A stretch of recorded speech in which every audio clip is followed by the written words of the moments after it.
We're live this morning. Welcome to the Hoosier Racing Tire SCCA Super Tour Hallett Motor Racing Circuit in beautiful Jennings, Oklahoma.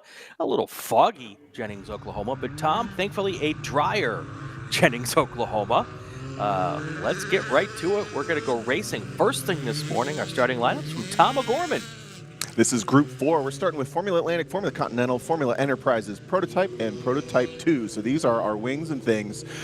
After being delayed from yesterday, this is a 20-minute race. Starting on pole, Hans Peter, starting on the outside of the front row, should be the prototype of Perry Richardson, the fastest prototype in the field.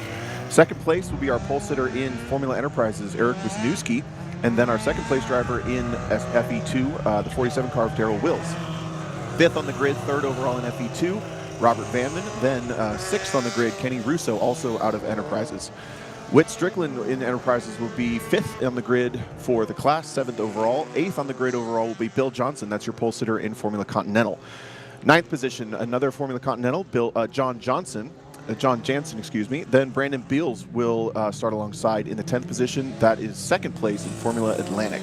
Third place, Formula Atlantic, Paul Crabtree will start 11th overall, followed by fourth place in class, Garrett Vilvin out of Formula Atlantic, starting 12th. Starting 13th on the 7th row, Tom Burt out of Formula Enterprises. Then our Prototype 2 car, Jack Donnellan, will start in the 14th spot overall. 15th overall in the 8th row, Justin Upchurch out of Enterprises 2 and Formula Enterprises as well. The car number 111, Roy Hillenberg, will start 16th. 17th, Michael Kopecki will start his Formula Continental there in the 9th row, alongside the 18 of Stephen Thomas, excuse me. Then the 19th position will be Robert Hansen alongside Randy Johnson in the final and 20th position. This field will be doing a installation lap, then an official pace lap to get these tires and these conditions up to temp and a little bit more wear for the drivers. As you can see, mostly dry relative to yesterday, but there's still a lot of streams across this this undulating track. Yeah, for those folks who may not have joined us yesterday, we had everything. We had a 2-hour delay for lightning. 4. Was it 4? Yeah. It felt rough. It was a long delay for lightning, and because of that, we did not get all of our races in yesterday. So you're going to get double the fun this morning. We're going to go all racing today, no qualifying sessions. So we'll have 4 20-minute races. So these are basically races that should have happened yesterday. And then we're going to roll right into our 35-minute, however many lap feature races. I think, let me look here, 27 lap 35-minute feature races. We'll do one before lunch, and then hopefully, if all is good, we'll be on schedule. And we will do the rest after lunch. No scheduled times today. We're going to do what we call a follow-on schedule. So one race will begin immediately after the other. So we can try to get it all in today, Tom. And as interesting as yesterday was, we're going to be jam-packed today. It's going to be a ton of fun, and we don't usually get 11 races in one day at SCCA weekends, but this is going to be like the runoffs, just race from start to finish. And this group, along with groups 5, 6, and 7, will be racing twice today. So that's a little bit different. I also want to point out that white prototype that's in the middle of the camera shot there, that is your Prototype 1 pole sitter, Perry Richardson, was late to grid, joined the field sort of kind of mid-pack-ish. We also didn't see Hans Peter join the grid at all out of Atlantic. So it's actually going to be Eric Wisniewski, Derek Wills on the front row, elevated from 3rd and 4th. Those are both FE2 cars. That's going to make the top 5 FE2, actually. Very cool. Very cool.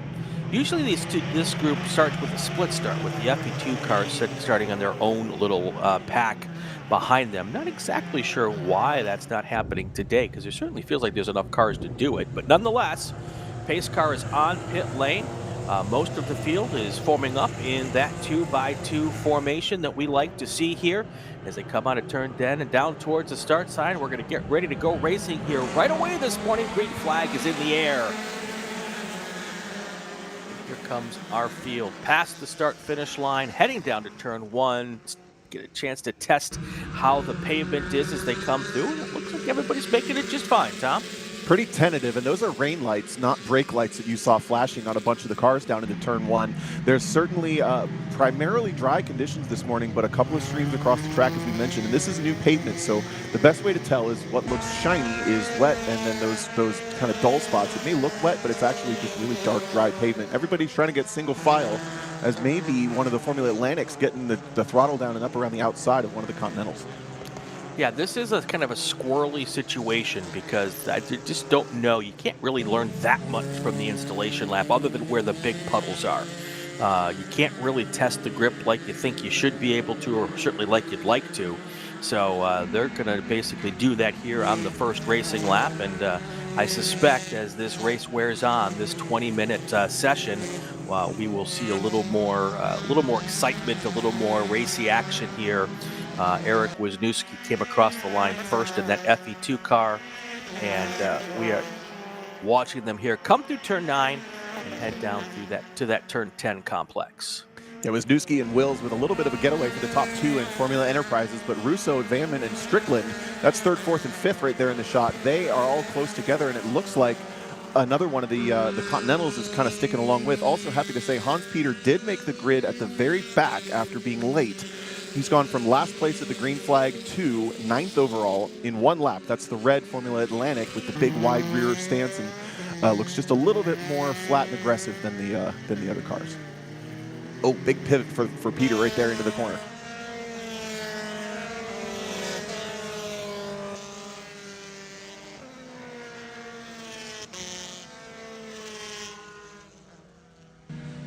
Up the hill towards turn 4, now down the hill here at turn 6.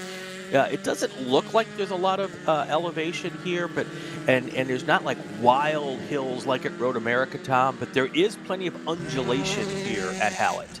Yeah, follows the natural terrain, and it makes it so much fun. There's Hans Peter diving up the inside of one of our 2nd place in Continental, I believe. And there is your overall leader way checked out. Eric Wisniewski is just kind of gone from the rest of the field. Darrell Wills kind of falling back towards Kenny Russo, as now Hans Peter in the Formula Atlantic car that is red with a black wing has now worked his way basically into the top 5 this lap. And these cars yesterday, correct me if I'm wrong, they did not qualify in a no, they did qualify in the dry. Yeah, they qualified in the dry, but they had a yellow flag condition covering 1 corner for about half the session, so it wasn't necessarily the cleanest session for the group. But they did get about 10 minutes of dry running towards the end. Right. Yesterday was kind of a blur with all the stuff that we had going on. The rain started basically during Group 6's qualifying session, and so that's kind of how things played out yesterday. So 16 minutes, 45 seconds left to go here in this race. Cars now working on lap number 3. The leader, Eric Wisniewski, followed by Willis, Russo, Strickland, and Vanman. Those are all FD2 cars. And you've got Hans Peter, who is the fastest car on the racetrack right now with a 1:16.7. He is going to make his way up, I think, through this field pretty quickly here. The great battle between the yellow and red cars there. That's for 3rd in Formula Enterprises. Kenny Russo's the red car, the yellow car. Strickland is the red, and they both have Hans Peter bearing down on them. That's not for positioning class, but it is for overall.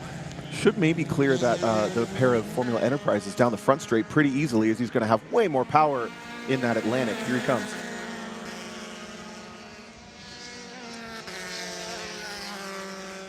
Well, he looked for it, but he didn't decide to go for it. He's taking it pretty easy, as he knows he's already in the lead for Formula Atlantic. He's well ahead of Paul Crabtree, who's in 2nd place, driving a slightly lesser prepared, let's say, Formula Mazda, not necessarily built to win Formula Atlantic, but he's out there, and Hans Peter's still stuck. Those Enterprises drivers are not making this easy with their own battle happening.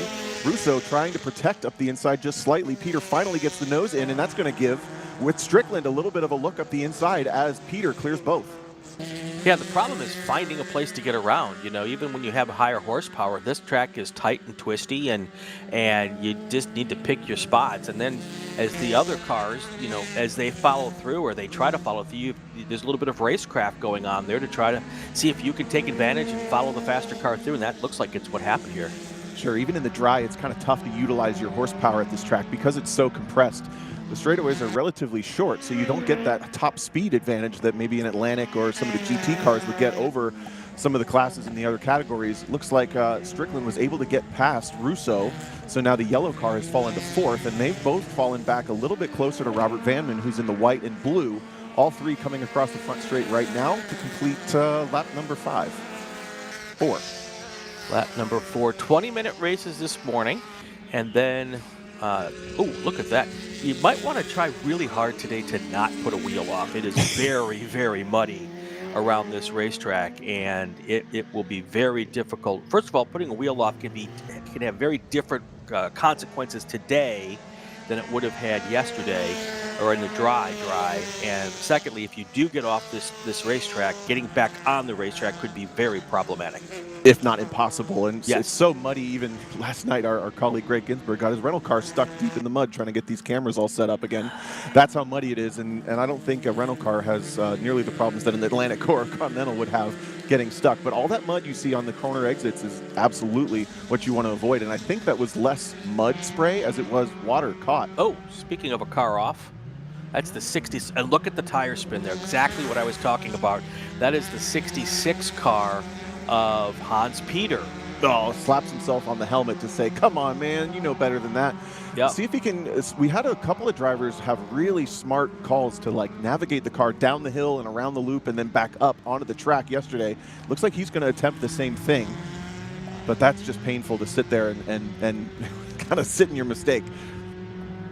Yeah, you'll have no problem finding out the consequences of going on the grass today. And the other thing is, if you do go on the grass, the chances of you just sliding and sliding and sliding and sliding. Oh, look at that. Great job to get back on the racetrack. Wow, fantastic. I don't really know how he did that, actually, but we have a couple more cars stuck. Those are both, I think, Formula Continentals have fallen off the left side of turn 2.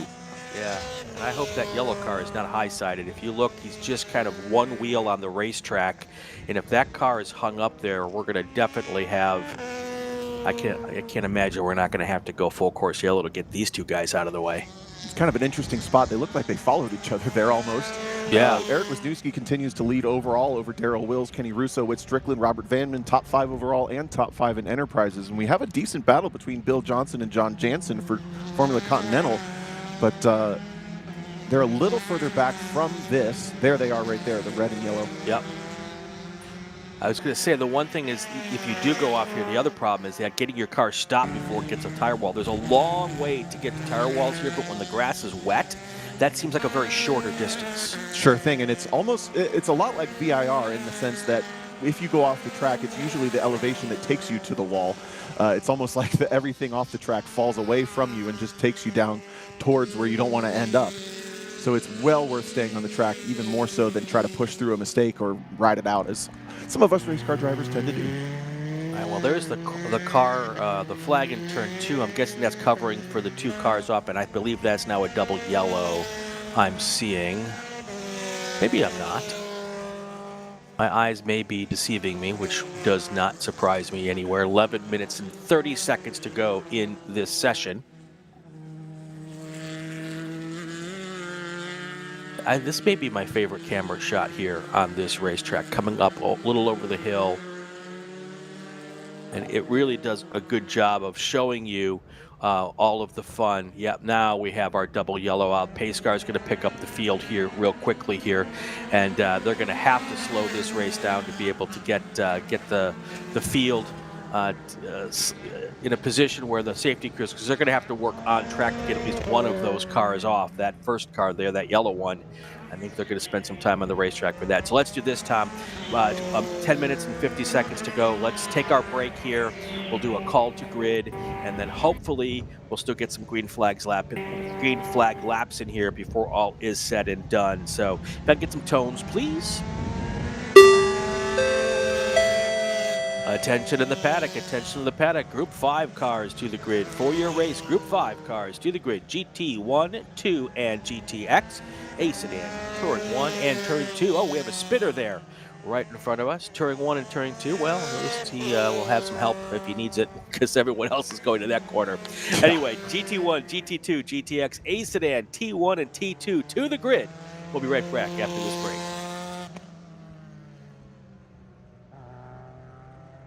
For more than 30 years, championship-winning drivers have demanded the Hawk Performance braking advantage. Now you can experience that same advanced technology on your daily car, truck, or CUV with Hawk Performance street products. With brake pads, rotors, and fluids that deliver smooth braking for muscle cars and tuners, Super Duty solutions for tow vehicles, custom-engineered motorsports friction designed specifically for road racing, autocross, drag, and everything in between, Hawk has all your braking needs covered. Visit hawkperformance.com to learn more. Hawk Performance, what's stopping you? Tire Rack was established over 40 years ago by an SCCA member with a passion to find the right tires, wheels, and now brakes and suspension products for racers and enthusiasts on both street and track. As official tire retailer of the SCCA since 1995 and sponsored the Runoffs Pole Award, along with the National Solo Program, National Time Trials Program, and Track Night in America, Tire Rack is proud to support the SCCA and its members as they go have fun with cars. For more than 100 years, Sunoco, SCCA's official fuel partner since 2001, has been fueling victories on and off the track,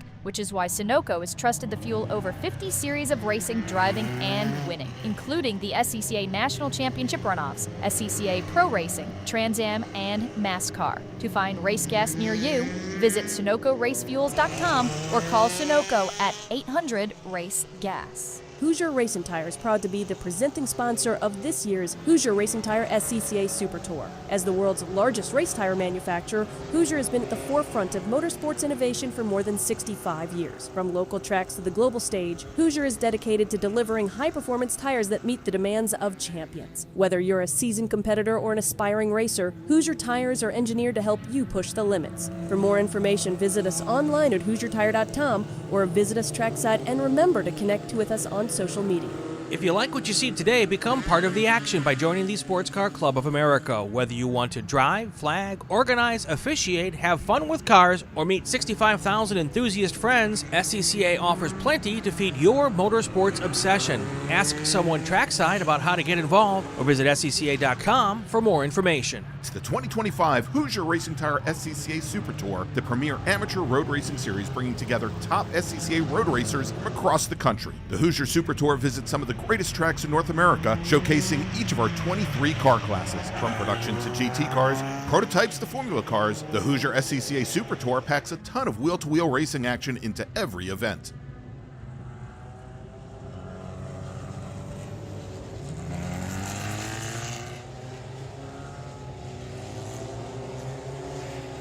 Back here live at Hallett Motor Racing Circuit. 7 minutes, 15 seconds left in this race. We are under full course yellow conditions. We've got two cars off between 2 and 3, and one of them looked like they were high-sided, and we still have two cars off between 2 and 3. So I'm not quite sure if we're going to get back to green flag racing here, Tom, but we're sure going to try. We're going to try, but we're going to go black flag all first. I don't know 100% why, but I know that there's also the 34, I believe, of Justin Upchurch, maybe stuck in turn 9.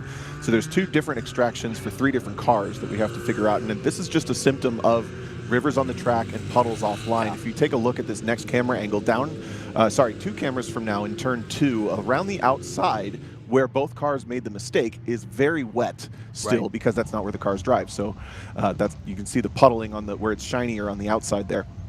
That's what's happening here.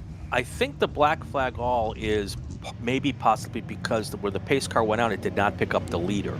So what they would have to do here, once they wanted to go back to full course green, they'd have to take one lap to let those cars go back and around. If they go full course, if they go to a black flag, they could do that right now in pit lane and not lose that lap.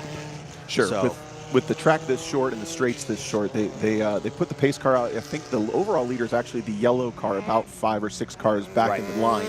That is Eric Wisniewski out of Formula Enterprises 2 leading the race over the next 3 cars, which are also FE2. But you're right, there are I think 4 cars in line ahead, sure enough, that they're going to have to organize on pit lane quickly. Right, so they'll be able to do that while they're working to get the cars off the track.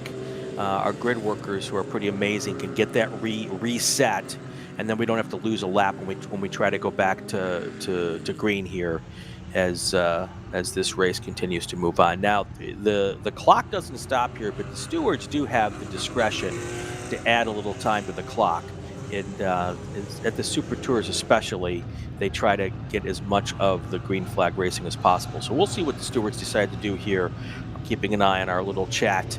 It's not a signal chat, but we have a chat with with our race control, and they try to keep us up to pace here. So 4 minutes and 45 seconds to go here in this group.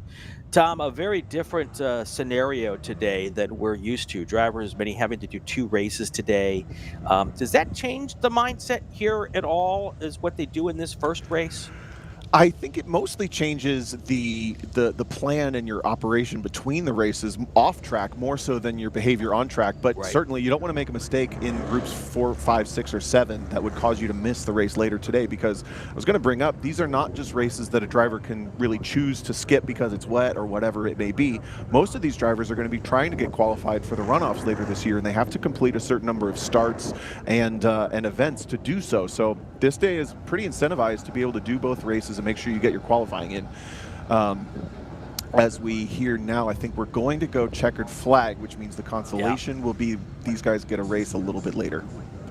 Yes, that's kind of what I thought might happen, but unfortunately, they can't take the cars off on this cement section here. I believe that you could drive through there. So they're going to have to run the cars all the way around again to get them back to the paddock. But yeah, checkered flag is out here. So let's go through our finishing order real quick. Your top 4 in FE2, Eric Wisniewski, David Willis, Kenny Russo, and Whitney Strickland. Then you've got your top 2 in Formula Continental, Bill Johnson and John Jansen, followed by the top 3 in Formula Atlantic. Well, not followed by, but the top 3 in Formula Atlantic are Garrett Viven, Hans Peter, and Stephen Thomas. And your third place car in Formula Continental is Robert Hansen. Your 1 prototype car, Perry Richardson, will take the win in prototype. So that's how they're going to end here, folks. We'll take a break, and as soon as the track is clear, we'll get back going here for our next group. If I can get some tones, we'll do one more call to grid. Attention to the paddock. Attention to the paddock. Group 5 cars to the grid. Group 5 cars to the grid. GT1, GT2, GTX, A Sedan, Touring 1, and Touring 2. Group 5 cars to the grid.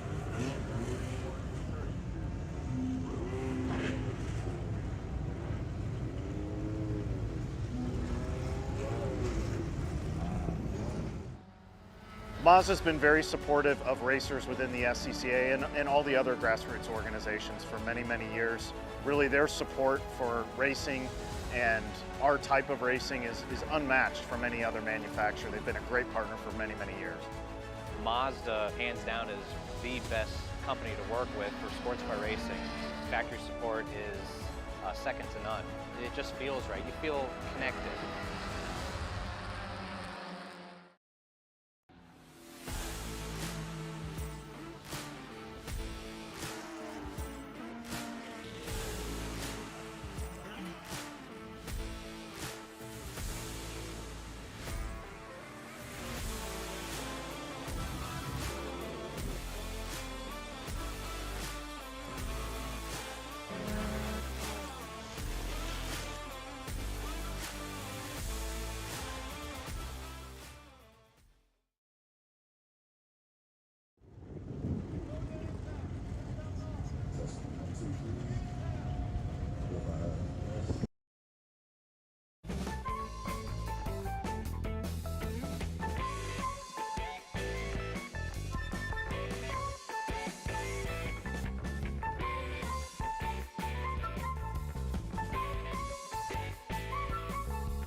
All right, we're back here live at Hallett Motor Racing Circuit, second race of the day, 20 minutes coming up, Group 5.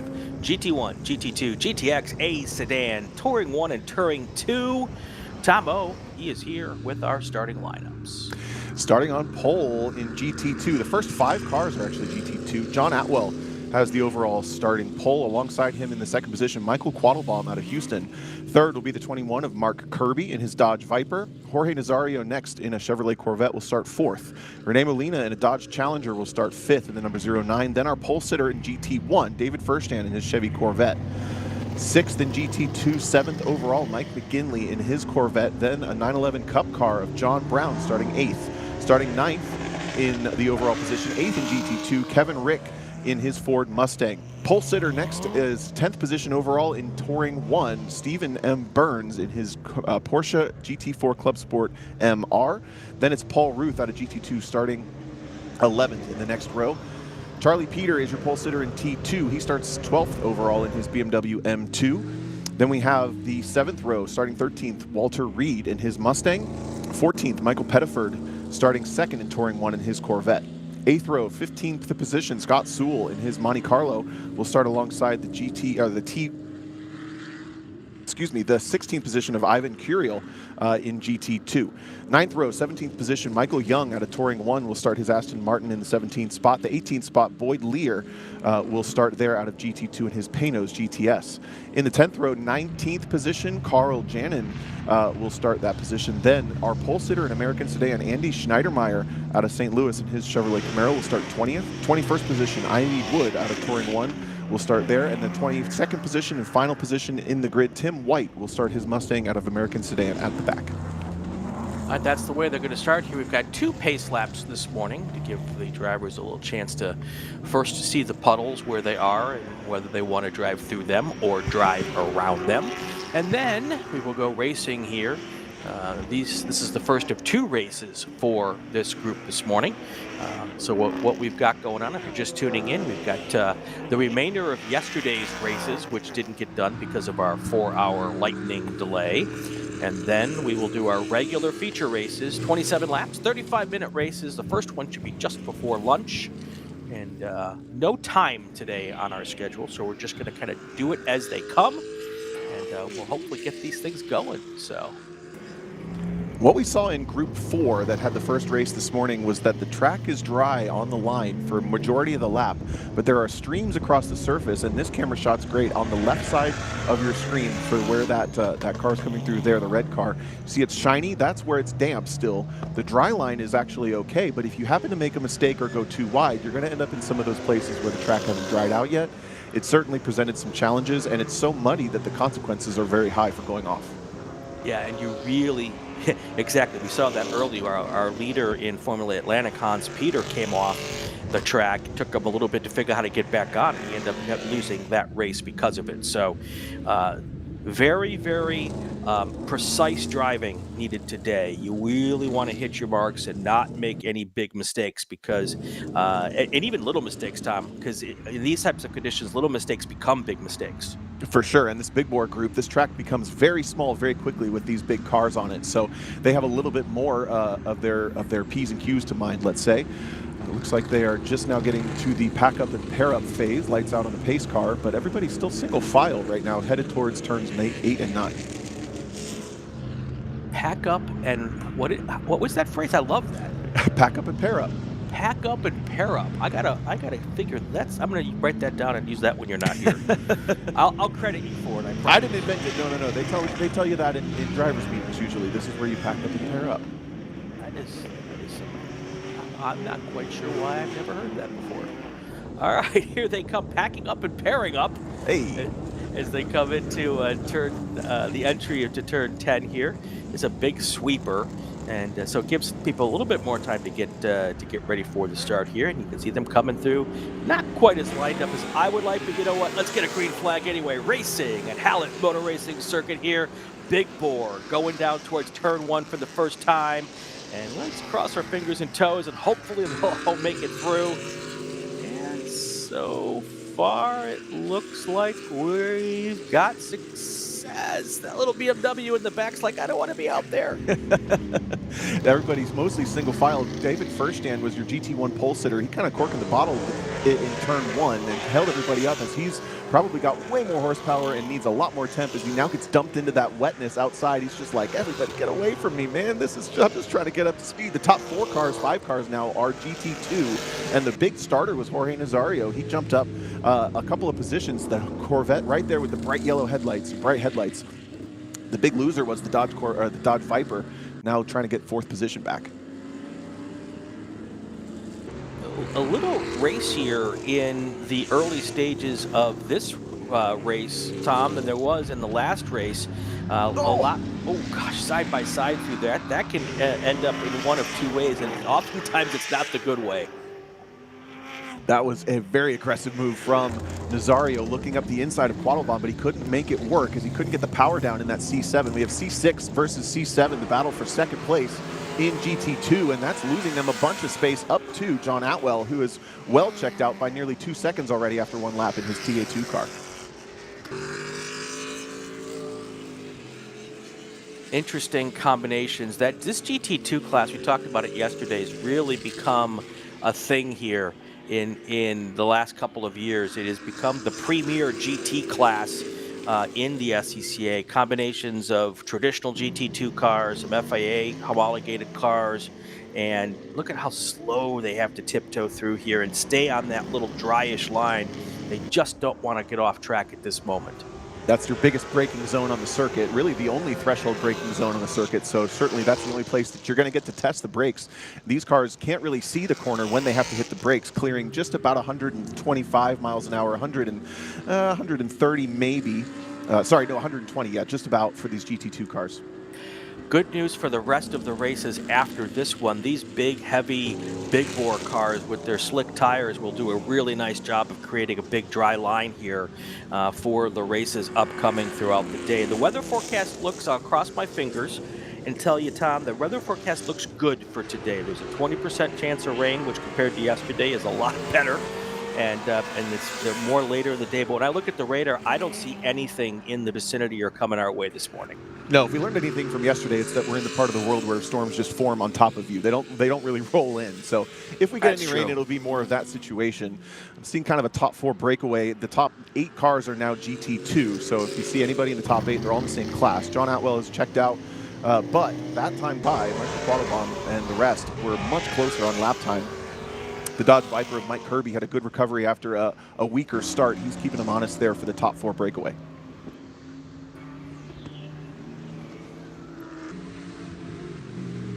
Yeah, compared to yesterday, it looks positively lovely today in Jennings, Oklahoma.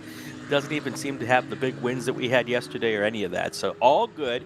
Want to say hi to HP Beetle 15 back with us today. Grumpy Old Studios. Love you, my man. Good to be here. Joe Aquilante's in the group. Great GT2 field. That is 100% true. Joe Aquilante is the patriarch of the Phoenix Racing Group. Sorry about that, Joe. We're watching a cool battle on track right now. That's Paul Ruth, the first car in line there, the red Mustang. That's not in the same class as the next couple cars. We have Charlie Peter. He's your leader in Touring 2. That's the white BMW just behind. Yeah. We watched that car struggle to find space in qualifying. I think that BMW is one of the more aggressively driven cars. He's trying to maximize it, but look, he just doesn't have the power. Then right behind, Ivan Curiel in that Monte Carlo. We have the Porsche of Steven Burns in there. These are all kind of what happens when you have 3 or 4 classes in the same spot on track. They all have similar power, but not the same amount, as you're going to watch this Mustang get away from the rest of the cars down the front straight until Peter can use the ABS to get back up there. Oh, and he's getting passed right now going into turn 1. So the Mustang that was right behind him, that was Curiel. Yeah, that car is now taking that position. So now he's going to have to find a way to get around both those cars. I thought that the BMW looked like it could have been faster, but in the twisty bits. Now see, he comes and fights back because he's got a little bit better setup for the corners. And now he's going to try to get back. But you're right, it's horsepower versus handling at the moment. And at this point in time, horsepower seems to be winning. And if this track was a little bigger, they wouldn't really be on top of each other. But because there's not a place, as mentioned, to stretch the legs, you end up with this ebb and flow. So this little pack of 6-7 cars We'll throw in Scott Sewell and Michael Pettiford in there as well. Pettiford in the yellow Corvette and Sewell in the Cayman. Those cars are all in touring classes, but it's actually just the Cayman and the Corvette battling each other there in Touring 1. And that's frustrating when you're caught behind a car that you're really not even racing against, and you want to get around it. But thankfully for him, he's got no one near him to really worry about, so he can just sit there and not have to make any. Oh, there's a little bit of that Corvette looks like it was trying to go on the inside there, going into turn 1, couldn't get it done. And let's see if he can get the power down here and make the pass. It looks like he's going to be able to try to make that pass going into turn 1, side by side down the front straight. And the pass is complete there. Nice textbook move for Pettiford. Yep. That's the yellow Corvette. Correct. He's actually battling the white Cayman in front. So that pass on the red Cayman in Touring 2 being Scott Sewell. So that car was not in position, although they look similar. Pettiford can focus forward on the lead for Touring 1 now. 13 minutes, 35 seconds left to go here in our second race of the day. 20-minute races this morning, and then this afternoon we've got the 35-minute, 27-lap races.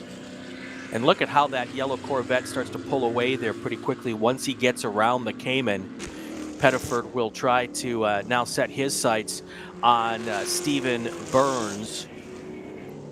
I'll tell you, those base, those let's say unmodified, especially with the Aero C6 Z06s are rowdy. So Pettiford's absolutely got to be up on the wheel to drive that car without any Aero on it and pushing somewhere north of 450 horsepower or ish, depending on the specs for Touring 1. We also had to try to change for position up at the front. Mark Kirby was able to get by for second overall, so now it's the Dodge Viper has passed both the Corvettes of Quattlebaum and Nazario and set the fastest lap of the race until just now John Atwell resets it at the front back to where we qualified in the 115. So the track condition is pretty solid. Yeah, racing a car with Aero obviously helps and is faster, but when you got 450 horsepower and no Aero, that's a hoot. Yeah, I don't know what it is with those Corvettes. They almost seem to generate lift as soon as you clear 100 miles an hour. They start to float around and move, and they're not particularly stiff cars. So you can obviously race modify them, but if you haven't had the chance to drive one of those base, I want to keep saying base, but it's a C5, C6, C7 Corvettes. Those cars take some wheeling for sure. Up at the front, John Atwell's your race leader in a Ford Mustang, followed by Mark Kirby, Michael Quattlebaum, Jorge Nazario, and Mike McGinley. 1.9 seconds separates first and second place, and then another 4.5 seconds back to third. So no real battles up front in GT2. That's why we're keeping an eye on this little group of cars here. But look at this gaggle of cars as they come out of turn 2 and towards turn 3 here. Getting into lap traffic for those GT2 leaders. So now actually Atwell lost a bit of time in that exchange for turns 3 and 4. Atwell being the blue and red Mustang going up the inside. The red Viper just behind. That's for position, and they're nearly basically there. Absolutely. That red and white Viper is absolutely a fantastic little car, and of course it's got that V10 sound when it comes down the front straight, and you can't not like that. Nice heads-up driving from one of our American sedan drivers. That's your leader, actually, Andy Schneidermeyer in that older Camaro. Gets around the outside to let the second-place overall driver get through. Now third and fourth, the C6 Corvette of Quattlebaum, the C7 of Jorge Nazario have to navigate this traffic. Atwell up the inside of first stand down the front straight. GT1, GT2 drag race. Kirby trying to take advantage of that traffic to close the gap, and look, he is right there now, getting past that GT1 car. Now it's clear sailing for him. Nobody between him and his adversary, John Atwell, in first place. He's got, if he can catch him now, this is basically mano-a-mano racing, and we'll see if he can try to get that gap pulled together. At the line, it was 0.9 seconds. Yeah, car just spinning off to the right of our camera shot there. I think it's the 134 of Michael Young, and it's going to probably get stuck in that same rut that we saw the Formula Atlantic cars get locked in last time. So we'll see how that goes as we have a lunge for the lead. The Viper going for it on Atwell. It's going to have the inside line and get pinched and get a poor run out of 6. Atwell may have seen that car off track and thought to himself, with half of this race to go, if I got to get this pass done, because if we have to go full course yellow, that might be the end of this race. Smart racecraft there for trying to do it, and we'll see if we can get it done here. Let's do this, folks. 9 minutes to go in this race. Let's do a call to grid. We'll do our break, and hopefully we'll have green flag action all the way to the end. Attention to the paddock. Attention to the paddock. Group 6 cars to the grid. Group 6 cars to the grid for your qualifying session, or for your race. Group 6 to the grid.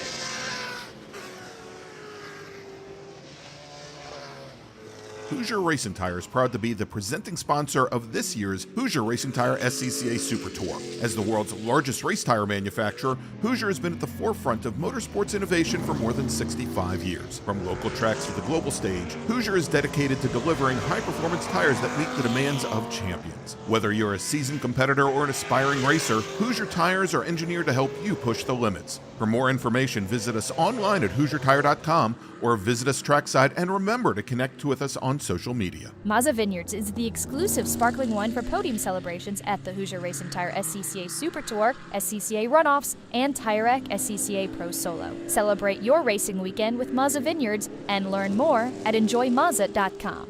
Tire Rack was established over 40 years ago by an SCCA member with a passion to find the right tires, wheels, and now brakes and suspension products for racers and enthusiasts on both street and track. As official tire retailer of SCCA since 1995 and sponsor of the Runoffs Pole Award, along with the National Solo Program, National Time Trial Program, and Track Night in America, Tire Rack is proud to support the SCCA and its members as they go have fun with cars. Ready for a new race trailer? Bravo Trailers is the exclusive partner of the SCCA. Owned by longtime SCCA racers, Bravo Trailers work better, load easier, and tow better because they build them with the racers in mind. Visit bravotrailers.com to see your new trailer in aluminum or steel.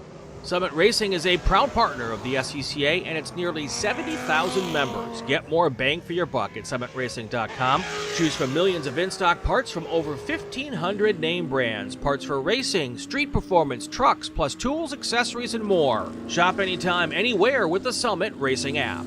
Did you know SCCA members can save $20 on every track night they sign up for? That's right. Track Night America, driven by Tire Rack, now hosting 150 events at more than 30 tracks across the country, is the easiest and most affordable way to get you and your friends on track in street cars all year long. Visit tracknightinamerica.com to learn more and get yourself on track. Hagerty is the official and exclusive insurance partner for SCCA. Hagerty provides affordable off-track insurance protection for motorsports vehicles while in the paddock, in transit, in storage, and at the shop. They provide guaranteed value coverage and even have protection for your trailers. SCCA members can save 5% on insurance through Hagerty. Hagerty, let's drive together. Learn more at Hagerty.com.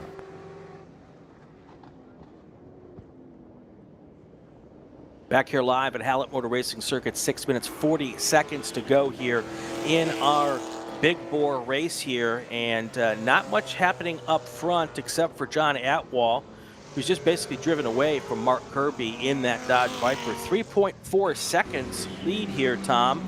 I'm not sure what happened to the Viper or whether Atwell just decided to turn up the wick. Yeah, it could be any of those things, and you're right. The Viper seems to have run out of steam just a little bit. It could be maybe the traffic giving and taking. It could be a little bit of the tires going away. We're also under a local yellow in turns 1, 2, and 3 for that Aston Martin Michael Young that had the slight spin, getting a hot toe just now back onto the circuit. So we were able to keep things green. We're going to have about 5 minutes of full green flag racing, once maybe 4 minutes once these guys clear. As we see Kirby now still struggling to navigate some of this backmarker traffic around turn 9. Yeah, the good news for the track workers there is that car is pointing in the right direction, which made that hot pickup here much easier than what we had earlier in the last race. So kept it as close to the pavement as possible and pointing in the right direction. That kept us green here, 5.5 to go. Let's take a look at our field right now. Atwall, Kirby, Michael Quatterbaum, your top 3 in GT2. Then looking down at T2, you've got Charlie Peters, your T2 leader, John Sewell, and let's see, are there any other T2 cars? Those are your 2 T2 cars. And in Touring 1, you've got Stephen Burns, Michael Pettiford, and Ivy Wood. That's your top 3 in Touring 1 right now. Andy Schneidermeyer is your leader in A Sedan, followed by Tim White. So that's where they stand right now in our classes in this particular race group. That is the battle for American Sedan on camera just there. Andy Schneidermeyer and Tim White. That's the older Camaro and the mid-90s Mustang. A battle for position.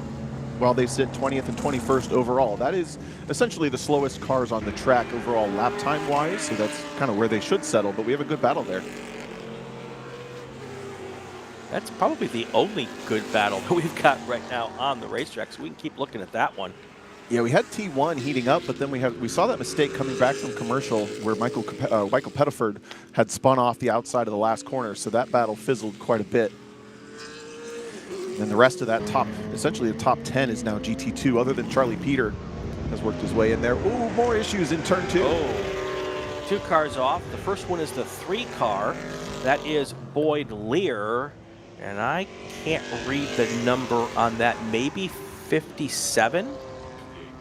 58. The 58 car of Walter Reed. That is a Ford Mustang. That makes sense. Thank you to producer Greg for being able to have better eyes than mine.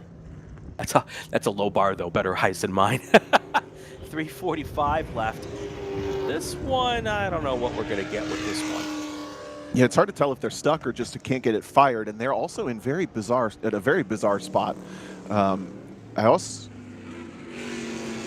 noticed that the battle for the overall lead was heating back up somehow. Mark Kirby cut the lead from over 3 seconds down to 1.5 in the last lap. And then there was a third car that looked like it was way off in the distance on that previous shot. So it looks like we've got 3 cars off here with 3 minutes to go in this race.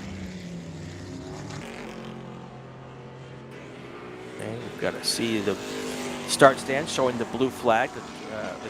The leaders are trying to get around at this moment. Oh, that's your leader, Atwell, getting pushed off the outside by a lapped car. That is the American sedan car, and it wasn't intentional, just lost sight of where everybody was. Wow, that could have been a disaster for our overall leader, but he keeps it going. That's one of those things where when you've got the lead of the race and you've got a 2.5 second lead over the car behind you, you got to really decide where the best place is to make those moves. And maybe it would have been better just to not try it right there, but he also probably never thought that guy would pull over on him either. So that's tough. Yeah, multiple different classes and lap traffic makes things so interesting with these multi-class races. You don't really get the chance to do this type of club racing other than these events. So this is a ton of fun. I kind of miss this, to be honest. Well, we're happy you're with us, but I would love to watch you drive one of these cars. That would be awesome as well. Something happened to Michael Qualabon, lost a couple of positions. Jorge Nazario was now promoted up to 3rd overall and 3rd in class. That's the C6 Corvette that's about a half a camera shot, let's say, behind. There he is at the back of the line.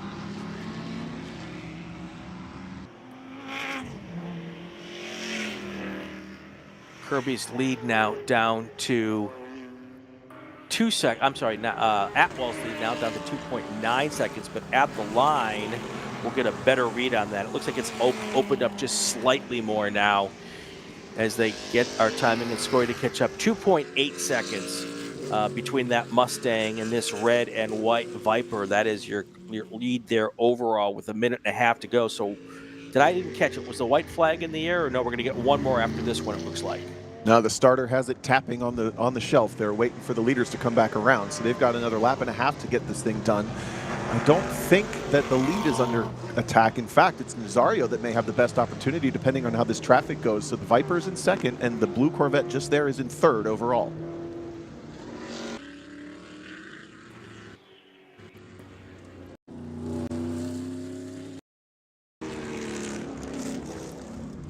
Figure out, is it? I don't see. Oh, I don't see Atwell. He just left the shot there. Okay. There he is. Oh, okay. There we go. There we go. 36 seconds to go in the session, which means the white flag will come out.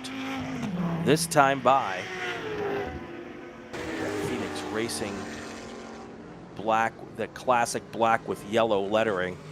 All right, white flag in the air for your race leader, John Atwell, 1.8 miles, 10 turns to go to get this one in the books. The battle in American Sedan still raging. They are just about a half a straight behind these overall leaders coming across the start finish just now. Less than a car length between them. It's the blue Mustang and the silver Camaro clearing a couple of lap traffic. It looks like, oh, the leader got boxed. Schneidermeyer is going to be under attack by Tim White in the Mustang. He's got it right there in A sedan. Very, very close. Fortunately, else. coming into that local yellow area, kind of confusingly displaying a full course yellow in that I'm local not exactly spot. sure why they're doing that. We are not under a full course yellow.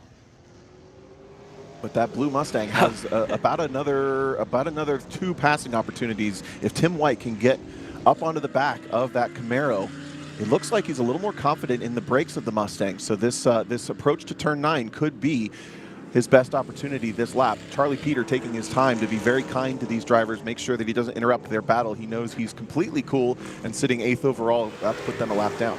Yeah. Checkered flag in the air for your race winner. That is John Atwall. Mark Kirby takes 2nd place overall. Jorge Nazario will come across the line 3rd place. That's your podium in GT2. I don't think there's any issues. Charlie Peter's going to take the win in T2. And then we're just waiting for this A sedan battle to come across the line. Yeah, Andy Schneidermeyer was able to put in a really solid, actually fastest lap of his race to pull ahead just a bit of Tim White and hold on to the win there in American Sedan. Again, these drivers have another 35 or 27 lap race, 35-minute or 27 lap race coming up later this afternoon. So he'll get another shot at it. And if all goes well, they'll get a shot on a pretty dry racetrack. So just waiting for that A sedan battle to come up here.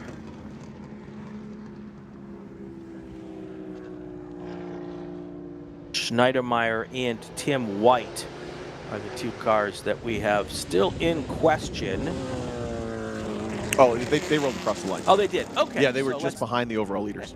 So there we go. So that will be Schneidermeyer is your A sedan race winner. Tim White is in 2nd. And then in Touring 1, your winner will be Stephen Burns, followed by Michael Pettiford and Ivy Wood. All right, let's do a call to grid, and then we will take our break and come back for group number 6.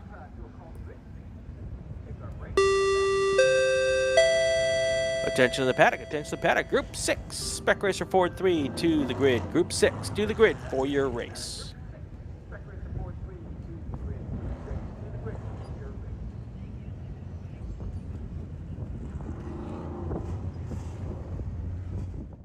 My customer experience with Mazda has been absolutely fantastic. I'm probably not the richest person out here, and they're extremely reasonably priced, and you can buy parts easily, and it's a class that fits both what I want from a racing standpoint and what I can afford. We got into Mazdas largely just because it's a fantastic platform, and Mazda Motorsports has some of the best support for the grassroots racer in parts and technical advice and everything else, so they make it easy for us to run these cars.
Welcome back to where are we at? Hallett Motor Racing Circuit. And if you look down in your bottom right corner, that is Eric Prill, your vice president of road racing here in the SCCA, here in Hallett, watching and actually driving this weekend as well. Group 6 is up next, and that is Spec Racer 4-3. And for your starting lineup, we've got Tom O.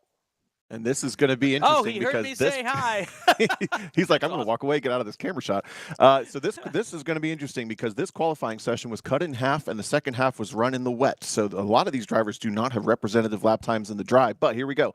On the front row, father and son, Richard Stevens got the lap in just a bit faster than Tyler. They're going to start first and second. In the second row, the 199 of Joseph Maley out of Houston, Texas. Then Ted Smith will start fourth out of Austin, Texas. Brad Gorondona is going to start in the fifth position, third row there, and the sixth position, Ben Pigeon. In the fourth row, seventh position, Jimmy Cote Jr., and then the number 99 of Joshua Justice will start eighth. In the ninth position, Ashley Oakes. In the 10th position, Nils Macias. In the 11th position, Russell Oakes. In the 12th position, Jeff Bedell out of Cedar Park, Texas. 13th position, starting on row 7, John Jansen out of the Land of Lakes region, actually, far from home. In the 14th position, Tyler Fox. 15th position, Rob Peelsticker. In the 16th position, the car number 27 of AJ Abed. 9th row, 17th spot, Peyton Long. Look for that car to charge forward, a previous winner of a Super Tour this year. Carl Hayward will start alongside in the 18th position. 19th on the grid, Sal Weber. Alongside him, the 20th position of Tom Burt. We've got Carl Kunkel starting off the number 133 car in the 11th row. Alongside in the 22nd position, Jim Cote Sr. Brett Stewart will start in the 23rd position, in the 24th spot, alongside John McClintock out of Oregon. Paul Miranda next to start in the 25th position, starting in the 13th row, alongside Gary Glanger in the 26th spot. Robin Kirkland will start 27th, and 28th, Craig Jansen. Ben Jacobs will start 29th, followed by Michael Seamer out of Oklahoma. Thomas Davis will start next in the 31st position. Alongside him, the 32nd spot, Frederick Haas. Grant Heinig will start in the 17th row, 33rd car on the grid, 34th, Grayson Strathman. Kirk Collier will be next on the row, row 18, 35th position. And bringing up the rear, Matt Strathman in the number 118, starts 36th. Biggest field of the weekend, this will be good. Paint Minis Live. Oh, the question you have asked. I wonder what the track conditions are out there. Did it rain? Clearly not with us yesterday. We had some of the worst conditions rain-wise, lightning, a 4-hour delay. Dry today, thankfully, but it is still damp in some places, and that's what you're seeing on the racetrack right now. This is the group that started the all of our stuff. Not the group's fault, but the weather happened during their qualifying session, Tom. Yeah, it made things very interesting. So we could be seeing this whole field kind of turn on its head with some of the cars in the back having faster pace. The last thing to point out, if you haven't been with us for the other races, the consequences of making mistakes are very high this morning. Yeah. There's still dampness offline. The pace is back to where we were at in qualifying as of the previous group. So the dry line is fine. The track is quick. But once we go side by side into some of these corners, there's streams, there's puddles, and there's dampness to think about. Because of all the wet conditions yesterday, there are 3 drivers you should look out for. In 14th starting spot, Tyler Fox. 15th starting spot, Rob Peelsticker. And in 17th starting spot, Peyton Long. Those are fast race car drivers in fast race cars, and they're going to want to get to the front in this race. So keep an eye on those 3 drivers as we get into the opening laps of this race to see how many cars they can get around to try to get to the front where they're used to being at and where most of their racing partners are as well. Green flag here at Hallett. 34 cars rumbling down towards turn 1, some 3-by racing already. Let's see how this works out. Oh, 3 wide for the 3rd row. Everybody's going to clear it, but watch out for that turn 1 car gets into it, a big wiggle, so but I think close. everybody made it. Wow, good driving. That is some good stuff there as they come through turn 1, nice and clean. Now they come down side by side towards turn 2. That is Tyler Stevens trying to get around Dad. I believe Tyler Stevens in the blue car, Dad's in that maroonish car. And then Joseph Malley just waiting for them to get together with each other as a hope to move on through. But look at 3-4 wide here back in the pack. Jockeying all over the place, and it's actually opposite. That is Tyler Stevens in the red, who passed around the outside of Dad Richard. And Richard's gotten back by, so now the blue car was our pole sitter, continues to lead the point. Adam Maley dropping back just a little bit despite the battling of the top 2. Thank you for correcting me on the car colors. Father-son. Now, usually it's Tyler Stevens working with Peyton Long. That's the dynamic duo here from this part of the country in Spec Racer 4. But now father-son working together as Peyton Long tries to work his way up to the front here. Already a gap forming back to second place, Joseph Malley. Ted Smith was fourth across the line at the start. Let's see how everything shook out here going into turn 1 as we come across the line for the first time at the completion of lap number 1. It is Richard Stevens in first. It'll be Tyler Stevens in second. My timing screen has frozen up for a moment.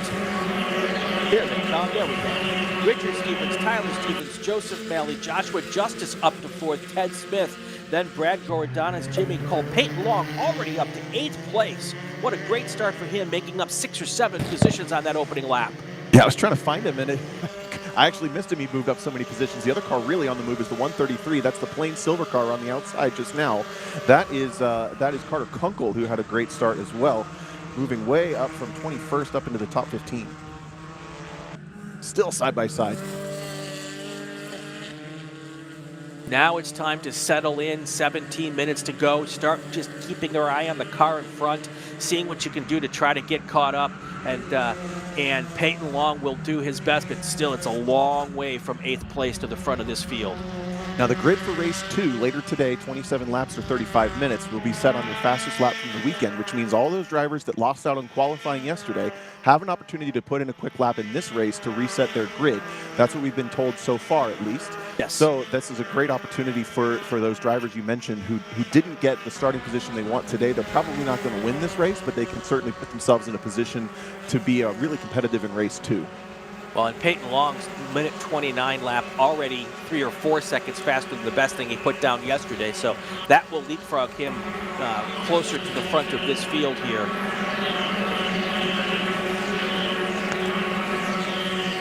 And now he's even cut more time. Now Peyton Long's time up to 5th place overall. And his fast lap right now, 1:23. You almost have to consider this as a race and a qualifying session, Tom. We just saw actually Long get past one more car, so I think that's up to 4th now for the number 52. That car's kind of blue and yellow from the front end. Oh, and a pass for the lead. Yep, there is Tyler Stevens trying to get around Dad. Let's see if he can make it happen. And yes, he did. So now Tyler Stevens takes the lead.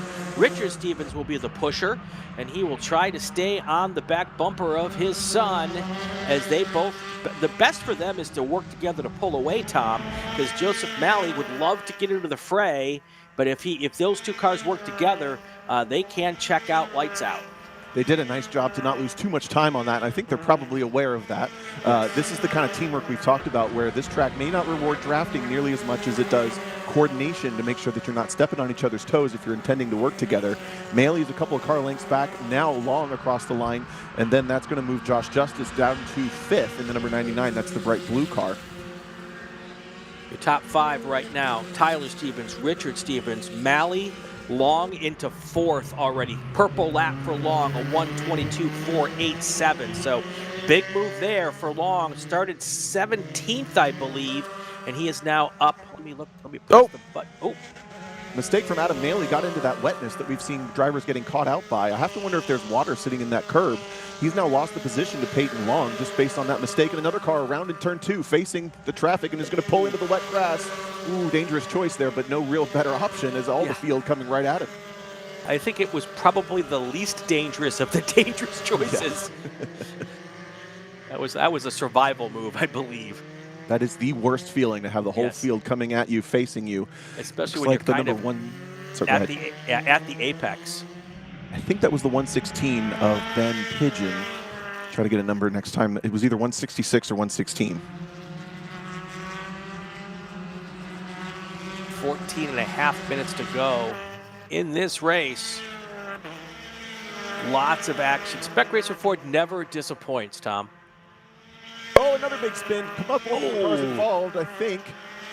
One car stopped the track, the 45 spinning back onto the track. Stay over there, please. That is the 45 car, and that would be Tom Burt was the car that was coming through on the left side of the screen and then came backwards. Luckily, he stayed on the the portion of the racetrack that you don't typically race on in that section, so that helped. Looked like maybe some contact side by side coming out of turn 9. There was definitely tire smoke, and then one car spinning off to driver's right. I believe I've heard that they've continued, though. Yes, don't look now. Peyton Long, 3rd place. Unfortunately for him, though, he's got 5.3 seconds to make up to get to the back bumper of Richard Stevens, and that's a lot to ask here in a very evenly matched. There he is all the way back there, but he is on the move. Another purple lap for him, a 1:22.402. And that would provisionally put him on pole for race number 2, which is fantastic. Right now, Tyler Stevens would start 2nd. Richard Stevens would start 3rd based on their fastest laps from today, which are all faster than qualifying yesterday. However, Adam Maley is still mostly clinging on to the back of, mostly being about a half straightaway back, 4 or 5 car lengths to the back of Peyton Long. Maybe he can use that inspiration to keep up. Absolutely. 12, just under 13 to go here. Your top 10 again here now is Tyler Stevens, Richard Stevens, Peyton Long, Joseph Malley, Joshua Justice, Ted Smith, Carter Kunkel's moved up to 7th. Great run for him. Also, John Jansen, 8th. Jimmy Cody Jr. is in 9th, and Nils Maceus is in 10th. We've got some cars dropping back as well. Ashley B. Oaks dropping back now. Yeah, Carter Kunkel there in the silver car headed at us now on the camera shot. One more car in the wetness.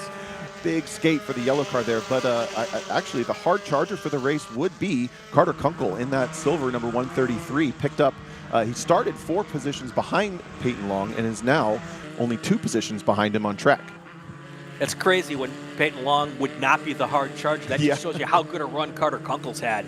He went too fast in the wet yesterday. That's the problem. Exactly. In qualifying. That's how Peyton Long ended up back there. He's standing on a wet lap time in qualifying. This battle outside the top 5 is still a train. Very close to each other, and we're one mistake away from any of those being a great battle. No question. No question.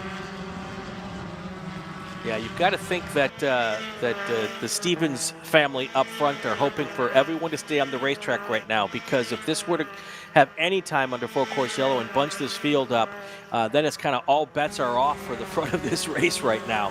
Sure is. Yeah, Peyton Long, the quickest car last time by another couple of tenths. But the lap prior to that, Richard Stevens was the quickest car on track. So they're sort of exchanging blows at this point. But I think the most consistently quick car is that third place car. We'll get a time check at the line. Last time by, Peyton Long was 4.8 seconds back. And he is still running laps just about a half a second faster than your race leaders. Last time, Tyler Stevens had a 1:23.0. Peyton Long had a 1:22.5, so about a half a second faster there. Oh, there's a car spinner.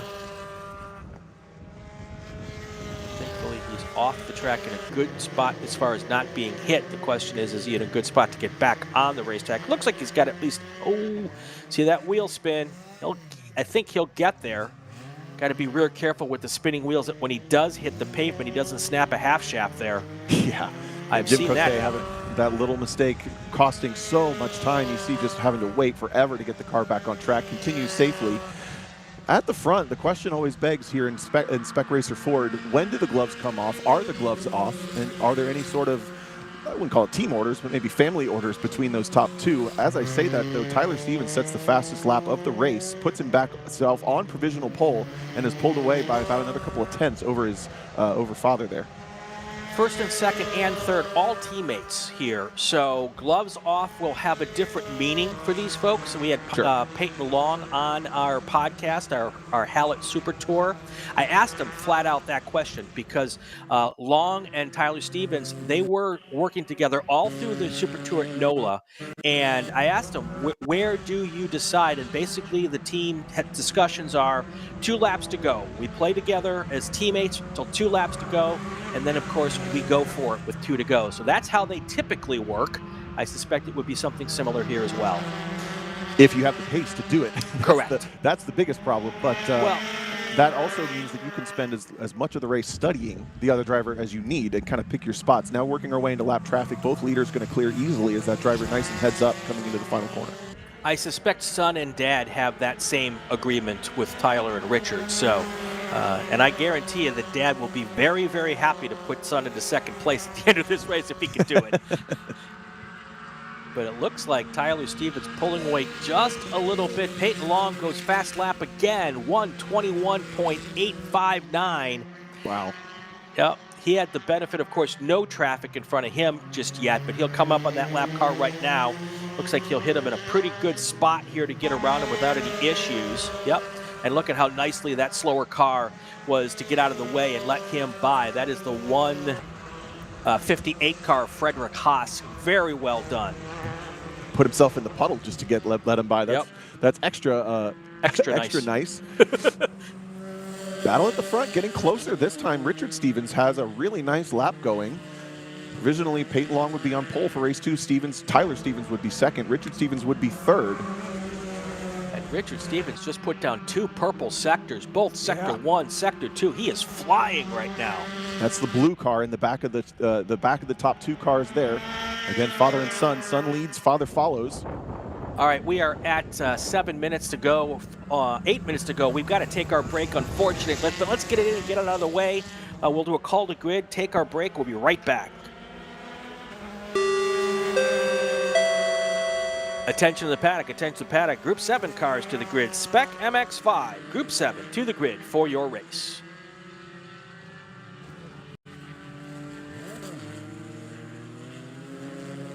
For more than 30 years, championship-winning drivers have demanded the Hawk Performance braking advantage. Now you can experience that same advanced technology on your daily car, truck, or CUV with Hawk Performance Street products. With brake pads, rotors, and fluids that deliver smooth braking for muscle cars and tuners, Super Duty solutions for tow vehicles, custom-engineered motorsports friction designed specifically for road racing, autocross, drag, and everything in between, Hawk has all your braking needs covered. Visit hawkperformance.com to learn more. Hawk Performance, what's stopping you? Summit Racing is a proud partner of the SCCA and its nearly 70,000 members. Get more bang for your buck at summitracing.com. Choose from millions of in-stock parts from over 1,500 name brands, parts for racing, street performance, trucks, plus tools, accessories, and more. Shop anytime, anywhere with the Summit Racing app. Ready for a new race trailer? Bravo Trailers is the exclusive trailer partner of the SCCA. Owned by longtime SCCA racers, Bravo Trailers work better, load easier, and tow better because we build them with racers in mind. Visit bravotrailers.com to see your new trailer in aluminum or steel. For more than 100 years, Sunoco, SCCA's official fuel partner since 2001, has been fueling victories on and off the track, which is why Sunoco has trusted to fuel over 50 series of racing, driving, and winning, including the SCCA National Championship runoffs, SCCA Pro Racing, Trans Am, and NASCAR. To find race gas near you, visit SunocoRaceFuels.com or call Sunoco at 800-RACE-GAS. Want to try SCCA racing, but with an appropriate focus on fun and learning? The SCCA Race Experience program is exactly that, with both short sprint races you can drive by yourself and endurance races you can do with friends. All you need is an SCCA membership, a driver's license, a properly equipped car, and the right driver gear. Visit scca.com/racex to find more information and events near you. It's the 2025 Hoosier Racing Tire SCCA Super Tour, the premier amateur road racing series bringing together top SCCA road racers from across the country. The Hoosier Super Tour visits some of the greatest tracks in North America, showcasing each of our 23 car classes. From production to GT cars, prototypes to Formula cars, the Hoosier SCCA Super Tour packs a ton of wheel-to-wheel racing action into every event.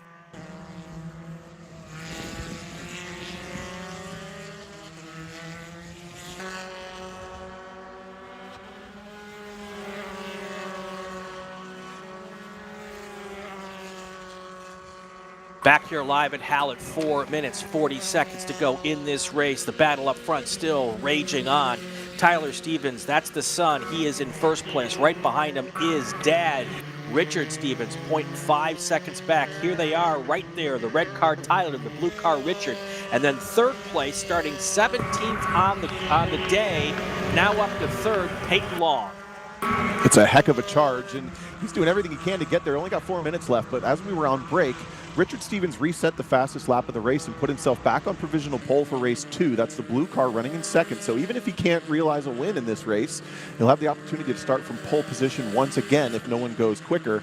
We also have one car off at turn 8. It's the 45 of Tom Burt. We're hearing stuck, maybe light contact with the safer barrier, but is in a relatively safe spot. That's this section of track. It's going to eliminate a potential passing zone likely, but it sounds like we're going to try to continue this thing. Now, the father and son are they side by side, or are they trying to get around a slower car? No, they were trying to get around a slower car. So there you go. Tyler Stevens still up front. Richard Stevens in second. Going through your top 10, Peyton Long third, followed by Joseph Malley. Carter Kunkel up to 5th place. John Jansen now up to 6th. Joshua Justice falls back to 7th. Then you've got Jimmy Koch Jr., and Grayson Strathman, and Tyler Fox also making his way into the top 10. And once again, Carter Kunkel there running in the 5th spot is the hard charger, as my math checks out. He's gained 2 more positions than Peyton Long, coming from 21st on the grid to go all the way up to 5th. That's your battle for the lead on camera, just there, the blue and the red. Nose to tail still. Go ahead. I would say under 3 to go here. This short 1.8-mile track brings the slower cars into the mix much faster. You know, they are a spec car, but there is different levels of car prep as well as driver experience and talent. And we've already got some slower cars very early in this session. Probably halfway through, we started getting lap traffic. So very interesting to see how that's playing out. There is Tyler Stevens and Richard going around a slower car there. This lap traffic, unfortunately for Peyton Long, he hasn't really been able to take advantage of it. The leaders have done a pretty good job of weaving their way past the slower cars. And as always the case, the leaders get better blue flag coverage than the third place car in situations like this. And you're ready for the leaders to come by, but you're not always ready for the third place car. Right, and that little bit of a gap, it's going to be tough for the cars that are getting past. They may know that the leaders are coming through, but then the third, fourth, fifth place cars, it gets a little tougher to track once you're starting to get that overlap. And it's not necessarily that the cars that the big wide slide for one of our lapped cars keeps it on the track, sorry. There's not necessarily that those cars are that much slower, but they've been in traffic the entire race. They're battling each other. They're side by side. They're getting put in the puddles, whereas these top 2 or 3 have been, for the most part, working together and not stepping on each other's toes too much. So the whole field is not necessarily getting lapped because of that pace. It's just the way it plays out for racing. Yeah. Minute and a half to go. It looks like things are pretty set for who our podium's going to be. The question we still don't know is who's going to be our race winner at this point in time. Looks like it's going to be difficult for Dad to catch Tyler to really make a big race for it, but with slower traffic right up ahead here, that could change, Tom. Yeah, still local yellow here as far as we understand. He's going to go for the move anyway. Not our call to make whether that's in the zone or not. We can't see the flags. He should probably know whether that's yellow or not. He gets through on the lap traffic, but unfortunately, the second place car got a little bit slowed down more than the leader. So Tyler Stevens gets through easily on the entry. Richard Stevens gets held up at the middle of the corner just a bit, and I think that might be like the nail in the coffin for Richard Stevens' race. Yeah, white flag in the air for Tyler Stevens. He's got 1 lap, 1.8 miles. To get to the checkered flag. We'll see if he can get it done. Dad would like to make that not happen, and he is trying hard as he can, but now it's 0.7 of a second back from first to second. So basically, Tyler Stevens just needs to keep it straight, not have any issues, and he should be fine. But look at Dad coming right back at him. He's trying it. Also behind Carter Kunkel up to 4th, passing Adam Maley. So that's going to put that driver up from 21st to 4th. And we do have 2 slower cars right up there in front of the leaders. This could be very, very interesting as we get through our final 5 turns here. Oh, the worst spot to catch someone right on entry. This is not a big braking zone, so Tyler Stevens going to be going for the run onto the back straightaway here. Does he pop out? The 3rd and 4th cars in line are the leaders of the race coming to the checkered flag. 4 corners to go, and they don't make it by on the straightaway. This is a nightmare for the leader. Oh, Gary's going to, look at how close Dad is here, right up on the tailpipe of that Spec Racer Ford with 1 big corner to go. Is he going to be able to slipstream past him in this going into turn 10? He's going to give it a try, I'm sure. And another slower car gets in the way as well. I shouldn't say gets in the way. He was out of the way, but just in a wrong spot. I don't think that driver did anything wrong. And it's going to be Tyler Stevens at the line with the win, but Dad only 0.136 seconds back, and 3rd place will be Peyton Long. What a race. And lap time-wise, looking to race 2 later today. Pole position will provisionally be Richard Stevens, then Peyton Long, then Tyler Stevens. So the Stevens will start nose to tail if everything stays the same instead of side by side. And then there will be a whole lot of mix-ups as most of the drivers, if not all, reset personal bests in this race. Yeah, one would think that nobody will start very close to where they started in today's race after we had some dry racing here. So let's go through our top 10 before we check out here for a short break. Tyler Stevens, your race winner. Richard Stevens 2nd, Peyton Long 3rd. Then you've got Carter Kunkel in 4th, Joseph Malley, Jimmy Cote Jr., John Jansen in 7th, Grayson Strathman in 8th, Joshua Justice in 9th, and Rob Peelsticker able to make his way up to 10th before all was said and done. All right, let's take our break, do a call to grid. We got 1 more of yesterday's races this morning before we get to our today races, and we'll do that next. Can I get a tone? Attention in the paddock, attention in the paddock. Spec MX-5 cars to the grid. Spec MX-5 cars to the grid for your first race of the day. Spec MX-5 to the grid.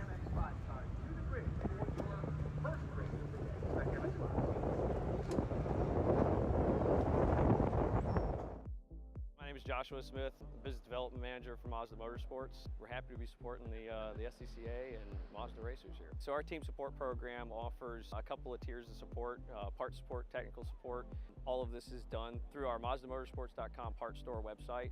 It's basically like signing up for an Amazon account. Simple information, prove that you're a racer. It gets you access to our 800 hotline that you can call and speak to one of our parts representatives 5 days a week. Picture your perfect garage. How many cars are in there? Great, great. Now picture reality. How many cars can you actually have? Me too. With SCCA Club Spec, one car becomes your daily, your track car, your autocross car, even your time trials car. S197 Mustang if you like V8s and torque, NC Miata if you like compact and agile. SCCA Club Spec, spirited dailies, competitive race cars. Learn more at scca.com.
We're back here live at Hallett Motor Racing Circuit, our final of yesterday's races today. That's coming up right now. Spec MX5, this will be a 20-minute race. Right after this, we're going to go right to today's races, believe it or not, and that will be coming up before lunch. So let's get to our starting lineups. For those, we have the one, the only, Tom O.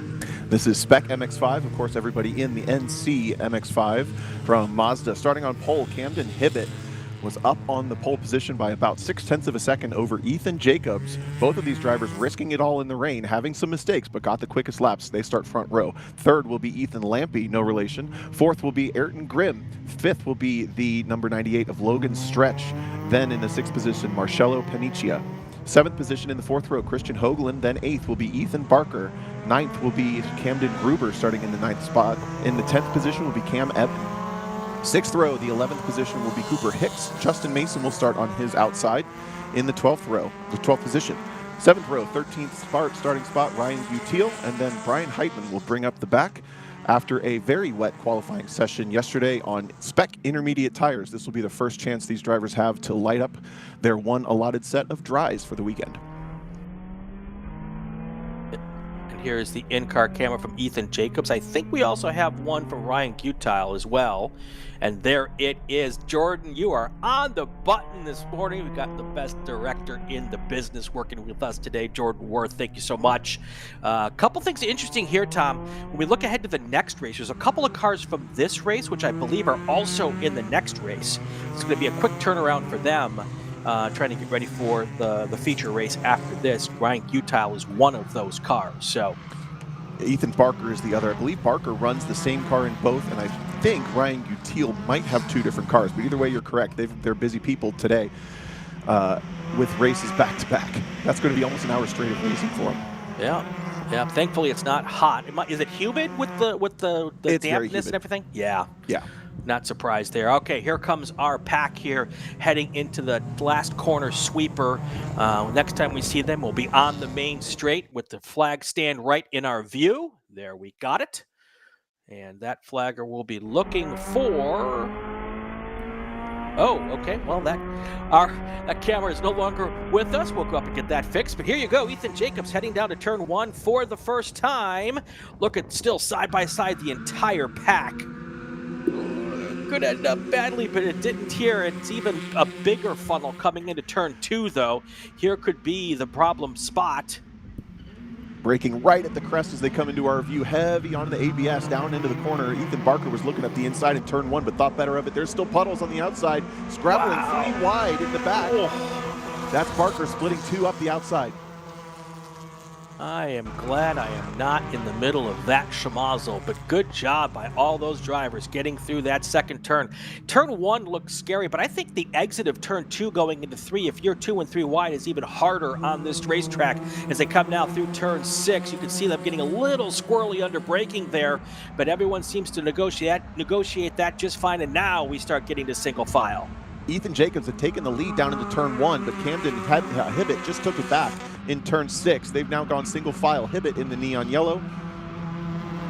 And it's Jacobs actually looks to maybe have fallen back to third in that bright green car.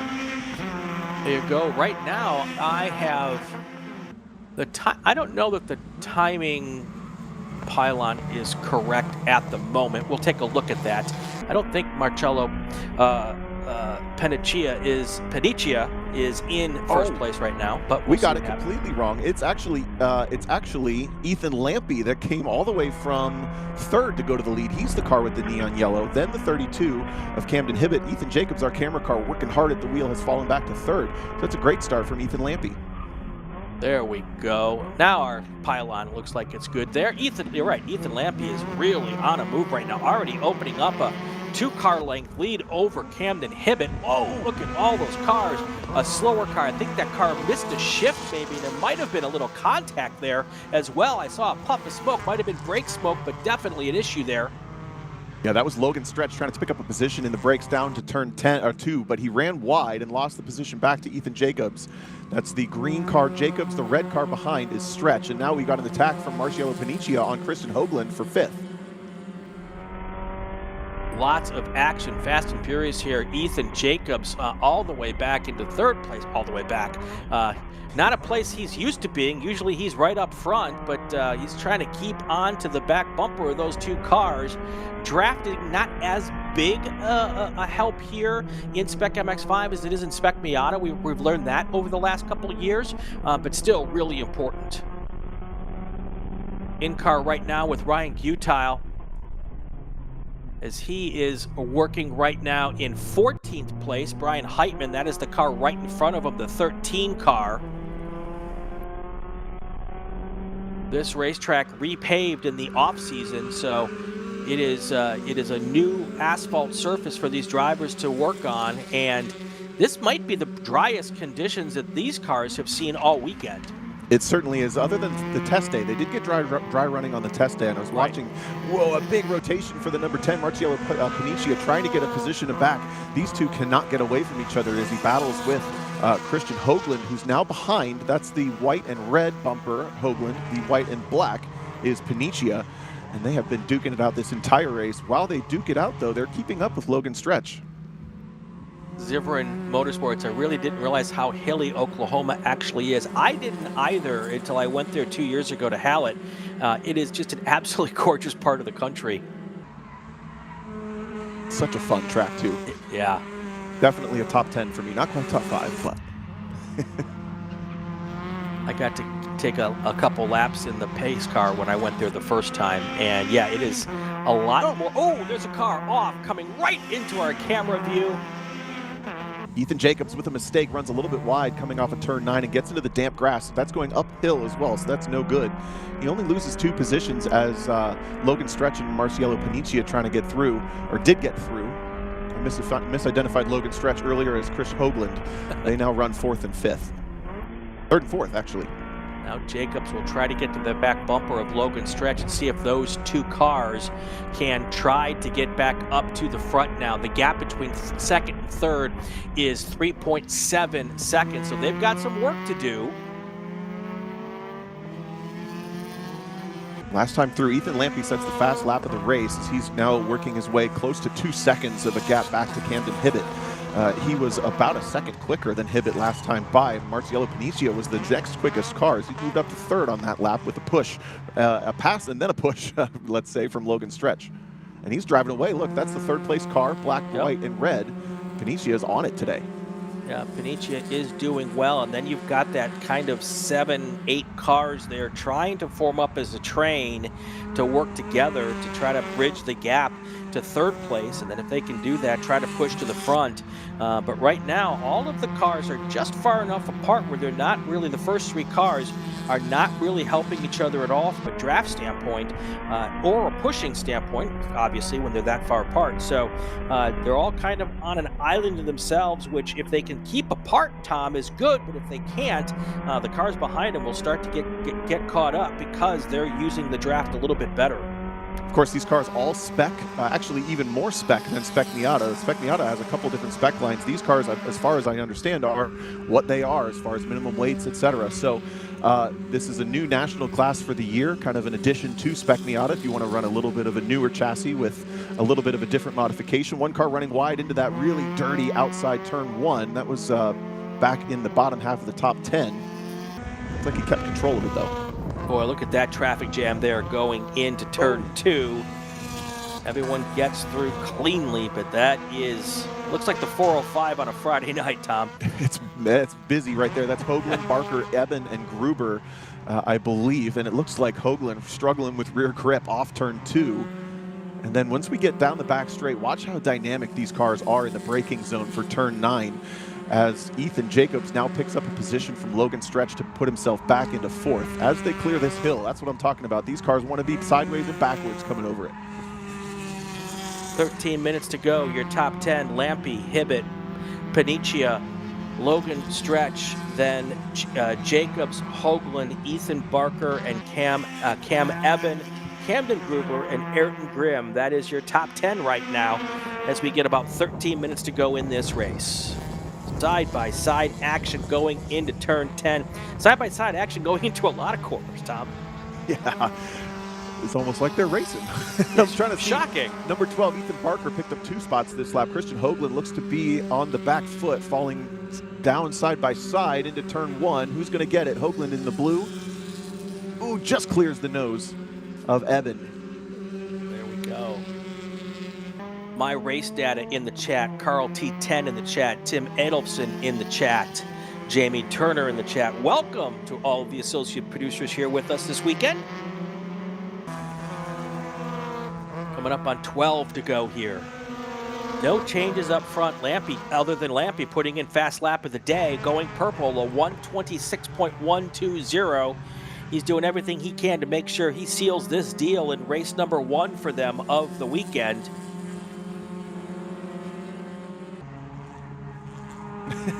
Okay, listening to the flaggers, I just heard bumping has gotten quite aggressive. Just a little report. So these guys in the middle, you've seen a couple of headlights dented, a couple of bumpers pushed in and out. That's nothing completely crazy for Spec MX-5, but it's this pack right here they're talking about. They are absolutely elbows out. Well, and that is classic Spec Miata, Spec MX-5 racing, bumping a little bit here and there, sometimes a lot more here and there. But that is how you make these cars go fast. And it's a really, bump drafting or whatever you want to call it is a very, very acquired skill, Tom. It is. Well, let's talk about where the contact actually happens, because a lot of what happens in this spec driving is you have to drive with trust of the drivers around you. If you don't trust them and you drive a little slower, you just end up going slow. So these drivers are all having to push and trust and rely on each other to make, essentially do about what you're doing. And if they make a mistake, you kind of just bump into them a little bit. And that's just for your own race to keep your own momentum going. We saw a mistake last time by through turn 1. Ethan Barker ran wide and lost 2 positions to both Christian Hoagland and Cam Eben. That red car has now fallen back 2 spots. Looks loose up into turn 5. Looks like Camden Gruber has made a move there to get up a little bit further in this field. He is, I believe, he is the guy in the blue and yellow Planet Miata car. I always forget whether it's Camden Gruber or Cam Eben in the Planet. I believe it's Gruber though in the Planet Miata car. I think you're right. He picked up a bunch of spots around the outside of turn 6. Yep. Now Barker and Eben are going to go side by side over turn 8. That's sketchy. They figure it out and go single file finally in the brake zone. Yeah, Gruber's now set his sights on Hoagland, and Hoagland is right there trying to protect, but Gruber going around on the outside, or at least trying to go around on the outside of 10. That's not always the best way to try to get it done, but he's going to give it a shot. Hoagland dove up the inside and now side-by-side drag race with Gruber, sorry, down the front straight.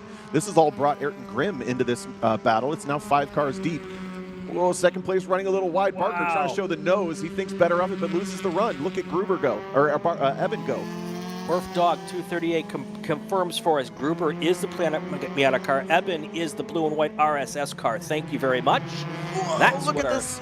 Wow. Completely backing that car into the corner. Sorry to step over you, but he was completely sideways.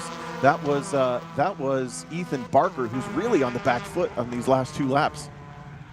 All right, unfortunately, we got to do it, but let's get it done. Let's do a call to grid. We'll take our break. We'll come back and get you green, hopefully all the way to the finish. Attention to the paddock, attention to the paddock. Race Group 1 to the grid for your feature race. Race Group 1, STU, GT3U, Touring 3, Touring 4, STL. Group 1 to the grid for your race. We also need to announce quickly to Group SRF driver 14, SRF driver number 14, Robin Kirkland. Please see the race director in tech. Hoosier Racing Tire is proud to be the presenting sponsor of this year's Hoosier Racing Tire SCCA Super Tour.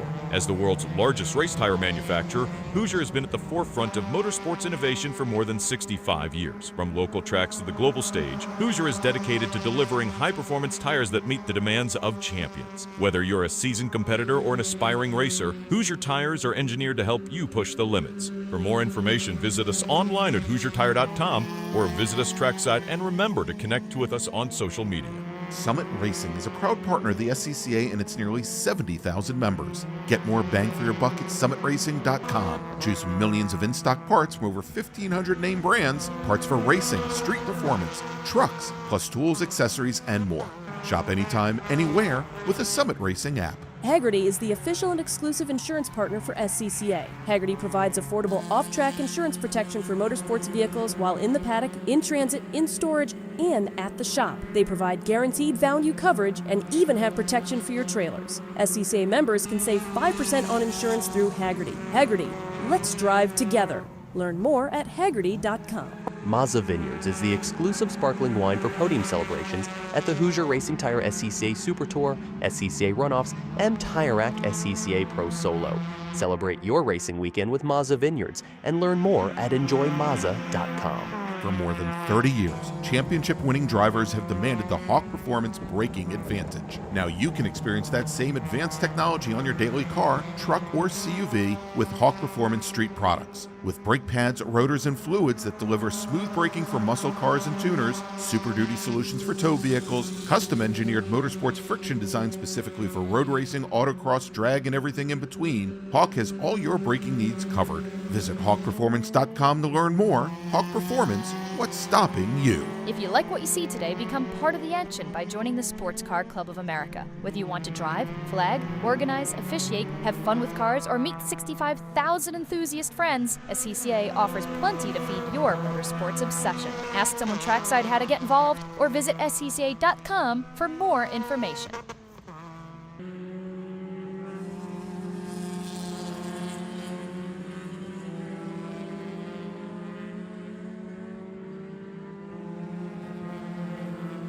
Back here live at Hallett. If you've been watching during our ad break, we've seen two wrecks that happened but didn't, Tom.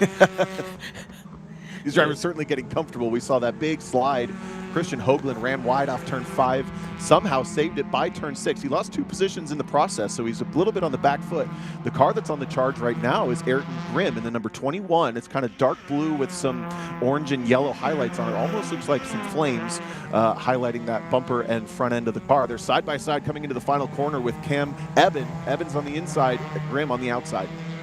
Yeah, that was interesting coming at the exit of 9, but Eben able to hold on to the position up to this point, but Grimm right there behind him, not going to give up as we come up on 5 minutes to go here. Your race leader, Ethan Lampe, he is basically checked out. 6.9 second lead for Lampe over Camden Hibbett. Camden Hibbett has a 4-second lead over Marcello Paniccia. And then you've got Ethan Jacobs back in 4th place. So kind of almost a battle for the 3rd spot on the podium, but not quite happening yet. Ethan Jacobs not close enough to pressure Paniccia, but that could be something we need to keep an eye on here as we get to our final few minutes. It looks like in turn 2, the outside is not where you want to be. That's where Ethan Barker lost his time last lap, and that is where Ayrton Grimm lost his time this lap. That's going to put the Barker car back up in front, chasing Cam Eben. Camden Gruber has pretty much checked out. That's the blue car with the light headlights coming at us right now. The white car is Eben, and then it's this great battle. They go side by side into turn 2 every time, and it seems like the car on the outside loses out by the time they get to turn 4. Whoa, Grimm, big push. No, that's Hoagland, big push into turn 9. Carl asks, how often do you have Camden and Camden in the same race? We often have Camden, and Cam in the same race all the time, it seems like. And yet we still can't get it right. That's true. Sometimes. It's true. So forgive us when we don't get it right. There is Ethan Jacobs right on the rear bumper. Right in front of him is Marcello Paniccia here. Ethan Jacobs now side by side into turn 1. He is going to get the pass done, I think, and he does. Oh, still right now. Pass is done. You can see the rear view camera behind our pylon there. Now Paniccia is going to try to stick to that rear bumper, and and Jacobs still has a lot of distance to go to get up to the 2nd place car there. With 3 minutes to go, I'm not quite sure that's possible. Marcello Paniccia thought about the over-under coming off of turn 3, but couldn't quite make it happen. Was smart to tuck in and not lose too many car lengths. This is the battle for 3rd. See how much mud is just brought barely onto the circuit just there, so you don't even have to go off to get into the muddiness. Ethan Jacobs set his sights now on that car in front of him. I'm not quite sure if that's a slower car or if that's Camden Hibbett. I think that's probably Camden Hibbett right there. Yeah, that'll be him, and you can't even see how far up Ethan Lampy is. Yep. He's just now crossing the start-finish line as we watch second place come into the final corner, as he's well checked out in that number 95. The fastest lap of the race right now sits with that driver, a 126 flat, but the fastest car on the circuit last time by was Ethan Jacobs, and now third. Now, all of these cars here, this is basically also qualifying for the next race, because these cars were definitely in the rain yesterday. Yeah. So it looks like right now your fastest car is going to be Ethan Jacobs on the pole. At this moment, on your provisional pole for this afternoon's race. Another big push from Ayrton Grimm, struggling with understeer in that number 21. Runs a little bit wide in turn one, and that's going to give the car behind, I think that's actually Brian Heitman, unless they had a pass.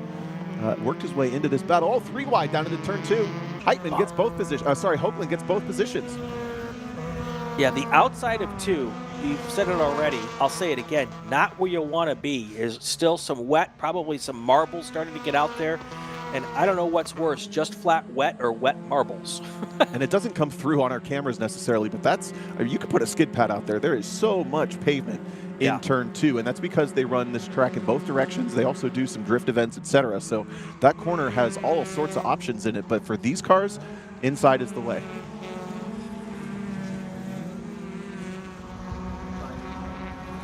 I am being corrected again. Thank you, Nathan Saxon.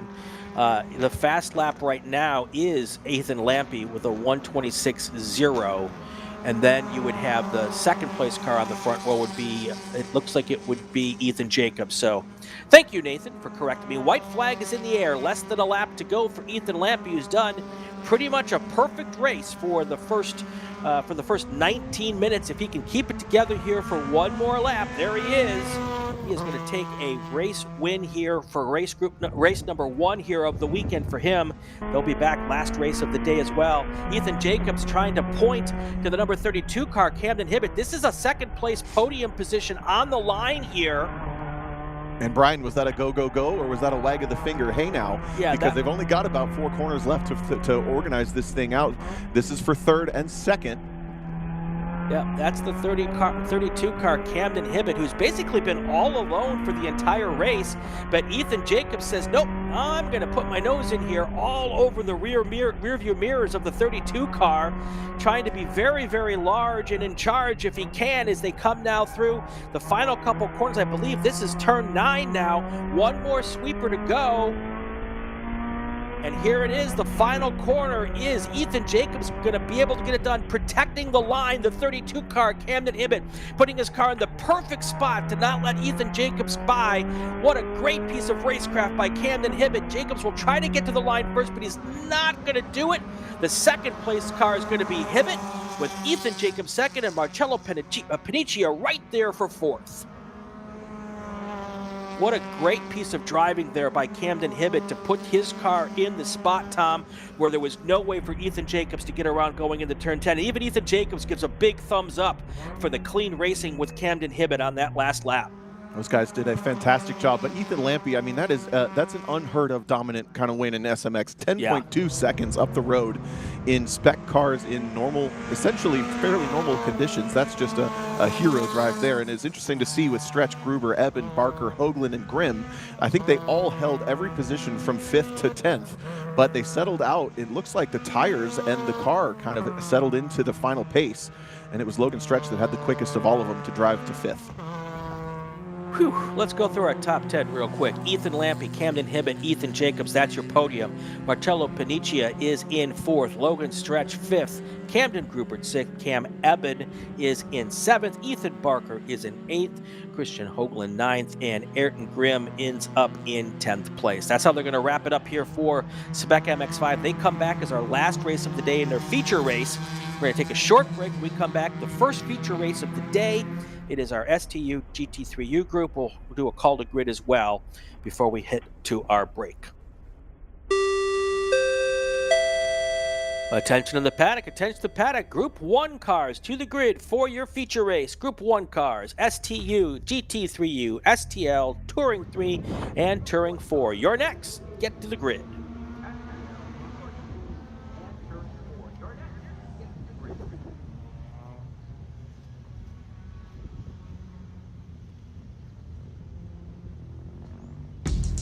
We're not supposed to be out here.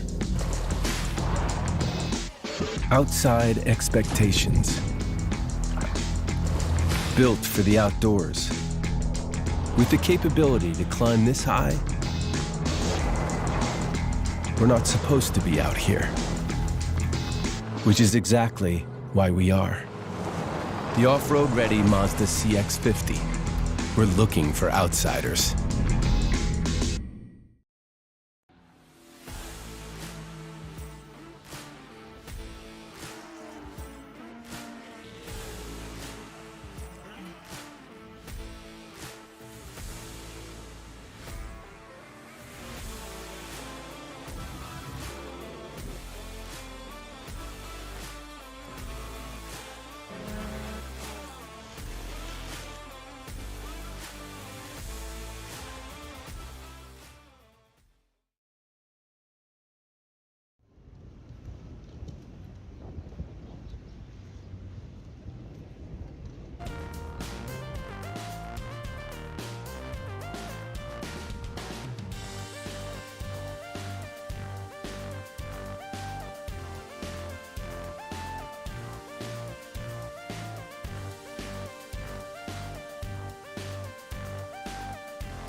All right, we're back here live at Hallett Motorsports Park. I'm Brian Bielanski. It is, and with me, Tom O'Gorman, our director. Jordan Worth is here. Gregg Ginsberg, 5G, is the guy making sure all the cameras look fantastic, and he's working harder than any of us with the weather we've had, Tom. But yeah, let's take a look at this facility. We haven't had a chance to do that this morning because we've been zipping right along. We've got our feature races coming up now here at Hallett. This is in Jennings, Oklahoma. It is a 1.8 mile, 2.89 kilometer circuit, 10 turns, natural terrain, brand new asphalt, first race all the way back in 1976, Tom. And it is a really fun, classic track that follows the terrain. It's long, lots of corners and short straightaways. Going down into turn one, a very quick zone that's not a great braking zone to make passes. We haven't seen much passing there in turn one, but it's a big mistake zone running a bit wide coming onto that Cimarron straight. And then a braking zone comes up on you very quickly into a blind entry for Coyote Corner. Then you got to decide, do I go for the straight line? Do I go for the wide line? The wide line on the outside is still a little bit damp, I think, down into turn two to get a run up turn three. Big uphill elevation into turn four. You can't see the exit till you're almost there. A flick back at turn five. Another spot we've seen cars running wide into the mud.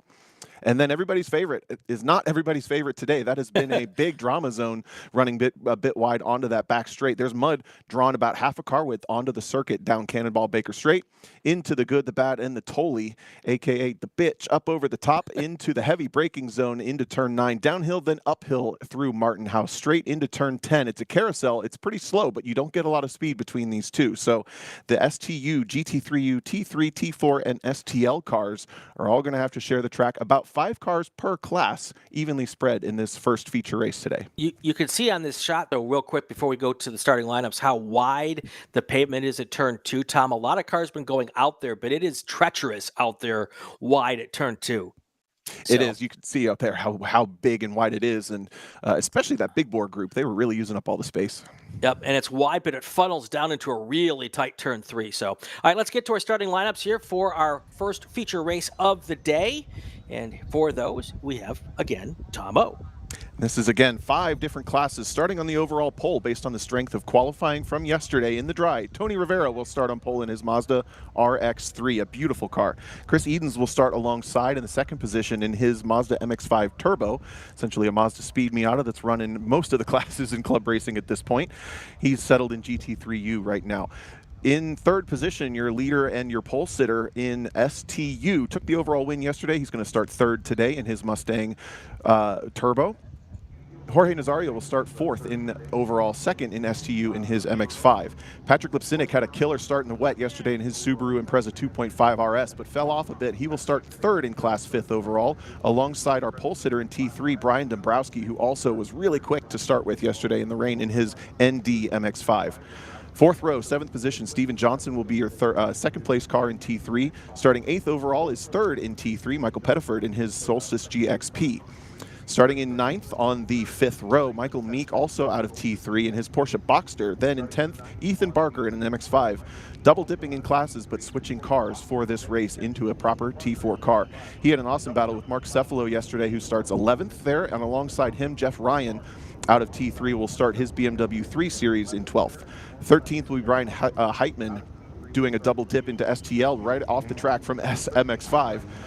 Then we have the 14th starting position, Alan Orban in his SRT4. 15th position will be Ryan Gutiel, also double dipping between MX-5, Spec MX-5 and STL. He starts 15th alongside 16th spot Peter Federlin in an 80s Toyota Supra. 17th position, Leanne Falk in her Mazda 3S will start alongside Timothy Blakely out of T4. Both of those cars in T4 and MX-5 for Blakely. Then it's Michael Lewis in his RX-7. Essentially running F production trim there in GT3U. He will start 19th. Then 20th spot, STL, Peter Davis will start his Honda S2000 alongside there. 21st, Blake Thompson almost got the win yesterday. He starts 5th in class, 21st overall. 22nd overall will be James Deonto in another MX-5. Final car in GT3U, George Walker in a Mazda Miata. Then a last car on grid, we believe double dipping between SMX-5 and STL with 2 different drivers. This is going to be Jim Eben driving that MX-5. There's your grid. And there is your grid. A little bit of a break here between the last race and this race because a lot of cars from that last race were also in this race needed to change tires and get into the proper conflagration for this particular class that you're in for here. So that was a little bit why the break there. But we are racing here. One more race before lunch. Then we're going to take our break for lunch. And we'll come back 6 more races this afternoon. And we barely even got started, Tom. Yeah, we have a lot of action yet to come. This is exciting. Noticing that Tony Rivero didn't make the grid in that RX3, so that's going to promote Chris Edens. I think I said Evan, but Chris Edens is going to be promoted to the overall pole. And I don't believe that anybody is supposed to move up alongside, so he may come to the green kind of solo with the 2 or 3 STU cars just behind. That Mustang, that MX-5, and that Subaru all in the same class. All right, here comes our groups here through turn 6 here. And they will start to get lined up here as they come up the hill towards 9. And then they've got that short little run down to that sweeper. This has been a very interesting part of the racetrack. We saw a couple of cars go off here last race, and I don't know how they didn't end up spinning like 86 times. They kept their foot in it and saved it. Some great driving. I might say my win of the weekend across the board is people being able to get out of the mud somehow. Yeah. Even though you see how much elevation there is, almost every time you go off track, it's downhill. And somehow a majority of the cars who have gotten off track have made their way back on track. So it's actually been a pretty smooth weekend given everything. All right, here is your front of the pack now, starting to form up in nice rows of 2x2 here. Everyone's seemingly pretty close here. We're going to come bring them up onto the front straight. If the starter likes what they see, they will throw the green flag, and they do, and we are racing our first feature race of the weekend. It'll be 27 laps or 35 minutes. That was chaos in the middle of the pack. The Porsche Boxster popped out, and I don't think that Ethan Barker and the MX-5 saw it coming. They were 3 wide for a moment and had to really gather it up. Michael Pettiford with a big moment down into turn 1. He has a wiggle and is a really slow exit onto the back straight here. Fantastic little bit of driving there by all the cars involved. That is David Fiorelli, who's taken the early lead in that Ford Mustang out of Coppell, Texas. And right behind him is Chris Edens in, actually it is the, yep, that is the Mustang. That's Chris Edens in second place. And he's making this race a little bit of a nightmare for Michael Meek because of the Porsche Boxster. Slide. They're not in the same class, but they're racing side by side. All four, T3 cars are nose to tail. Ethan Barker's kind of spoiling their party a little bit as he now slots back in line. We've got Patrick Lipsinick in that Subaru Impreza. Did really well yesterday in the rain. We'll see how in the more dry he does today. But look at how much that Fiorelli has already checked out in that STU car. He was up on it at the start, got a really good start from the second position, and was able to basically lead fully. And this is a great shot. Take a look at the wing on the back of that Mustang. You notice it's not even. Yes. The design of that is that basically it gets a little bit more downforce on the side of the car that you would want the downforce on, or at least that would get a little bit more airflow. So very creative thought process there on the back of the Mustang. He's now getting held honest, though, by Chris Edens.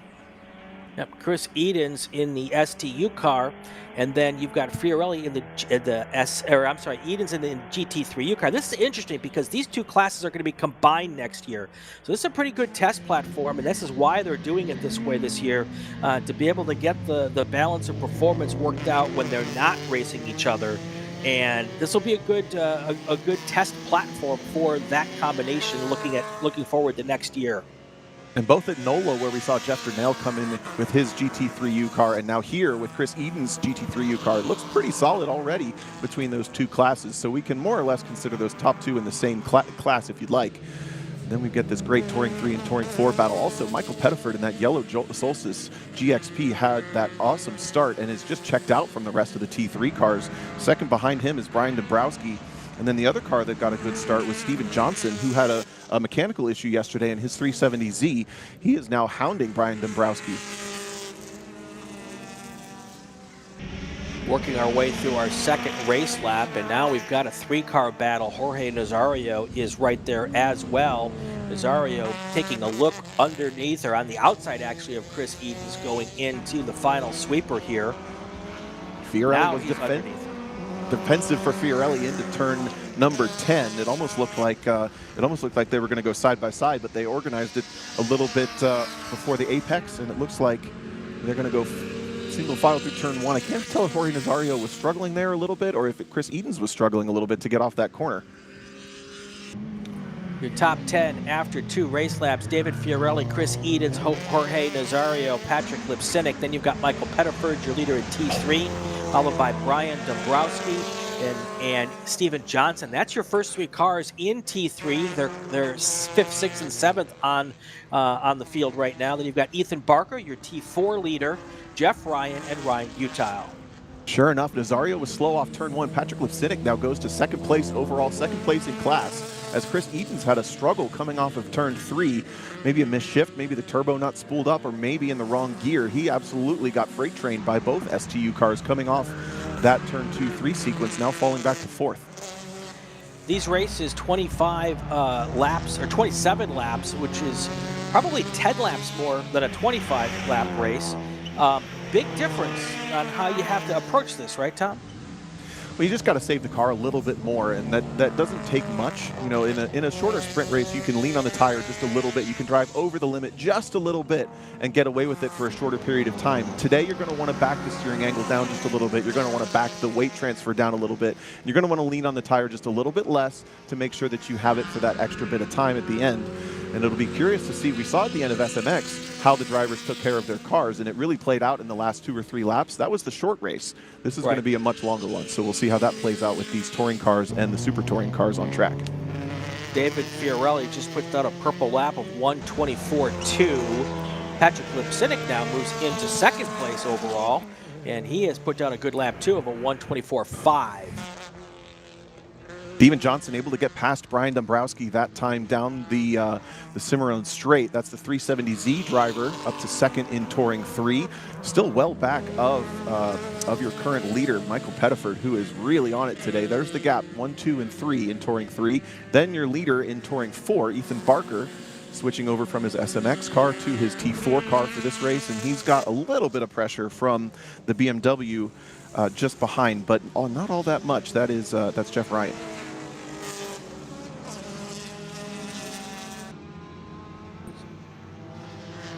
Little pack, you should be seeing them come through here in just a second. Nice little pack of racing right here. And I think that is your T3 battle.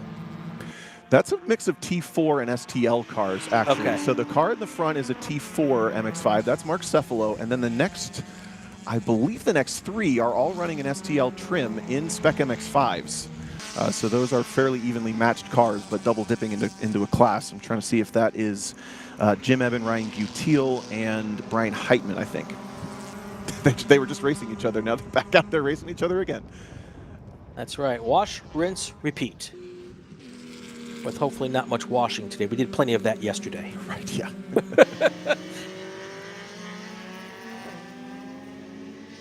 I feel I've avoided looking at the radar this morning because I'm thinking that might be a little triggering for us after what we went through yesterday. Oh, thank you, Jordan. Oh, no, that's not what I wanted to see. Little storm. Thankfully, though, no red or yellow in that splotch. So if it does rain, we hopefully won't have any lightning.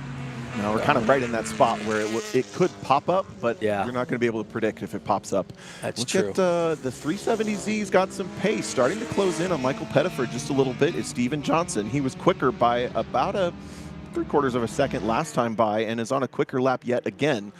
And he's not completely checked out from Brian Dombrowski. So 3 very different cars racing each other hard. And I have to imagine that the MX-5 is probably going to be easiest on its tires. The turbo and the GXP may get a little bit hot, and those Z's certainly have to deal with heat issues and some braking issues as well. So these cars all have different things to manage, and the drivers are going to know that.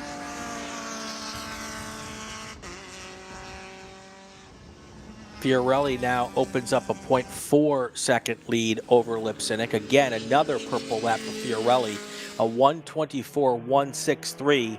Here is Chris Edens with those 3 cars in front of him. So those 3 cars in front are the leaders, Fiorelli, Lipsinick, and Nazario. And then that is the STU battle right in front of him. And then Chris Edens, your first car in GT3U, trying to keep up. And right in front of them, right in front of the leaders, is the Mazda RX-3 of Tony Rivera. Not quite sure why. He did get out there. Yeah, joined late. Oh, is that what happened? Okay, yeah, he joined late. I wonder why that happened.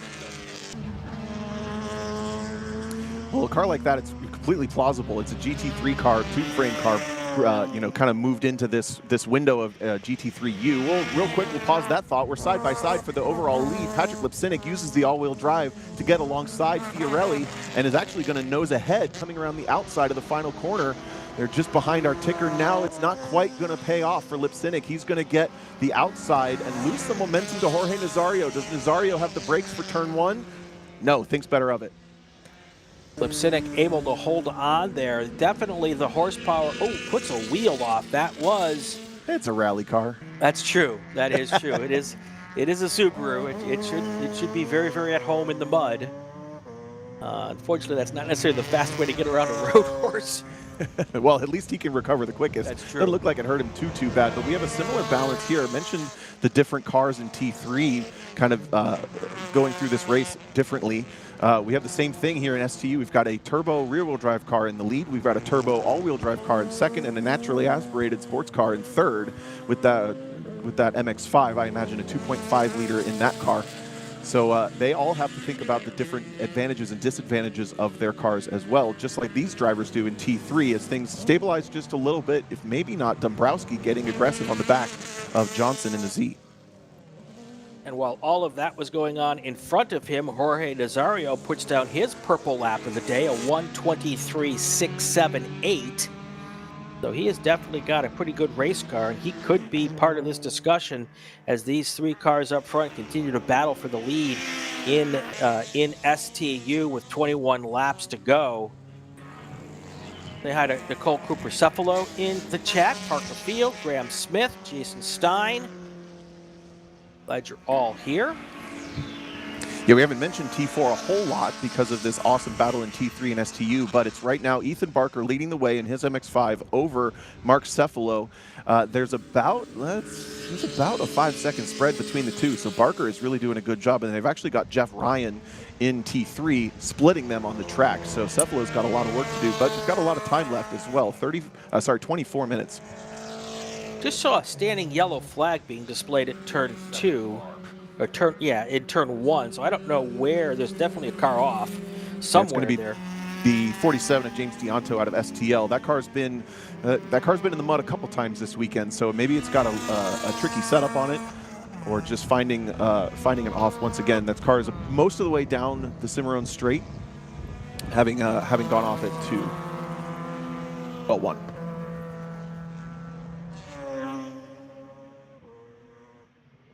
There, we're back with your leaders now. Fiorello, Patrick Lipsinick, Jorge Nazario, 1, 2, and 3 on the track, right there in our view. You think there's a pact amongst the STU guys to run a dark blue car with yellow numbers?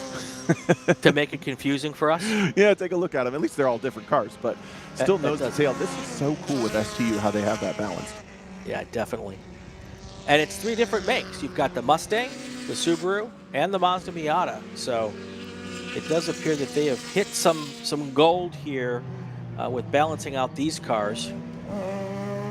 STU designed to capture a combination of older pro racing cars and garage-built cars with engine swaps, aero, etc. And that's how you come up with this pretty cool balance that's loosely based on power to weight, but not exactly calculated that way. Also see Michael Lewis was able to just join this field. He was in GT3U as well, late to grid and just pulled out to get some track time today. Yeah, probably trying to just get the halfway point so that they can get the race counted as a race, so they can help get themselves to the runoffs. It's a combination of finishing position and completing a certain number of races. And some of these drivers who are racing in multiple different classes, like Michael Lewis does, he'll just try to come out and make sure he gets the race completed so that it qualifies him for the runoffs. Yeah, it's less about results and more about getting qualified. Correct. Look at this battle in T3. Johnson has found more speed. That's Steven Johnson in the Z and is caught back up to Michael Pettiford, or has Pettiford slowed down? Let's take a look at the times, and sure enough, Johnson was way quicker last time by 7/10 or so in the Z. Your leader in T4, Ethan Barker, followed by Mark Cephalo, who's about 3 seconds back, it looks like right now. And then a good bit back to Blake Thompson, your third place car in T4. And in STL, the trio of Spec MX-5s are having a great battle still. Ryan Gutierrez leads the way over Heitman and Eben. That's Jim Eben driving what looks to be the same car as Cam from the last race, so he probably inherited a warm engine and some warm brakes. Look at Pettiford straighten out the exit of turn 3 and just get a big dig in that turbo Solstice. Relative to the naturally aspirated, but V6, Z was not able to get the biggest exit and lost a bit of time. Ethan Barker and Mark Cefalo, they're now right up about 2 seconds gap now between Cefalo and Barker. They were racing at the end of yesterday's race and came together on the last lap. And Barker ended up with a one race probation for that incident. So he's going to have to be on an extra good behavior here during this race if they do get close to each other again. And that was the result of that little schmozzle if you were watching with us yesterday. Yeah, both cars really loose off of turn 5, referencing yesterday's race. Yep. And then I think Barker just wanted to utilize that run that he got on Cefalo. Got it a little too deep, probably got into the ABS and wasn't able to make turn 6. So that's where those cars had contact. So that's good accountability. Even if you didn't mean it, you got to be held accountable. On the track right now, guess who the fastest car is? The 09 out of GT3U, Tony Rivera. Even though he's not in the race, 5 laps down, he's the quickest car on course by a good bit. Yep. So another situation where maybe he made some changes to the car and he's getting out. Oh, look at the big slide tank slapper. Now he's off all the way around. Was that Pettiford? No, that's Lipsinick. He got an all-wheel drive slide coming through turn 4. The back end got around from him. He must have a bunch of rear bias on the all-wheel drive system in that car. Maybe some toe out, who knows? But he tank slapped it and then goes through the inside. That was a great battle that is now going to fizzle a little bit at the front for STU. And that is a waving yellow there. And is that Lipsinick now back on the racetrack going in the right direction? I believe it is. There he is. That was a moment.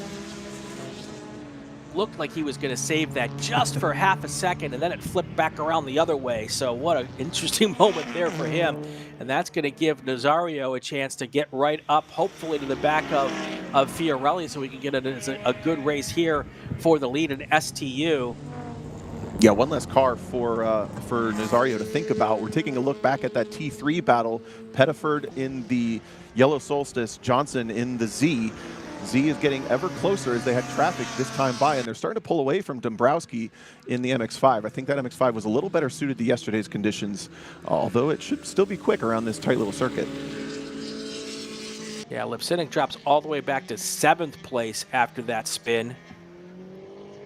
So I think he's pretty much out of the discussion for not for the podium. He is still in 3rd place in STU. So that is the good news. And the next car for him in STU is Peter Federlin, who's a significant distance back from Lipsinick. So while he's going to lose the 2nd spot on the podium, or the potential for that, at least he's still in line for a potential podium finish here.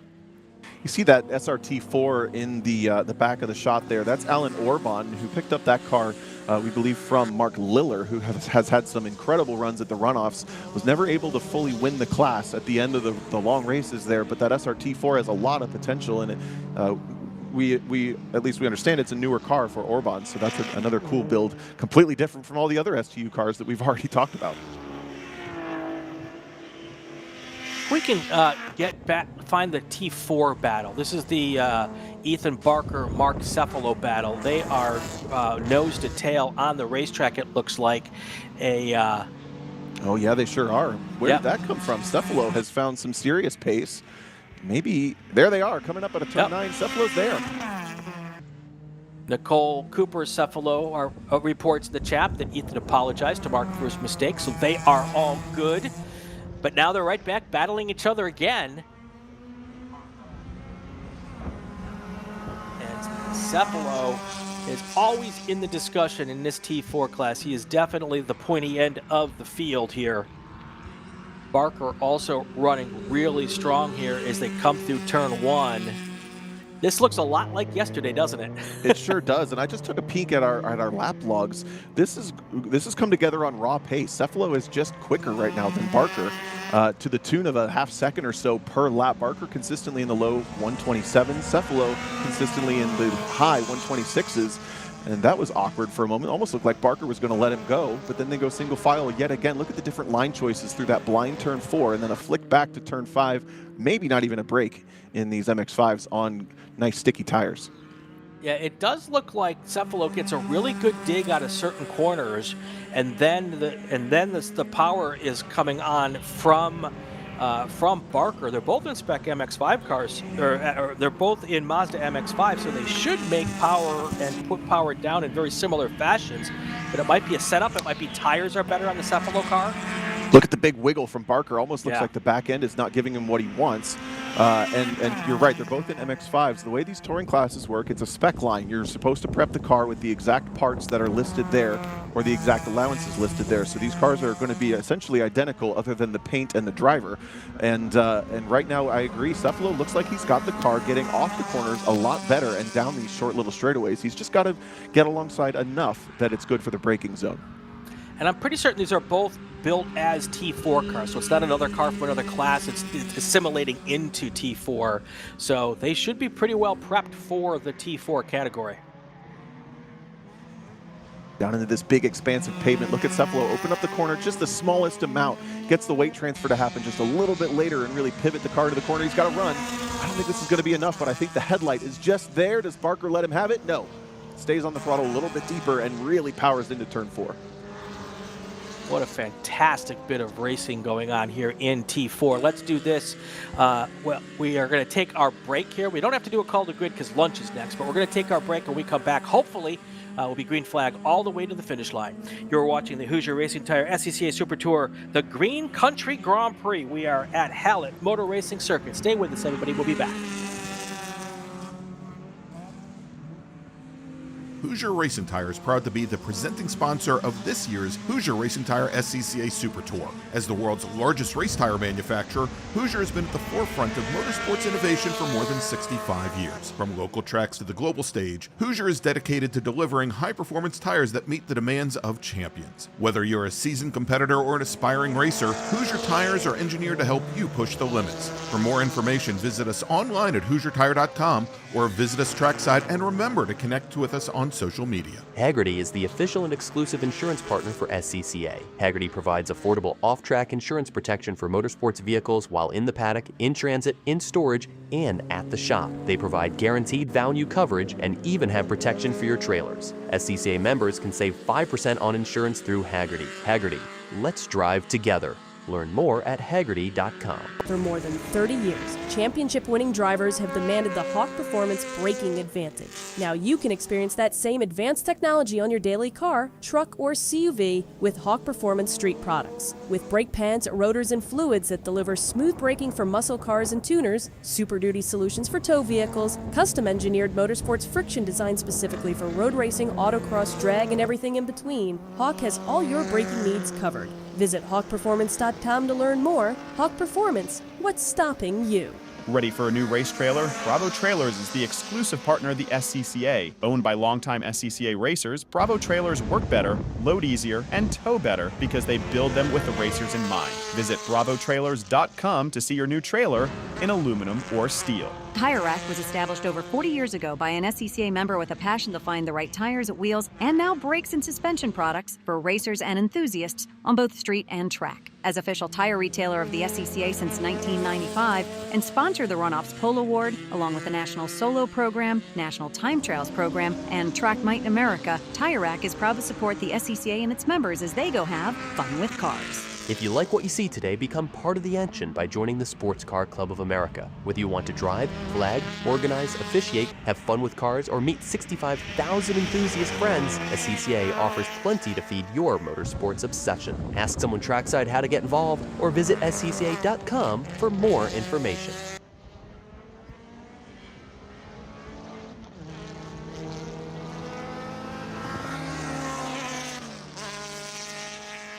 Back live at Hallett Motor Racing Circuit. 12 to go here in our first feature race of the weekend, first of 7.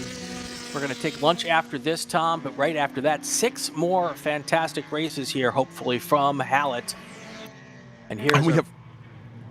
Yeah, go ahead. We have 4 out of 5 classes hotly contested right now. We're looking at the overall lead between David Fiorelli in the Mustang, Jorge Nazario in the MX-5. They were much closer about 2 laps ago, but Fiorelli's been able to pull it just slightly back out right now. We also have an awesome battle between Michael Pettiford and Steven Johnson in Touring 3, and Ethan Barker and Mark Cefalo, who on raw pace closed a 5-second gap over the last 10 laps or so to battle for T4. STL's also in there. It's Spec MX-5 cars battling it out, but Ryan Gutiel and Jim Eben are pretty tight. All right, so since they're all lined up for us, too, on the racetrack, we're going to take this battle for a couple laps, and then we'll slide back and keep an eye on this T3 battle for a couple laps, and then we'll catch back up with that T4 battle. So don't go anywhere. If you're not interested in the STU battle, we're going to pick up everybody here in just a minute. Wow, that's look awkward. at that. Through lap traffic, Nazario picks the awkward side up the inside, and Fiorelli picks the awkward side, and now Nazario has a great opportunity. I don't think he's alongside. No, they're still nose to tail, but now less than a car length between the leaders in STU. Yeah, this is certainly, it looks like an opportunity or a situation where the Mustang has got the raw power and Nazario's a little faster in the twisty bits, but Nazario just can't get it close enough to make the pass there by the end of the lap. So with that torque in the EcoBoost Mustang, Fiorelli is getting off turn 2 right here and turn 9. The 2 tight corners really, really nicely, and Nazario spends the rest of the lap trying to momentum back up to his bumper. There's the biggest the gap tends to be, and then watch, by the time we get to turn 9, it'll be back down to almost nothing, I think. This is one of those yin and yang kind of situations where one car does it one way, the other car does it another way, and it's really interesting to watch. Or maybe I'm just a flat-out geek. Well, that is our job to geek out about this. That is kind of true. That is kind of true. Here they come into 7. And they have a big lead over the T3 car, and then there's the GT3 car. You can't even see him in the picture on that last lap. That's how far back Chris Edens is. That's how much Nazario closes up just through those section of essentially just 7, 8, 9. Really is where he closes up. It's really good through that section. And the time is just evaporating. We're under 10 minutes to go in this feature race. Yep. All right, Jordan, let's see if we can slide back and find that battle. Here it is. That yellow car is the Solstice. And then you've got that Nissan Nismo 370Z. That is your battle for T3, the lead there. And the Nissan trying to get underneath here. You can see it right there. He's got the run side by side down into turn 1 for Touring 3. Let's see if he makes it stick. He does not. The Solstice just able to hold on through the power zone there as they come into turn 1. I believe that is actually Chris Edens in the car right in front. Yeah, the white Miata with the wing is Chris Edens, running 3rd overall, 1st in GT3U. The other car in shot is the Toyota Supra of Peter Federlin, going 1 lap down just now. And we mentioned that the brakes on the Z tend to be a little bit of the weak point, and that was a braking zone that Johnson was not able to use. We're getting into the late stages of this race, and he may be running out of car, or maybe just didn't want to pick that spot at that time. Yeah, Pettiford hit that traffic just a little bit better, was able to get a little advantage there coming out of turn 2. Took a little bit longer for Steven Johnson to get around him. Now Johnson has to try to get back to the rear bumper of that Solstice. And again, this also looks a little bit like the same situation with the lead pack, Tom, where the Solstice may be a little stronger on horsepower, but the Nissan a little better in the corners. Yeah, and it looks like these two are maybe making they're maybe making a couple of mistakes that are adding to that ebb and flow. And I'm not saying big mistakes by any means at all, but towards the end of these races, when the tires are hot and your brain is hot, you can have that little bit of ebb and flow, maybe within a second or so of lap time.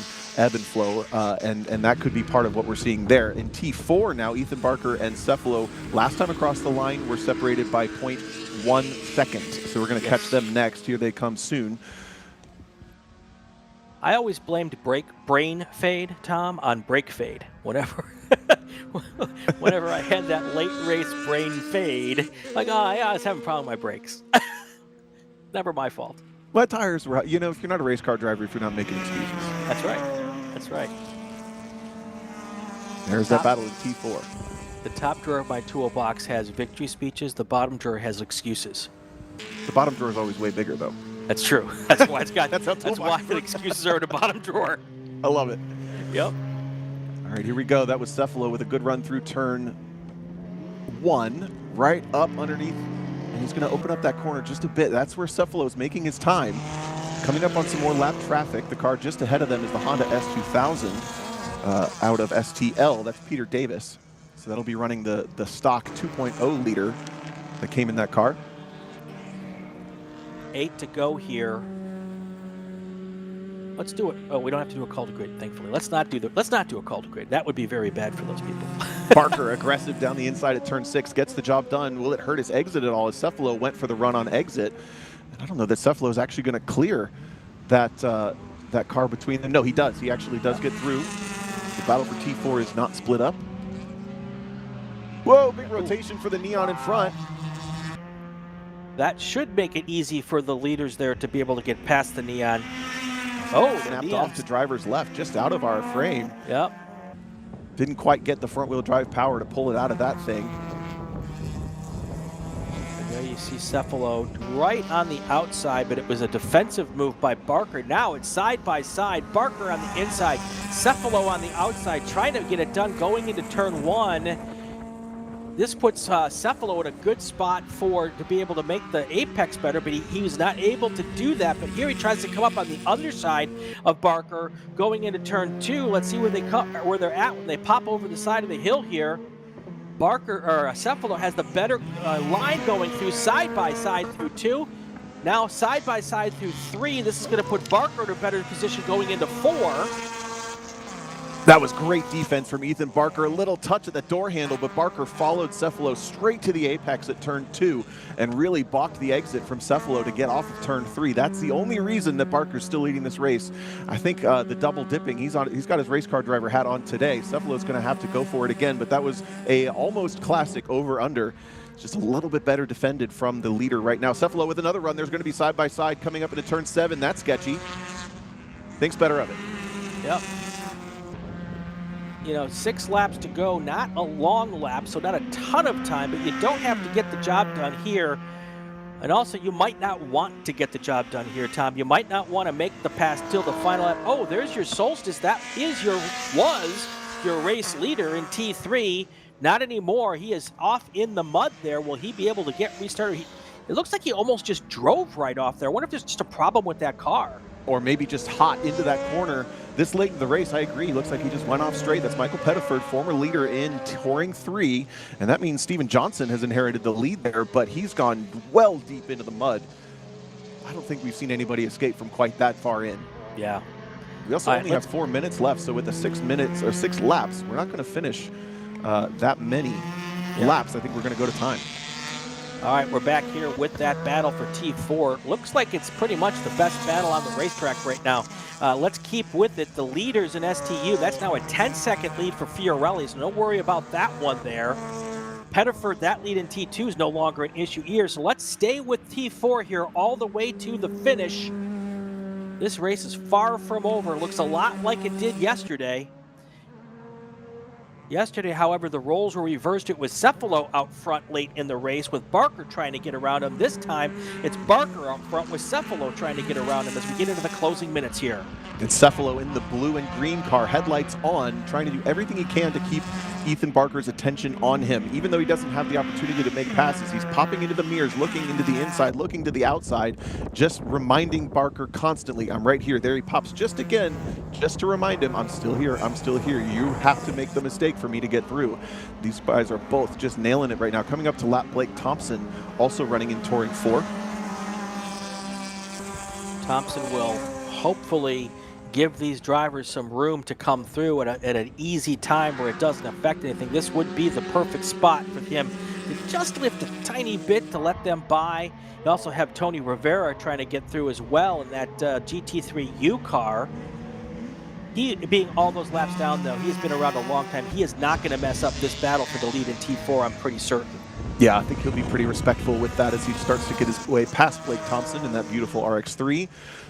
All right, Cephalo has been really good at making these corners open up for him. See, he's got a bit more radius on him, and he tends to get a better run out of turn 5 right here and turn 6.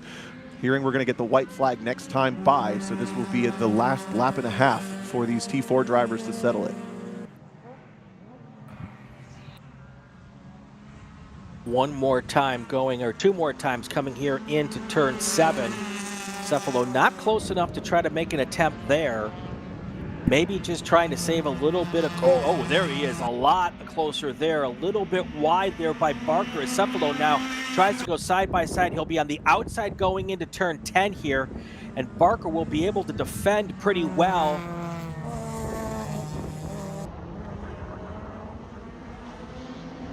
Yeah, Barker defends it once again. His defensive racecraft is absolutely stellar in this situation, but it looks like he really has that car either set up loose or has a driving style that trends loose with that car. He's backing it into the corners, both in SMX, in a different NCMX5, and in this. That's how that mistake happened in turn 9, how Cephalo got the run. But again, Barker's racecraft to defend has been perfect. Yeah, but of course they can't try a pass here because that yellow flag is out. Right. Now they can get back to racing, being past that solstice. Cephalo's got 7 corners to go to try to get this done here. Not close enough going into 5. Got about 2 passing zones left, right, Tom? Yeah, and it looks like Barker's been braver through turn 7. Cephalo always gets this pretty decent run. Ooh, Barker feels the pressure. He moves to the middle to protect Cephalo with a run. He's going to go to the inside anyway. Yep, Cephalo's going to try to get it done here. Pulls back in. See if Barker goes a little bit wide here, which like he did last time. It looks like a much better line through turn 9 this time.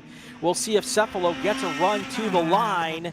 He has no problems there, but Barker in a good spot to be able to try to defend here. Doesn't look like Cephalo's close enough to try to get a run on him, but here we see what happens. A drag place to the, white flag. We're still going to have one more lap with these guys. I thought we were on the final lap.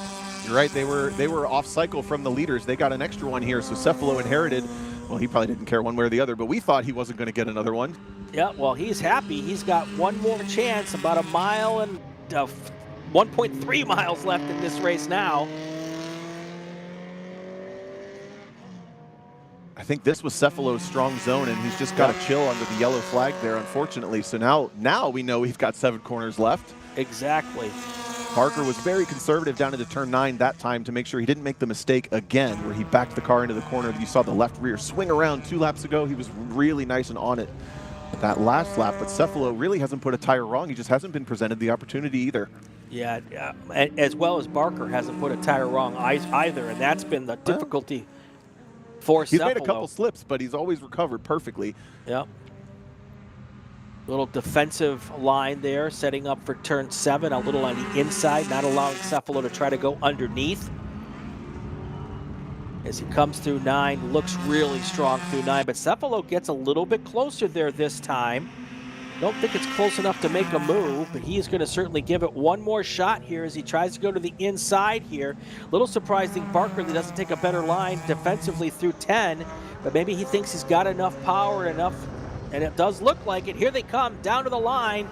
This time it's going to be Barker first, followed by Mark Cephalo. I'll tell you, we didn't quite catch it on camera, but from our announce booth here, Cephalo gave it everything he had. They nearly touched at the apex. He sent it in so quickly at the entry. He was basically Hail Marying it, not to dive bomb, but just to see if he could bait Barker into to taking the bait. Didn't do it. A great race from Barker and Cephalo both. And also congratulations to the other class winners, David Fiorelli in STU, Chris Edens in GT3U, Steven Johnson in Touring 3, and Ryan Gutiel in STL. Yeah, David Fiorelli ended up with a 22nd win here. Pretty amazing here. And here is the in-car camera from Chris Edens as he comes off the racetrack. Before that, we were seeing Ryan Gutiel's camera. So a lot of fun here in STL, STU, GT3U, Touring 3 and Touring 4. Some great action. We've got a lot of other great action still ahead of us here today. We're about to take about an hour break here for lunch. When we come back, we've got 6 more races, Tom, and we've got some doozies as well. All right, we're going to see. We'll keep the camera on here. They're going to get some victory laps here, but we're going to take a step aside. We'll be back in about an hour, and that should be 12:10 p.m. Let's see here. Yeah, that looks like that timing will work out perfectly. So 12:10 p.m. Central Time is when we plan to go back racing here. Congratulations to our race winners in the first race, and we will be back here in about an hour.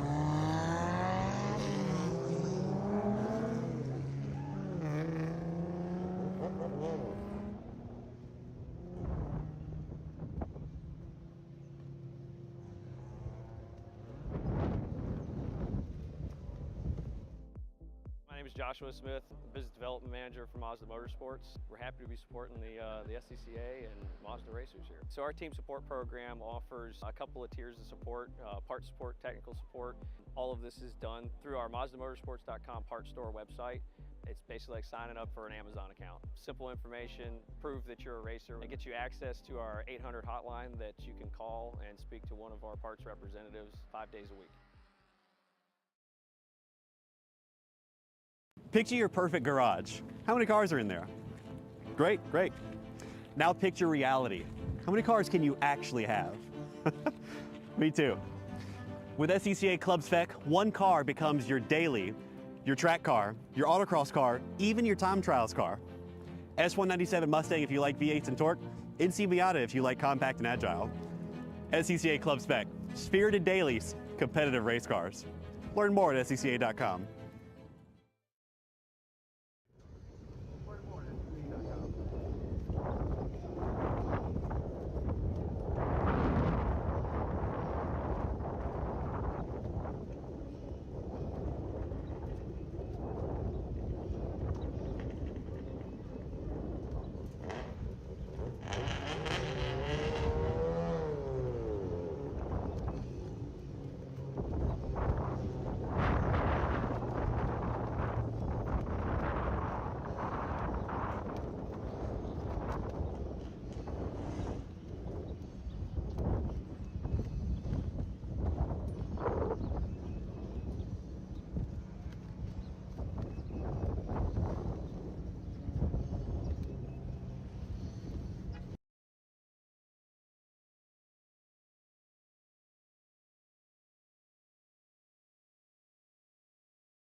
Welcome back to Hallett Motor Racing Circuit. We've got 6 races left in this edition of the SCCA Hoosier Racing Tire Super Tour. Up next is our production cars, EF and H and B-Spec.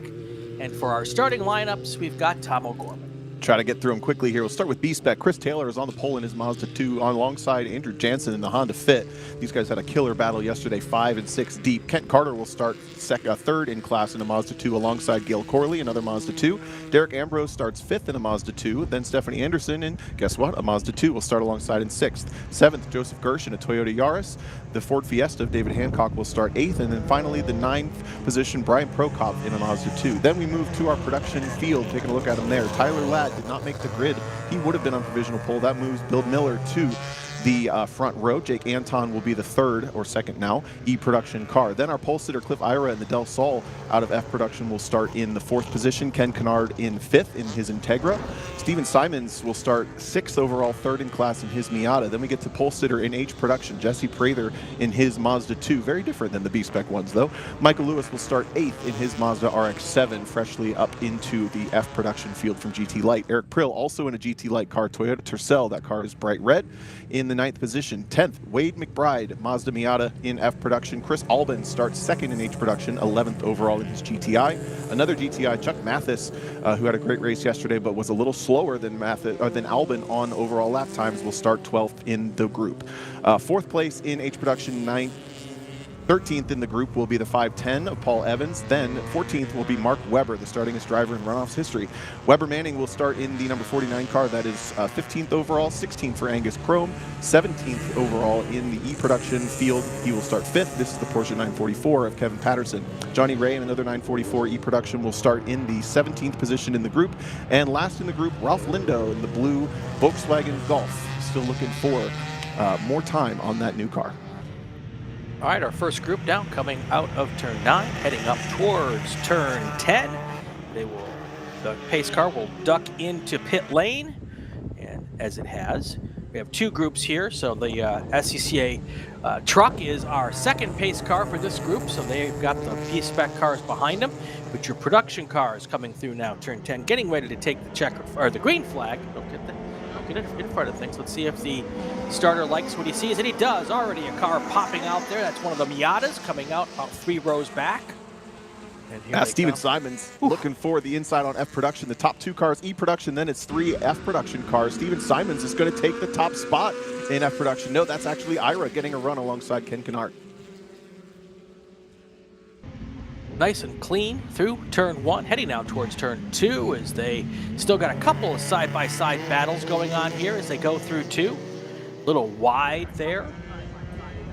And here comes your B-Spec field, all pretty lined up by 2, heading past the start stand, green flag in the air. And we have both of our groups underway right now. Still side-by-side as they go into 1.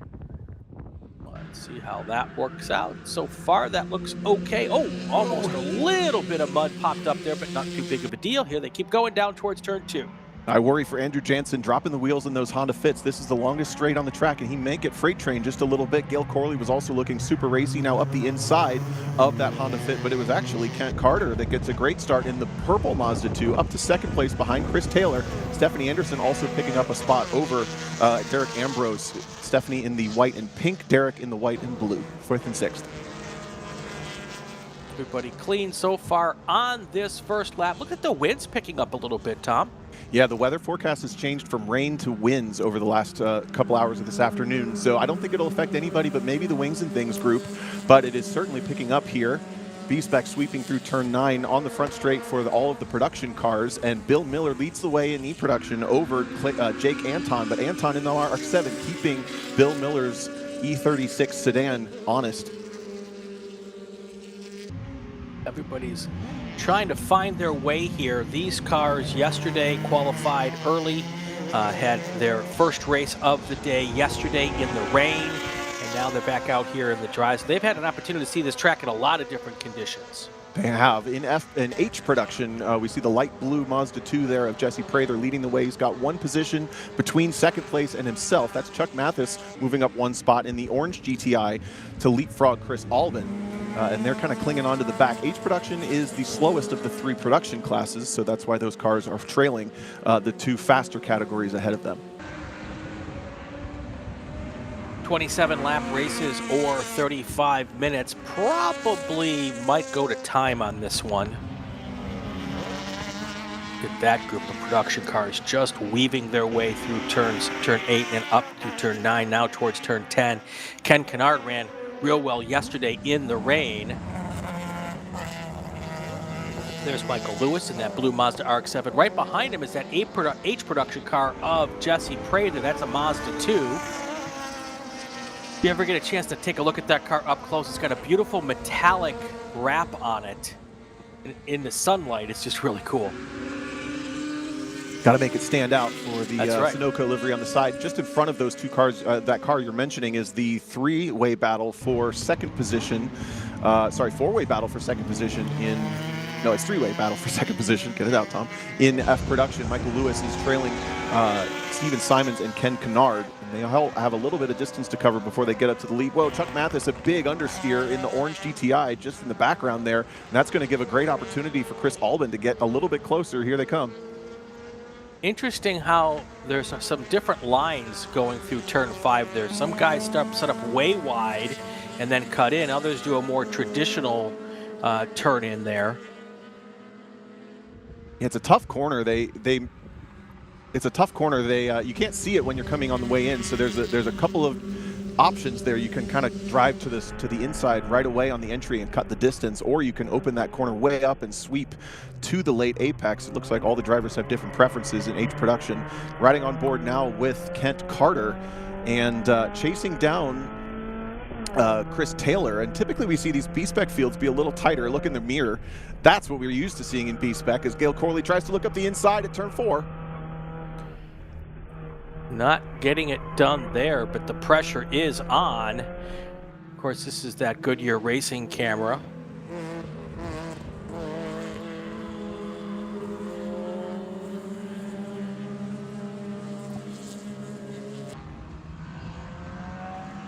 Turn 7, we got some action going into here. This has been a pretty interesting corner this weekend where there's been some attempts to make passes here, and sometimes it works. We've had some contact in other races, so we keep an eye on that turn 7 area. Turn 9's been really slippery. Several cars have gone off on the outside of 9. It's kind of a reverse camber turn. Oh, we got a slow car coming up over the hill. Yeah, Weber Manning with his arm up, hitting in that black F production MX-5 or Miata. I thought he was just being nice and generous to let the B-Spec cars through at turn 9, but it looks like maybe some mechanical issues for that car. B-Spec all strung out, way more spread out than they were yesterday in the in the damp. Keep an eye on that Honda Fit. That car was a little bit of a slow burn yesterday, but had a good run towards the end. And Gail Corley in the Mazda 2 just in front. That's the solid silver car. Led basically everything but the last 2 laps. Nobody really seems to have anything for Chris Taylor right now, though. Chris Taylor out of Texas got a lot of laps here at Hallett. He really loves this place, as do many of the drivers. Right behind him, Kent Carter in that saber-tooth tiger thing. I don't know what I know what I'm not supposed to call it, so I'm not sure what I'm supposed to call it.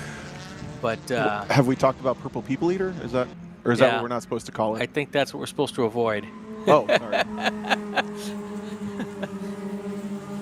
Barney? Thank God we can't get copyright strikes on YouTube for that. Oh. Chris Taylor opening up even a bigger lead now. Moving it right along here. So the battle for second through 5th there is kind of what we're used to seeing in B-Spec. Having a car drive away like that doesn't happen very often.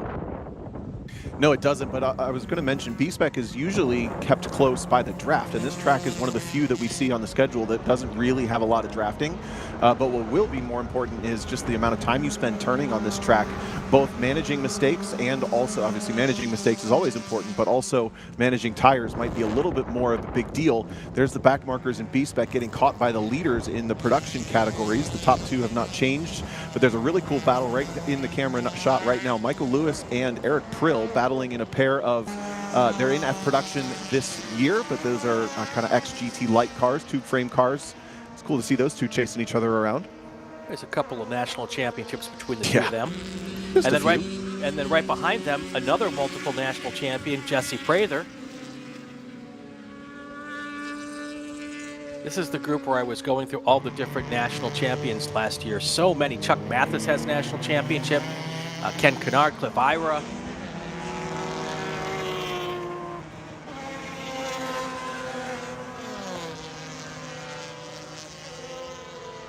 Trying to get a visual on the H production. Second and third place have fizzled, and I didn't catch Chris Albin go past me here. I saw Chuck Mathis is well back, nearly half a lap back from Jesse Prather. So Prather is pretty much on a cakewalk as long as the car stays together and he doesn't make any mistakes.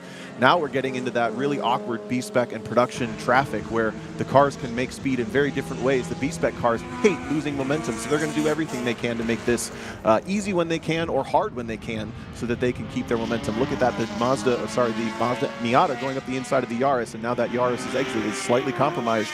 Can't imagine how painful that is in these B-Spec cars with right at 100 horsepower. Yeah, and it looks like there's been some real advantages taken here just by the situation from Chris Taylor. And I think Kent Carter has also been able to stay and get a good gap here because of the faster cars coming through. There's the E-production leader, still nose to tail, Bill Miller, Jake Anton, less than a second separating those two last time across the line. And now Eric Prill in that red Toyota Tercel is getting really close to the back bumper of Michael Lewis's blue RX-7. And here they are. So there is the Tercel, that red car, the blue car right in front, Michael Lewis.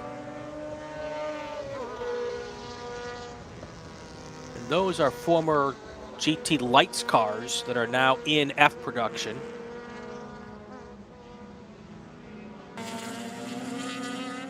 Part of the SCCA's class consolidation plan this year. Eric Prill's just, I don't know if he's waiting for the right time or if he's happy just to be in second place or behind Michael Lewis there. Very possible, but we've also seen a number of drivers have a hard time coming up with a place to pass if the car in front doesn't make a mistake. So it's a difficult place to race in certain circumstances. Here's a little bit of a run for Prill, and if you're thinking Toyota Tercel, what? It's a silhouette-bodied tube frame car, rear-wheel drive with a Toyota engine up in the front. So it looks like what it was, but it was never what it was, to be honest. More like a circle track car set up for road course racing here.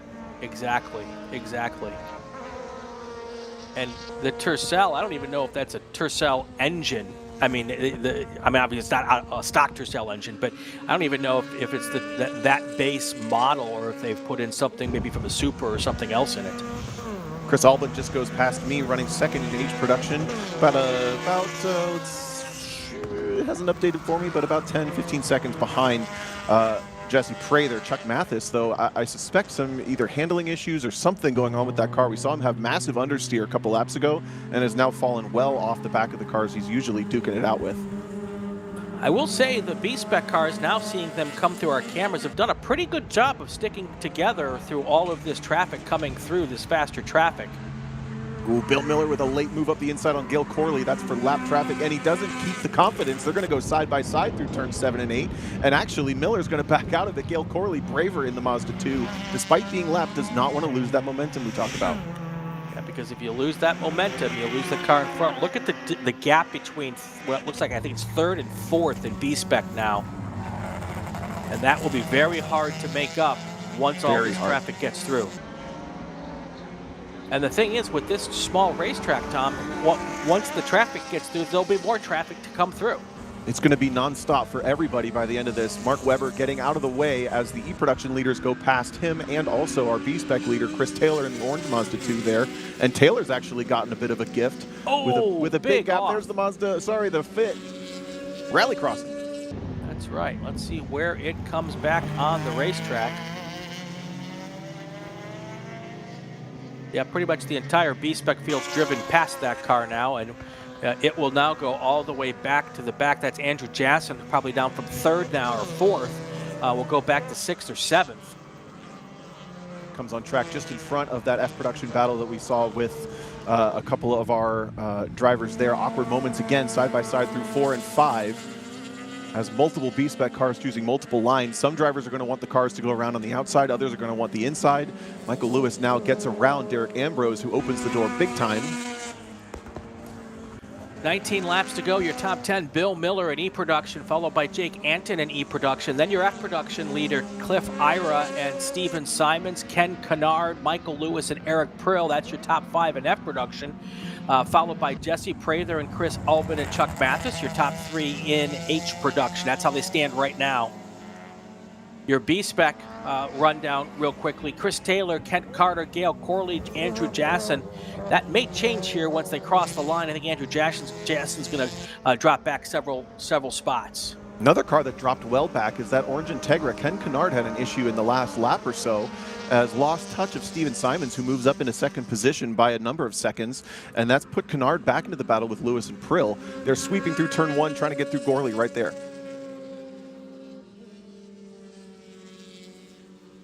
$18 laps to go, 21 minutes on the clock. This is going to go to time, I'm pretty certain here. With a minute 25 being the fastest lap, yeah, it's definitely going to go to time here.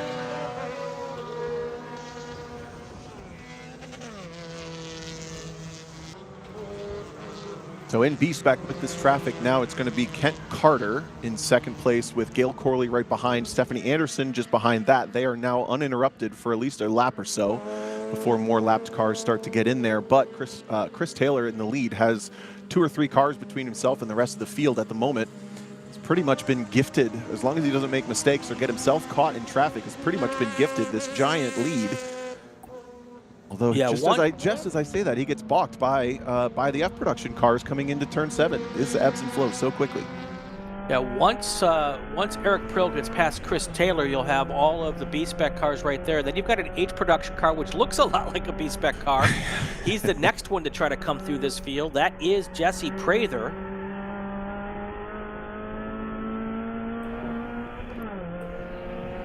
Joe Camarelli in the chat says the B-Spec car with the teeth looks kind of like a 52 Buick. A little shorter, I'm guessing. Yeah. Just a tiny bit shorter. These Mazda 2s have the longest second gear of any of the B-Spec cars. It goes to nearly 80 miles an hour in second gear, and that tends to do really well on slow corners because other cars with shorter gearing tend to have to shift, whereas the 2s can accelerate. For a corner like this, that can be a big advantage on a smaller track, and that's why I suspect we see so many of the Mazda 2s towards the front in B-Spec, although Jansen was trying everything he could to keep the Honda Fit in there and just slung it off the track a little too hard. And one thing we don't have here this weekend, 2 things we don't have here this weekend. We don't have any minis, and I think they would do really well with the way they're put together on this track. But we also don't have any. We don't have any of the Chevy Sonics, which is kind of affectionately or not affectionately referred to as the big bore B-Spec car. It's got a 1.8 liter motor in it, when most of the rest of these cars have 1.6 liter motors. There's Jesse Prather working his way past Gail Corley, the blue Mazda 2 again in H production. That's your leader in the category. Chris Taylor's slipping back just slightly into the clutches of the rest of the B-Spec cars, ever so slightly. That is much closer, maybe 2 or 3 car lengths closer than last time. Right, and with the big lead that Jesse Prather has, he has really less expediency of needing to get through these B-Spec cars, so he's trying to be really respectful and not mess up any of their races as he comes through, and it looks like he's done a pretty good job of that. He'll get past Chris Taylor here, and now he's clear of the entire B-Spec field, and he'll be able to drive away. Unfortunately, for the B-Spec field, none of them have been able to take advantage of Prather coming through by hooking up with him and try to get a little toe up to the back of Chris Taylor. So Chris Taylor gets through all of that stuff, and he still has a fairly decent, about a 2-second lead. Oh, he got a little squirrely there. Look at Kent Carter come right up. Yeah, he sent it into turn 2 a little too hard. It kind of pogoed up on the right front, and he looks like he got a poor run off. The other car making a mistake, Stephanie Anderson, that lap running just a slight bit wide, which is going to put Derek Ambrose right on her flank. And I don't think Chris Taylor got too injured by that, but he did probably take maybe a little bit out of the tires, just a bit. I'm going to give my best Polish, do my Polish heritage proper here and try to get the name right. Susan Wojcicka in the chat, cheering for Stephanie Anderson from Wisconsin. Also, Gail Corley, they're cheering for. Running nose to tail. Yeah, Stephanie Anderson currently in 4th place at B-Spec. Gail Corley right in front in 3rd. Yes, no minis here this weekend either. Geotzik Racing, with that question from the chat. Up front still, Bill Mayer, although Jake Anton just dropped a purple first segment, a 1:25.1, now only 0.2 of a second back. So it's Mazda trying to catch up with the BMW, and here those two cars are right there, I believe. I believe that is the BMW right there of Bill Miller, and right behind him, Jake Anton. So now we have a big battle for the lead in E-Production. Also overall, Anton wants to find a spot here. I think Anton's got the momentum, and Miller has the torque and the power. That's a much bigger engine in the big BMW. Big relative, but the RX-7 looks to close up every time they get into the twisty bits. Is he close enough this time? Neither of these cars, I believe, will have anti-lock brakes because of the production rule set, or because of the production preparation. So they have to be a little more careful, where the B-Spec cars can just throw it down in there and rely on ABS a little bit more. Gotta love when you've got those old school rotary RX-7s out there, as long as you have earplugs on. Yeah. Why are they always the first car running in the morning? Did you notice that? Especially when you're camping right next to them. Yeah. So we love them. Don't ask me how I know. I haven't mentioned him recently, but Cliff Ira is actually now fallen behind Steven Simons. I'm not sure when that happened, but Simons is right there in the black and yellow, and then behind him is Ira. So we have a swap for the lead in F production. And Ira's actually fallen back a bit too.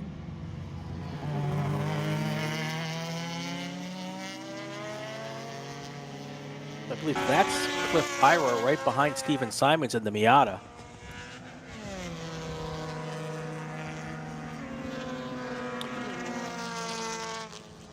$14 laps to go. That's halfway here, folks. So let's do a call to grid, and we will take our break here. When we come back, we'll get the rest of this race. Attention to the paddock, attention to the paddock. Group 3 to the grid. Group 3, Spec Miata to the grid for your race. Group 3 to the grid.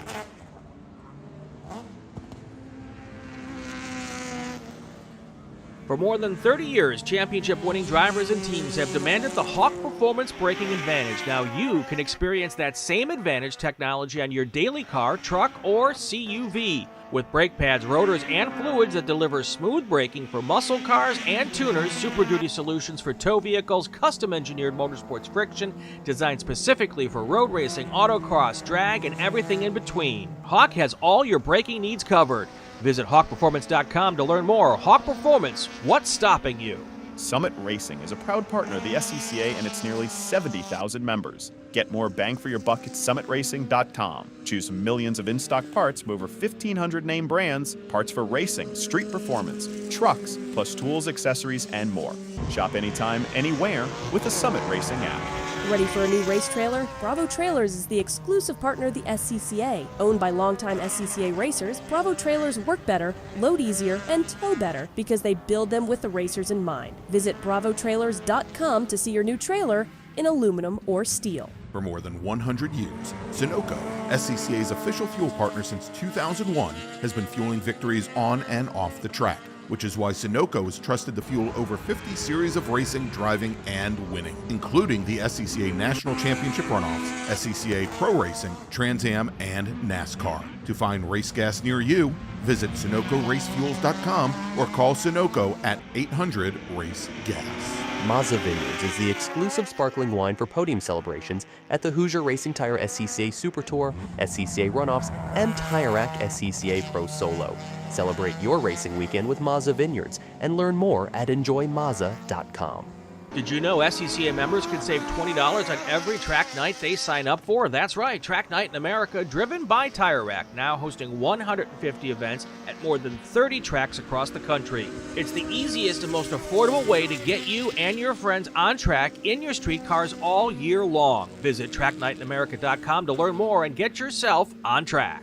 It's the 2025 Hoosier Racing Tire SCCA Super Tour, the premier amateur road racing series bringing together top SCCA road racers from across the country. The Hoosier Super Tour visits some of the greatest tracks in North America, showcasing each of our 23 car classes. From production to GT cars, prototypes to Formula cars, the Hoosier SCCA Super Tour packs a ton of wheel-to-wheel racing action into every event.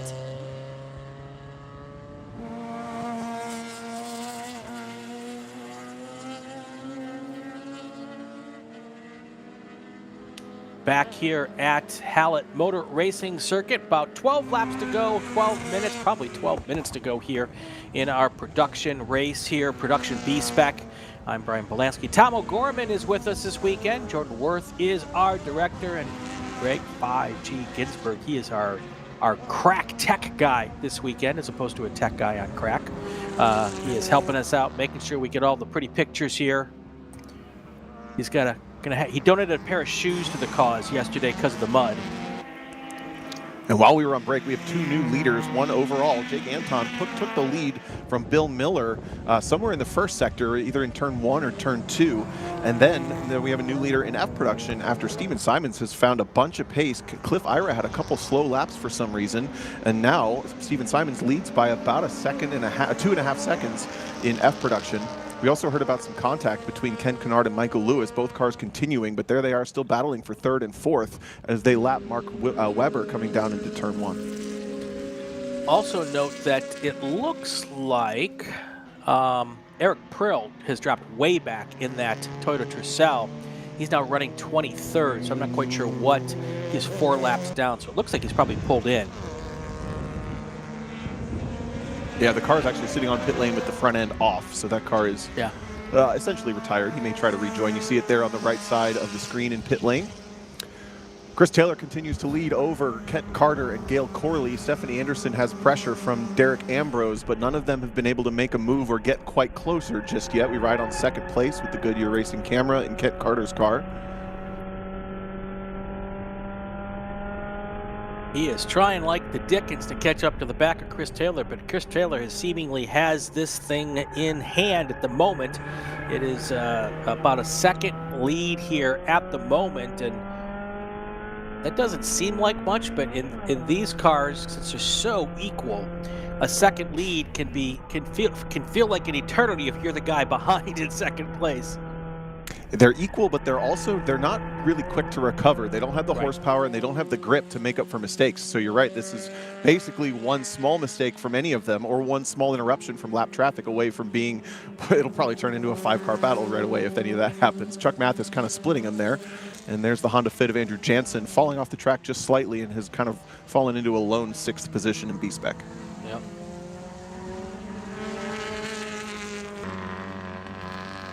Your top 10 here with 10 to go. Jake Anton, Bill Miller, Steven Simons, Cliff Ira, Ken Kennard. That's your top 5. Then you've got 6 through 10. Michael Lewis, Jesse Prather, Chris Albin, Chuck Mathis, and Angus Chrome is in 10th place. That is a race car driver name. I've always Angus thought that. Chrome. Yeah, I haven't commentated H production recently. I would have to say it now that I got the chance. Look at Gail Corley getting really close to the back of Kent Carter. That's the purple and the silver cars just coming into the frame here. And Gail Corley, whatever draft they get, clearing 90 miles an hour just in these cars, that's basically as close as you're going to get. And that might be enough draft down this short straightaway for turn 2.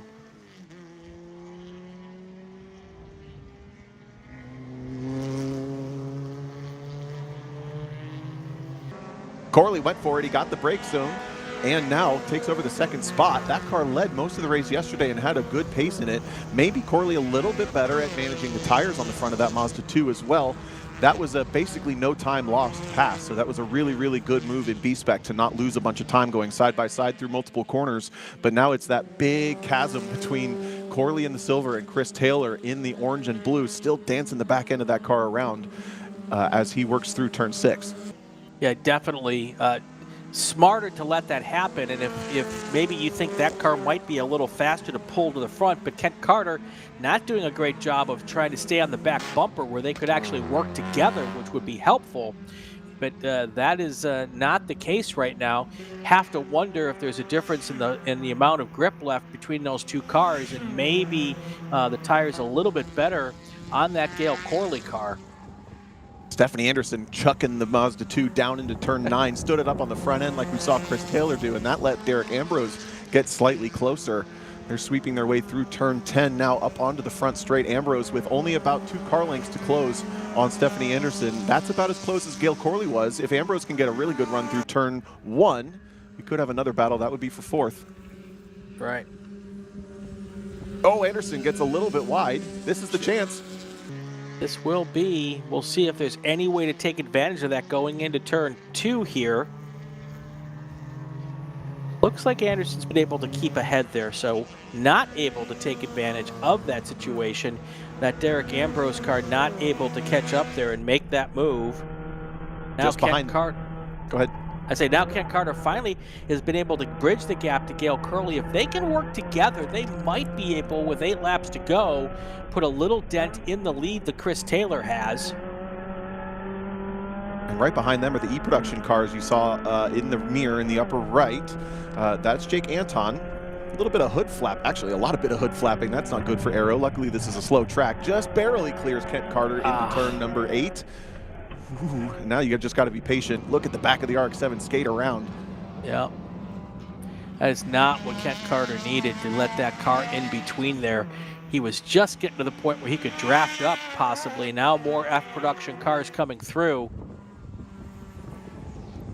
And look at how big of a gap now between 2nd and 3rd place. That is Gail Corley and Kent Carter. Big gap now. Although it looks like Corley may have had to check up as that other car came through and given Kent Carter just a little bit of a chance to get back there. Yeah, I agree. Gail Corley and the rest lost a lot of time in that exchange. However, the E-Production leaders haven't really passed Chris Taylor yet, so we'll have to see and give him a moment to let all that flow out. That was a really nice, clean move by Jake Anton to get down the straight, but Bill Miller is coming into the section where he might have a bit of a problem with Chris Taylor. Can he get by here? Yes, he does so. So that's actually a great moment for Chris Taylor to not lose much time in all of that. Yeah, that's a situation where I think Chris Taylor wanted to just let him by, not make it difficult, because making it difficult would have been maybe worse for him than it would have been actually for Bill Miller. So really smart to make it easy for Miller at that point in time. Yeah, one thing B-Spec teaches you is sometimes it's actually better to lift to let somebody by and not go side by side than race too hard, which is a little counterintuitive to maybe some of the other categories, especially spec racing. But it is all about minimizing time lost in these cars, so much more so than any other car. You think about that actively as you drive every corner to make sure, honestly, less the corners and more the straights. You see those fast cars coming. If you lift and let them through, you save time, even though you've slowed down on the straight. And he has the luxury of a 4-second lead, so he can do that without any real worries. Hearing about more contact between Lewis and Kennard, they are really racing each other hard for 3rd on a different section of the track. That's the Integra versus the RX-7. It sounds relatively harmless. They're both continued, and they have swapped positions as well.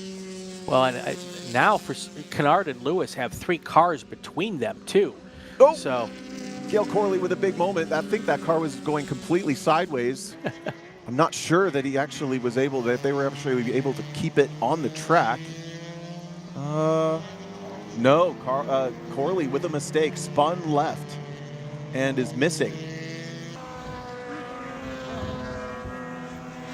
That's going to move Kent Carter back into 2nd place, with Stephanie Anderson now trying to get to the back bumper of Kent Carter.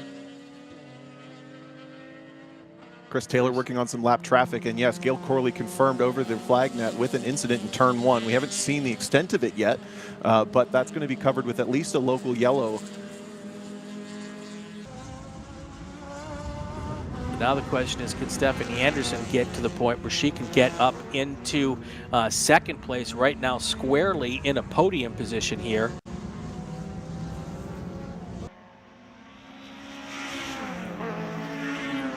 There is Kent Carter, and then right behind there is Stephanie Anderson.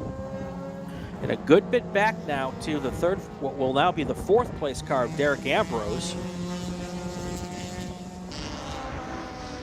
The close moment between Steven Simons and Chris Taylor working their way through the final corner. Simons was a little bit of a late move on Taylor, but Taylor's been very heads up with where the cars are coming up behind. Now they're working their way through that local yellow in turn 1. Gail Corley's car is going to be off to the left. Solo incident. We've heard that the driver's out and okay. That's all we know really at this point. No passing to be allowed, and that made things really tough for and Simons.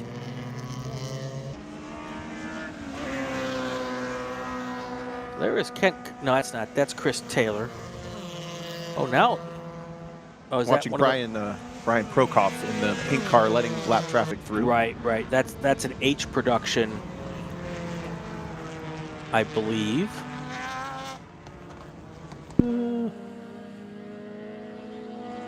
Oh, that's a B-Spec Mazda 2. Yep. Okay.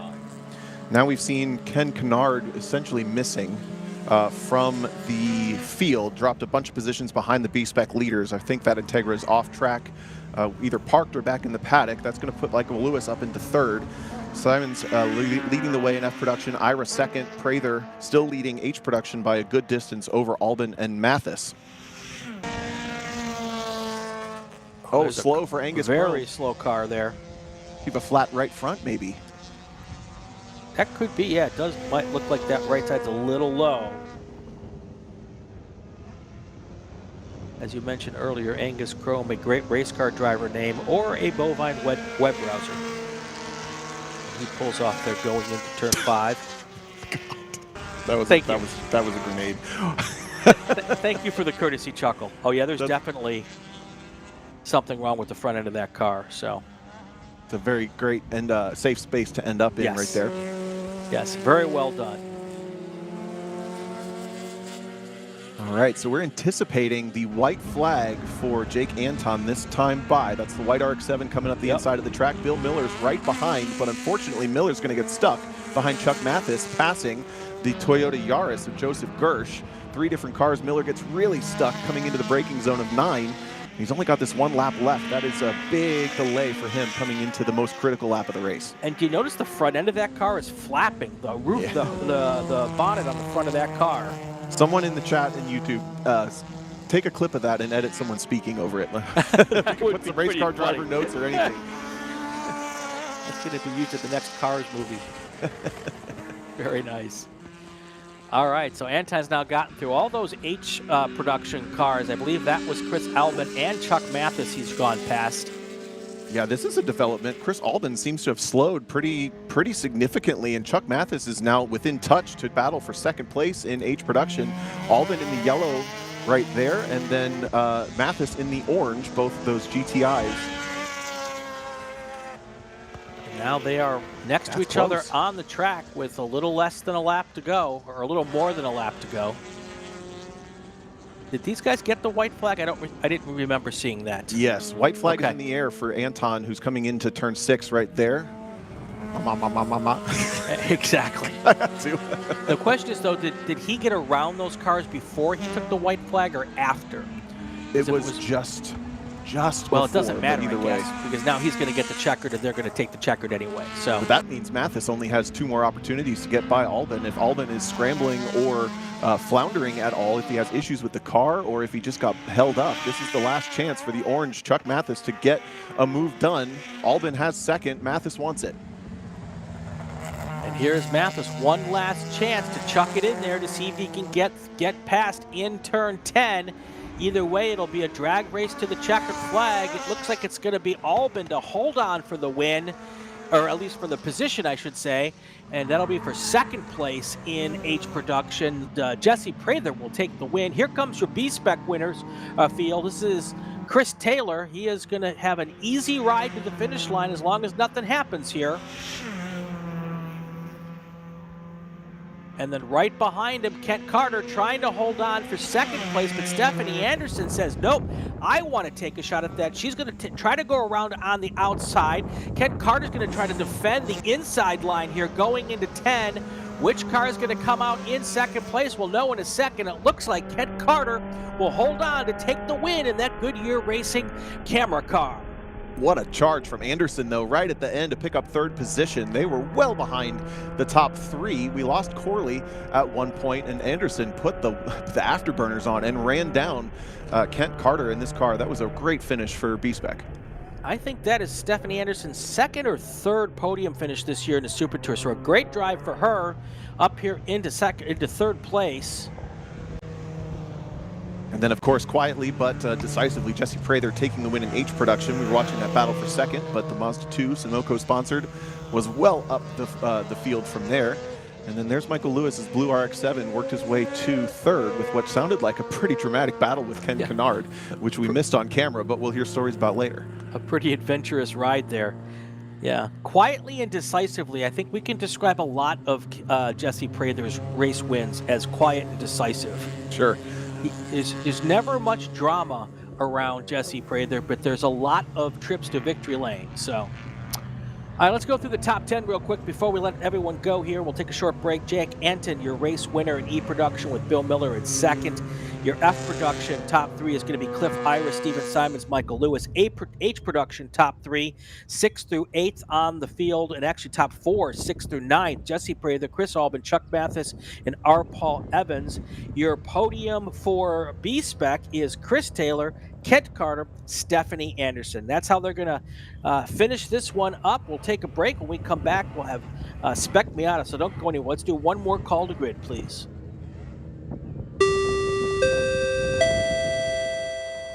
Attention to the paddock, attention to the paddock. Spec Miata cars to the grid. Spec Miata to the grid for your race. Spec Miata to the grid.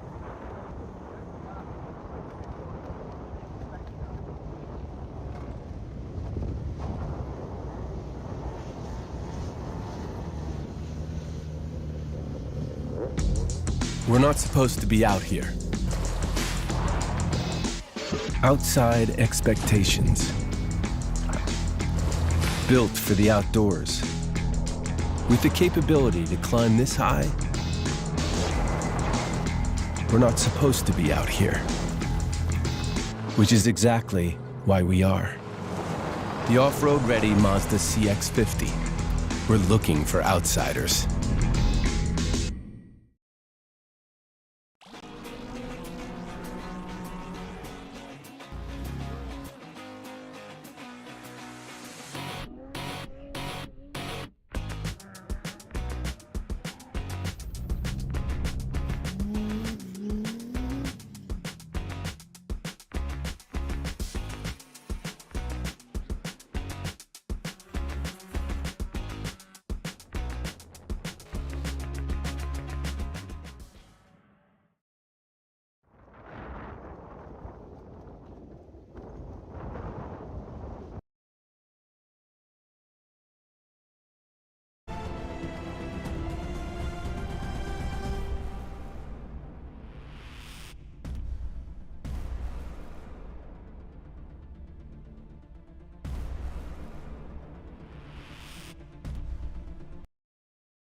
Back to Hallett Motor Racing Circuit. Brian Bielanski, Tom O, Group 3, Spec Miata next. Starting lineups. Take it away, Tom.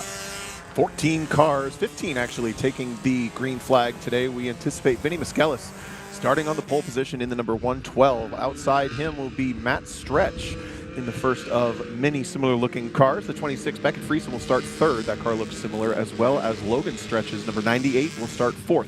Max Stallone starting fifth. I believe all four of those cars matching liveries, and a majority of this field made up by the same team.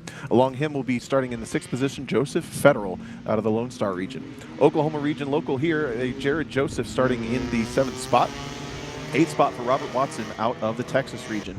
Hayden Manis will start the number 88 in ninth position alongside Matthew Davis in the number 85 car. 11th place will be Ryan Kipke. 12th place, the number 77 of Daniel Manis. Connor Thomas will start in the 13th position in the number 152. The number 7 of Ahmed Salah will start in the 14th position, and bringing up the final row will be Chris Rogers from the Lone Star region out of Austin, Texas. That's how they're going to start here. We've got a 27 lap or 35-minute race. All of our races so far have gone to time. We'll see if we can get this one in on laps. These cars not any quicker, so I anticipate this will be a timed race as well. Yeah. Unless they all put turbos in there or something, who knows? Shh, don't tell anyone. Although Vinny Miskellis, the way he drove away yesterday, kind of looked like he had a turbo in that car. Yeah, really checked out and was a bit quicker than everybody. Basically every lap had the fastest lap of the race. We'll see them pair up after this. And then again, it's just behind alongside Matt Stretch has the second fastest lap. Friesen, then Logan Stretch, Max Stallone. Those cars were all much closer together, that pack in maybe second-ish. We'll see if they can keep Vinny Miskellis honest today. Yep, here they come here. Wow, they're lined up very nicely here as they get to turn 10. I would suggest that that's not very Spec Miata-like, but usually there's like 25 more, 30 or 40 more of them in the back of the field as it's strung out, but there's only 15. It's not hard to get lined up. And the green flag falls now as they come down across the start-finish line, heading down to turn 1 for the first time, side by side, by side, and by side. That was a great start for Matt Stretch. He's going to hold it side by side all the way around the outside, and he's going to get a better exit than Vinny Miskellis. This might be an opportunity to take the point as they break down into turn number 2. Did the number 89, that dark burgundy car, get a lead? No, they're still side by side. He's going to turn in late. Miskellis to the apex first, and then the whole fleet of those Wheels America cars. It's hard to tell who's where, but it's Friesen, Stretch, and Stallone all in there now, with one of them looking up the inside of Matt Stretch, who's fallen back just a little bit off of the acceleration zone from turn 3. Yeah, that entrance to turn 2 looks huge and wide, but then it funnels down to a very, very narrow section in turn 3, and that's why we get side by side, or we get single file action very quickly here. But there is a Spec Miata train all the way back from 2nd through about 7th or 8th position, and there's Vinny Miskellis doing Vinny Miskellis.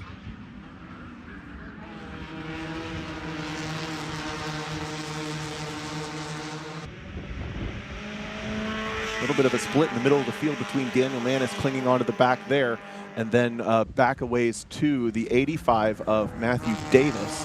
That's kind of that midfield split. So we have two fields forming. Let's take an eye on the start-finish line. It's the number 98 that runs in the second position. So that would be Logan Stretch up from 4th, now sitting 2nd. Yeah.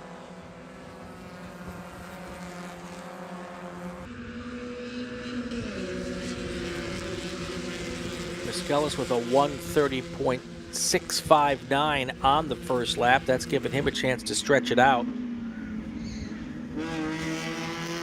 But the fastest Sector 1 starting lap number 2 is actually the 5th place car, Max Stallone. Wow. Just getting off the curb there. He's got a lot of pressure from behind, and he's got cars right in front of him as these cars now sweeping up into turn 4 and 5. A couple different line options here. Most cars looking like they're going for that early turn in and cutting some distance out of turn 4 before flicking it back to the right in turn 5. Certainly have to manage these spec tires on these cars just a bit. We've seen, especially in Spec MX-5, that pays dividends at the end. I think these cars a bit lighter and a little bit more nimble than those cars will make it a little bit easier to get away with stuff. But look at this pressure that the number 98 of Logan Stretch has actually pulled up towards the back of Vinny Miskellis in the first half of this lap, and they're nearly nose to tail at the brake zone for turn number 9.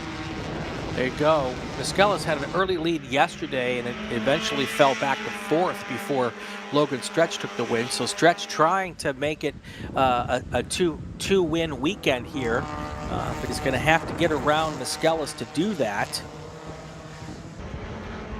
But right now, it's Miskellis, Stretch, Friesen. Yesterday's race ended Stretch, Friesen, Stallone, Miskellis. That's how they finished it up yesterday. Settling into what I call the most difficult races of your life, where you're just putting in qualifying laps, but you're not getting much action, you're not getting much payoff by making these laps. And when you just run nose to tail like this, it's when you start to get in your head a little bit. You can start to overthink a little bit. There's a mistake from our 4th place runner. It looks like Beckett Friesen getting a little bit loose coming into turn 2. Maybe a bit of lockup on that inside tire, and that's going to let Max Stallone get through, or is it? They're going to go side by side into turn 4, which becomes the easy side for Max Stallone. If he can hang it around the outside, he does. Yeah, those cars in 4th and 5th got to get that sorted out quick, because if they don't, the front 3 cars will absolutely check out. And even early in this race, it will be very hard to catch those leaders if they let them get too far ahead. They might have already done so. They're going to have to hope for a little bit of battling across those top 3. This has also put Joseph Federal right at the back. Robert Watson trying to cling on as well. Oh, there's a big dirt drop for Matt Stretch in the Burgundy car. Kind of cutting that corner over to, no, that's not Stretch. That's, I lost it. I'm so sorry. One of the cars coming over the dirt. Stretch is up a little further. All right, positions 4 through 7 or 8, they're finally getting organized. They're going to have to stay organized if they want any chance of catching Miskellis, Stretch, and Stretch, because those 3 cars, even though they're not as organized, they do have a nice gap back to 3rd place.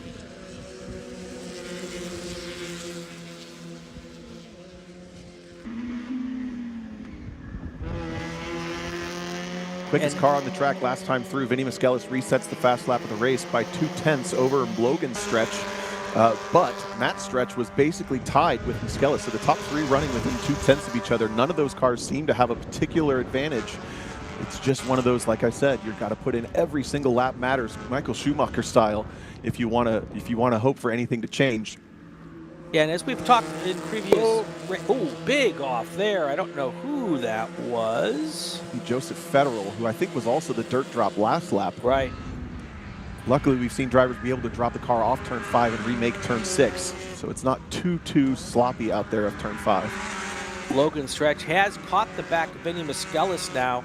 We've talked about it in other races. The draft not quite as important here at Hallett, and as long as they stay within a car length or so of each other, they will get the benefit of the draft. And look at them now, nose to tail, those top 3. That is not good news for the people from 4th place on back. Or is it because they're going to get racy on each other? That's the best hope they have to bring 4th, 5th, 6th, and the rest of them back into this. That 4th place car of Max Stallone using every inch of the track, coming onto the front straight, trying to stay in front of his teammate. But these 3 have really hooked up. And we mentioned in Spec Racer, they say gloves off on the second to last lap. I don't think Spec Miata quite has that deal, whether they're on the same team or not. We talked about it yesterday also. This is the 1-year anniversary this race weekend of Vinny Miskellis' first ever race in a car. It was last year here in Spec Miata at Hallett. So seems like seems like a pretty good first year of racing if you can start running up front with these cars with that kind of experience. Heck yeah, and side by side for 4th and 5th yet again for Max Stallone and Beckett Friesen. They've swapped positions again this lap after another exchange in turn 2. Although we have Hayden Manis and Robert Watson, back there, haven't figured out a way to get past those 2 for 4th and 5th. The last time by, the gap between 3rd and 4th was 4.2 seconds. Now let's see if this has gotten wider because of the racing they've been doing in that second group. If breaking the draft has hurt them enough to make it bigger than 4.2 seconds. That's the telltale sign. The stopwatch never lies. Miskellis with a bit better advantage across the line this time. He looks to be really good in that final sector. They come together just a little bit in the first and second sectors, but by the time they get to the start-finish line, he's pulled it out just a bit again, goes another 0.2 quicker than Logan Stretch that lap. Matt Stretch was a little slower yet than those two. So the fastest car is the lead car as of this past lap, but that battle for fourth is really hot. Max Stallone did get past, did stay in fourth over Beckett Friesen, those identical liveried cars, and then Hayden Manis is up over, up the backside of Robert Watson, excuse me. Watson trying to defend, and did Manis get through? I think he did. And that battle for fourth, that battle for fourth, while it's fun to watch, not helping out at all in their efforts to get to the podium. That 4.2 second lead that the leaders had last time by, this time by 6 seconds. Logan Stretch is all over the back of Miskellis. He really has that middle sector figured out in these sweeping corners, following Miskellis to the middle of the track. Miskellis feeling the pressure, feeling the need to defend. This is not a great passing zone. The car is so dynamic through all of these elevation changes. It's hard to have the gusto to pull off a move. But absolutely glued. Logan Stretch is right there, and Matt Stretch lurking in the background, waiting. That car had a pretty solid run at the runoffs last year, if memory serves.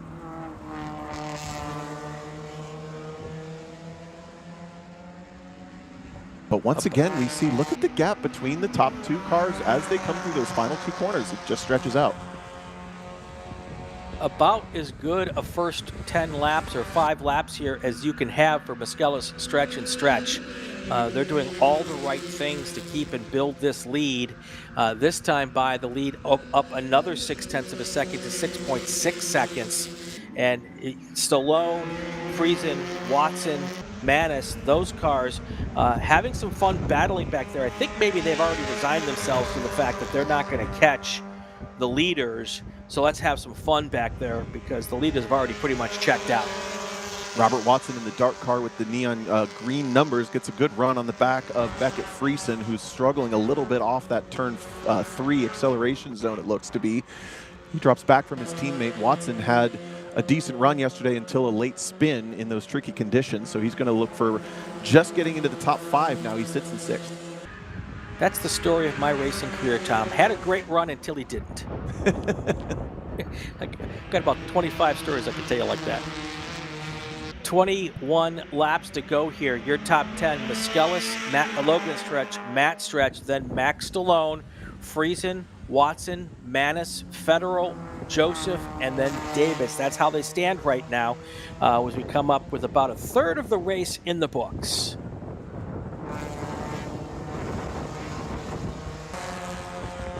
This lap, the second place car, Logan Stretch, a little closer coming into turn 1. This could be a good opportunity this lap. The other question is how much you can just hang out and wait for a later opportunity. The earlier you pass the person, the longer they have to pass you back. So there is a bit of strategy to think there, but often in Spec Miata, track position is key more than anything else because anything can happen. Stretch is absolutely all over the back of Miskellis, and then Matt Stretch in the dark colored car still clinging there. If anything, he's just kind of hanging out watching for these two to start picking on each other. So, Tom, how big of a lead do these leaders need before they can basically take the gloves off and not worry about being caught if they just start going racing? It depends. Honestly, they pretty much have what they need already. But it's more down to, do you want to pass the person now and give them 20 minutes to pass you back? If those cars were a couple seconds closer, they'd be in risk, or if they battled now all the way to the end, maybe, but look at just how much distance that is. That is a long, long, long way in any car, but especially in these spec classes. Yeah, your leaders definitely seeming like they're putting on about half a second to a second per lap on that group of 4 through 8 behind them. So they're not interested in getting racy at this moment, but it'll only take a little bit of time before that changes.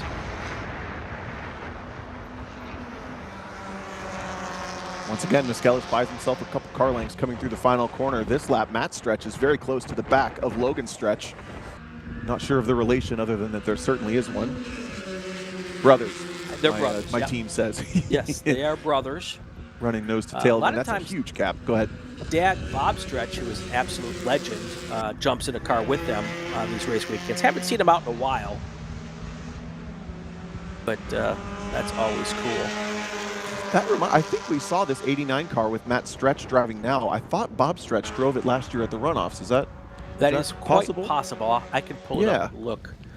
But that does make sense. So much happens in those Spec Miata races. I can't remember every detail, but I know we've seen that car with a Stretch behind the wheel. Yes. Last year at the runoffs, and I believe it was Bob running right around 5th or 6th for most of that race. Things have quieted down for the midfield here as Max Stallone's pulled away a bit from Beckett Friesen. Robert Watson not able to keep the pressure on. Actually making a mistake, goes wide coming off of turn 6. We saw the car going off just a little bit.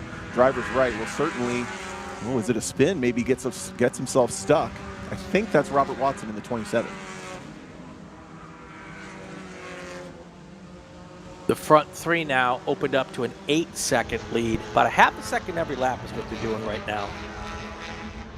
Matt Stretch with a speed trap best purple time of 93 miles per hour. Logan Stretch, though, goes to the top of the leaderboard, or the top of the time board, with a purple lap of 127.7. So still not able to get around Miskellis, but they're all running laps in the 127.7, 127.8 range.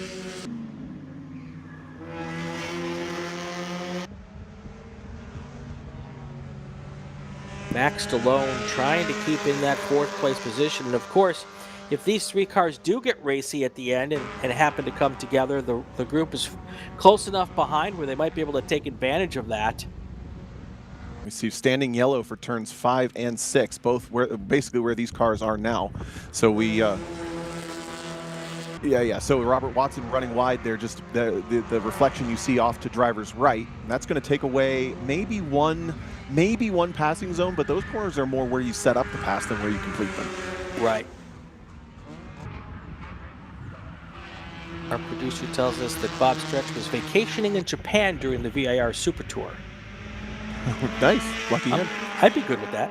The other thing that could happen here, if this car is deemed to be in a not ideal spot, we've seen some hot toes, but we've also seen some full course yellows. And these top 3 have run away. Now we're side by side for 4th position. The teammates racing each other, sweeping through the final corner. The car around the outside is Stallone, and he's actually got a nose ahead. This outside move hasn't paid off very often, but this time it does. The 0-3 of Max Stallone gets the position over Logan Stretch.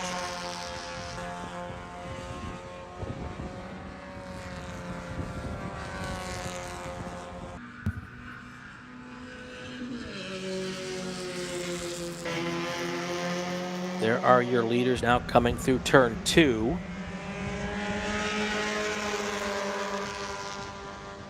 And Duria DeCoxy Racing says, yes, Bob Stretch was in the 89 at the runoffs. Thank you very much.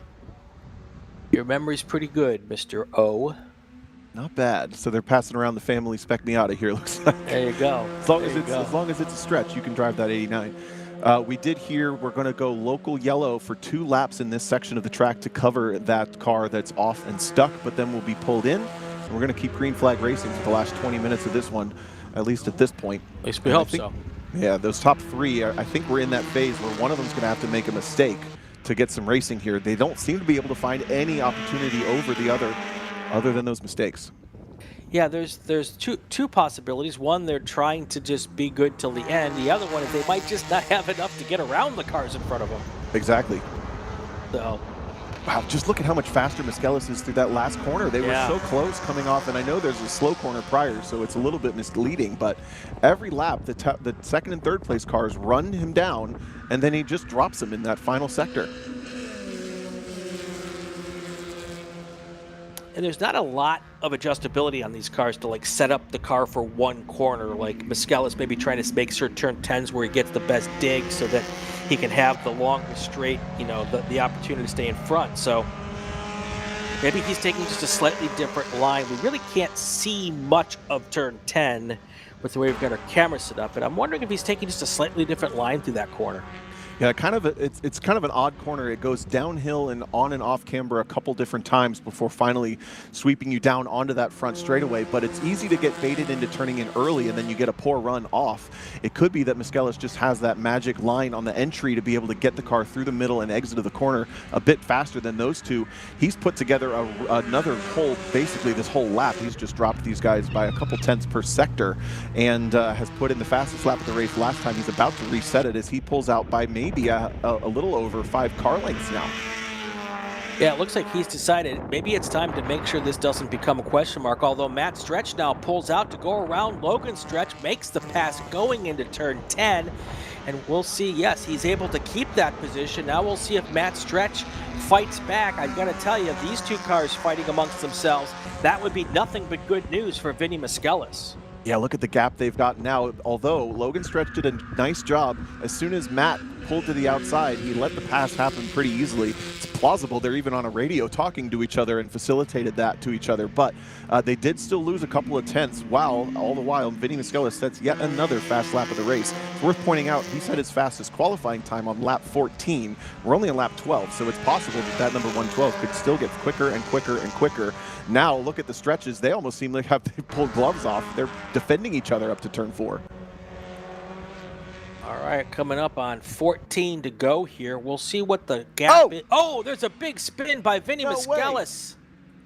And the Stretch brothers drive right past. Now, can Miskellis get going before that second group comes through? It does not look like he's going to get back on the racetrack. That means that Max Stallone and Breckett Friesen, they're now in a position to be fighting for the third spot on the podium. And Miskellis able to get back on the racetrack right behind what is now third and fourth place. What a shocker. That is such a surprise, especially in the section of the track that was covering local yellow for one more lap. He just drops the tires. Easy mistake. High consequences, though. Then got himself stuck in the grass. You saw him trying to do like a little burnout and came onto the track with some yaw. And that's going to drop him all the way back to 5th. Heartbreaking with when you make that self-mistake. You got to shake it back off and get going. Absolutely. So now it's going to be Matt Stretch, Logan Stretch. When they come across the line, it'll be Stallone and Friesen, followed by Miskellis. It's just a fraction of an inch of a mistake, especially with the conditions of this just off the racetrack, still being pretty wet and muddy. It takes so little to make a mistake like that.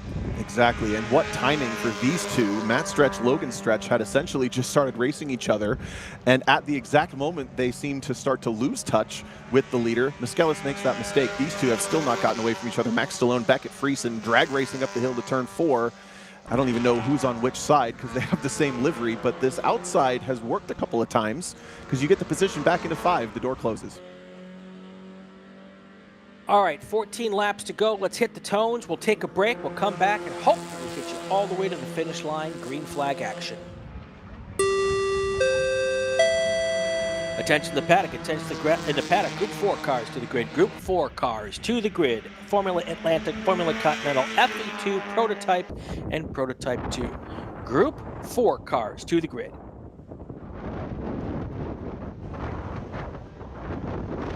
Hoosier Racing Tire is proud to be the presenting sponsor of this year's Hoosier Racing Tire SCCA Super Tour. As the world's largest race tire manufacturer, Hoosier has been at the forefront of motorsports innovation for more than 65 years. From local tracks to the global stage, Hoosier is dedicated to delivering high-performance tires that meet the demands of champions. Whether you're a seasoned competitor or an aspiring racer, Hoosier tires are engineered to help you push the limits. For more information, visit us online at HoosierTire.com or visit us trackside, and remember to connect with us on social media. For more than 100 years, Sunoco, SCCA's official fuel partner since 2001, has been fueling victories on and off the track, which is why Sunoco has trusted to fuel over 50 series of racing, driving, and winning, including the SCCA National Championship runoffs, SCCA Pro Racing, Trans Am, and NASCAR. To find race gas near you, visit SunocoRaceFuels.com or call Sunoco at 800-RACE-GAS. Tire Rack was established over 40 years ago by an SCCA member with a passion to find the right tires, wheels, and now brakes and suspension products for racers and enthusiasts on both street and track.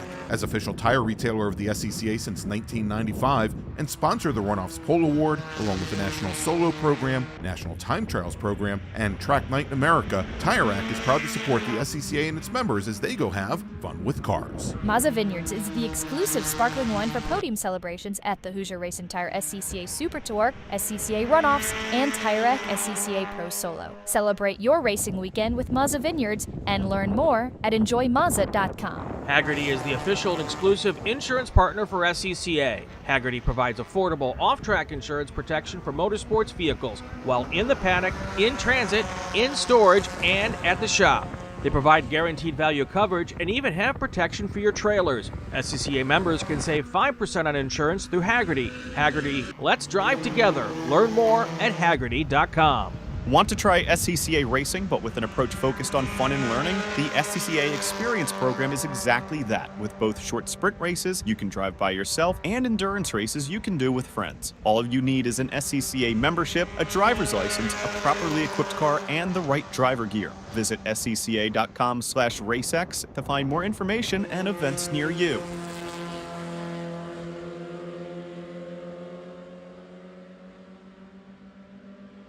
Back here at Hallett, lots of changes of events here over the last couple of laps. Vinny Miskellis, who was starting to take a bit of a commanding lead, had a big spin, and that led the Stretch brothers, Matt and Logan, to go by. It was Miskellis who had fallen back to 5th place after that. He's now gotten around the 4th place car, so now he is in 4th place. Yes, 4th place now, trying to get around Beckett Friesen, or Max Stallone, I should say, to get back into 3rd. But wow, what a change of fortunes, Tom.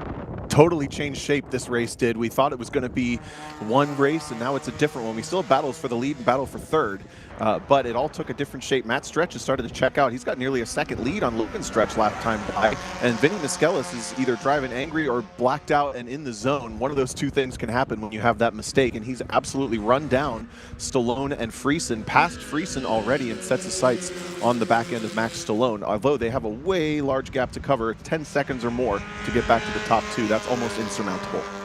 A factor that may be playing into everything right now is the fact that these cars have been on or possibly on their tires for the longest portion of the weekend. They have to keep the same tires for the whole weekend.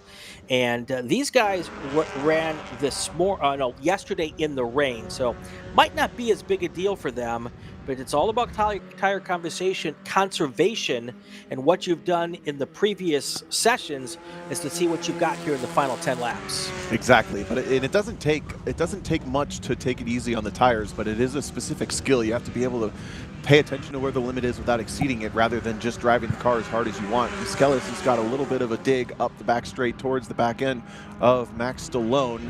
This is not an ideal passing zone, but this coming up, the corner coming up, we've seen work both inside and outside. If he can get a run, he's going to look to the inside. Looks like he's got the right position now to make this thing stick, and we'll see if he can do it. See them come out of turn 10, and it does not. Yeah, he got him. Yes, he did. He absolutely got him. So good on the youngster to recover and get himself back into 3rd position. Now the question is, can he keep those cars behind him?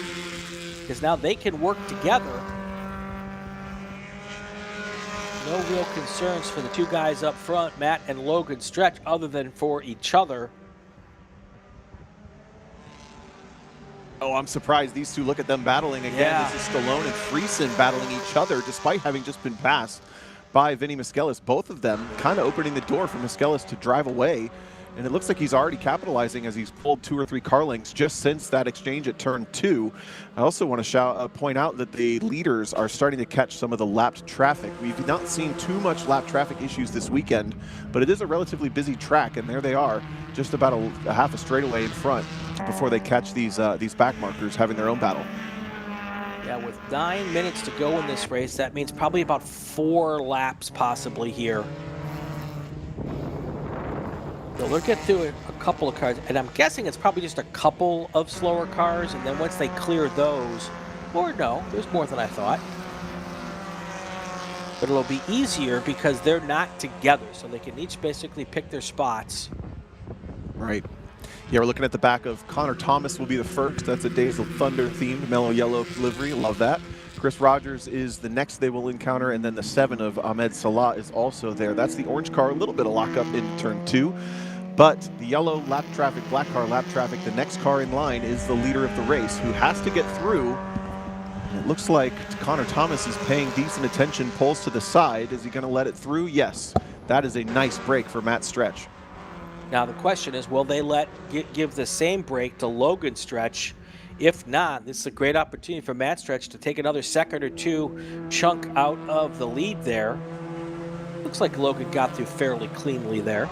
Did, while Connor Thomas was a little bit heads up and let it through easy. Chris Rogers did not. He doesn't have to do anything specific, but he does not let both of those leaders through on the back straight. That's the best place to do it. So I think he actually was very heads up with that decision. And now focus on some clear track before they run to Ahmed Salah. And that's about the best you can hope for the leaders coming through there pretty much unscathed.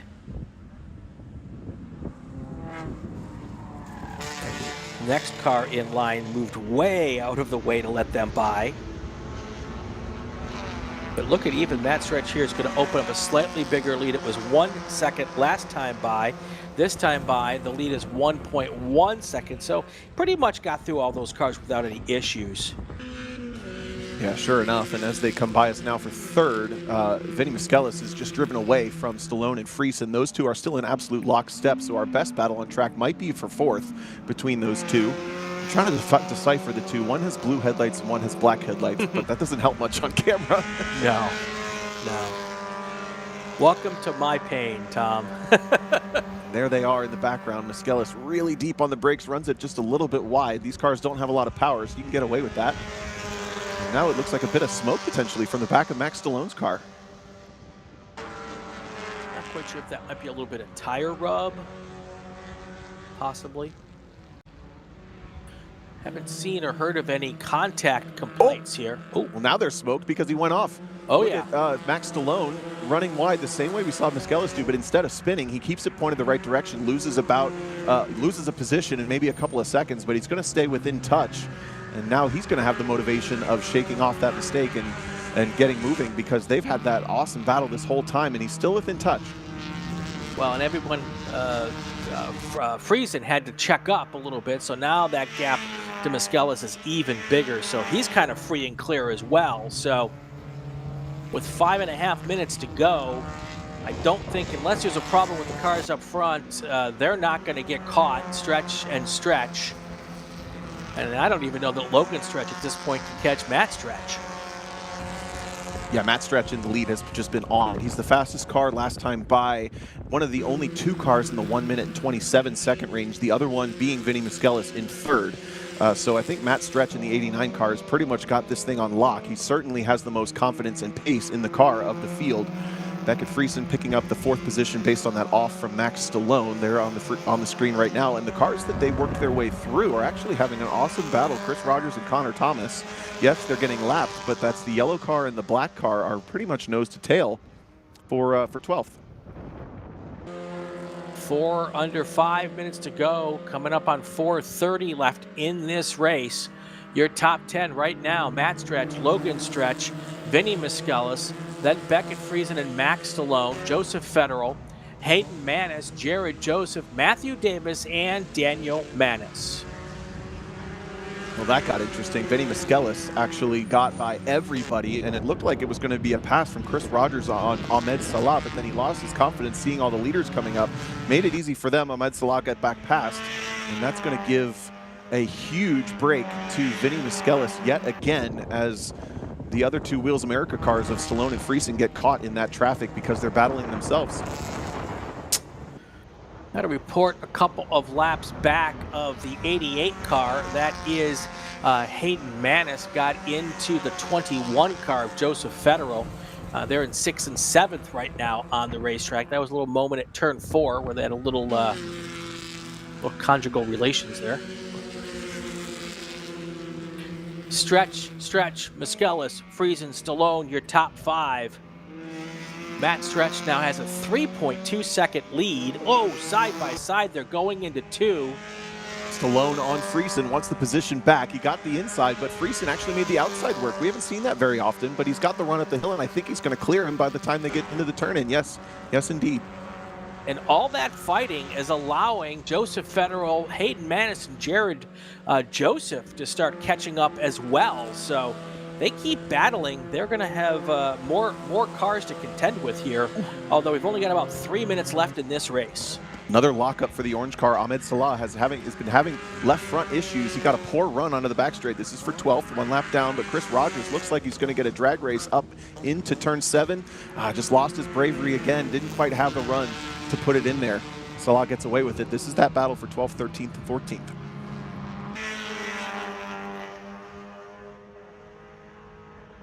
That is the one fun part, Tom, about Spec Miata. In most of our Spec classes, you might not be at the pointy end of the field, but there's often somebody to race with. And you can have fun even racing for 10th, or in one of these big races when we get 60 or 70 Spec Miatas. Sometimes the racing for 30th is just as good as the racing for 1st. I'll tell you, the first year we went to the Indianapolis Motor Speedway, we had over 100 cars registered. They did a consolation race where the pole sitter had qualified 60th, and it was the best race of the weekend. Guess what? The 60th place car was only like 2 seconds slower than the pole sitter, but that consolation race was a burner. It was so good. Absolutely. That is the gap there between Vinny Miskellis. Oh, wow. Logan Stretch looks like we're hearing that he is pulled off the race. That's a big move, because Vinny Miskellis then will get elevated after that mistake. He could end up finishing 2nd in this race, which would be a great recovery. Yeah, and that makes this battle between Friesen and Stallone for 3rd. I have eyes on Logan Stretch's car sitting in impound with the team walking towards him to find out what went wrong. So now it'll be pretty much an easy cruise home for Matt Stretch with the white flag imminent.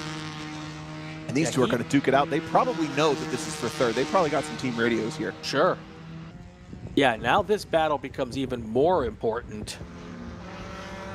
And there's the white flag in the air now, so one more lap for all these cars.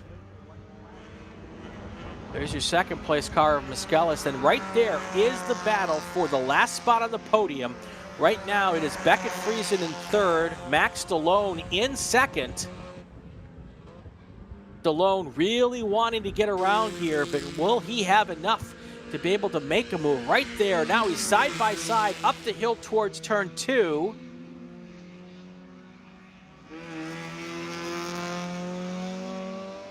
And he's going to try to poke his nose in there going into 2. That's looked successful at the moment, but now fighting back is Friesen. So Friesen now retakes the lead at the moment. So right there, the car in front, I believe, is Friesen, followed by Max Stallone. They're obviously identical liveries, but I'm pretty certain that's where we stand right now.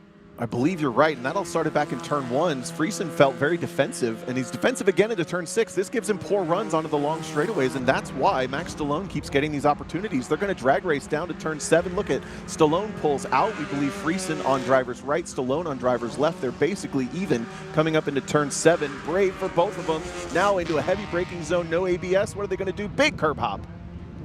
And it looks like Friesen's been able to hold on here. Stallone tucks back in.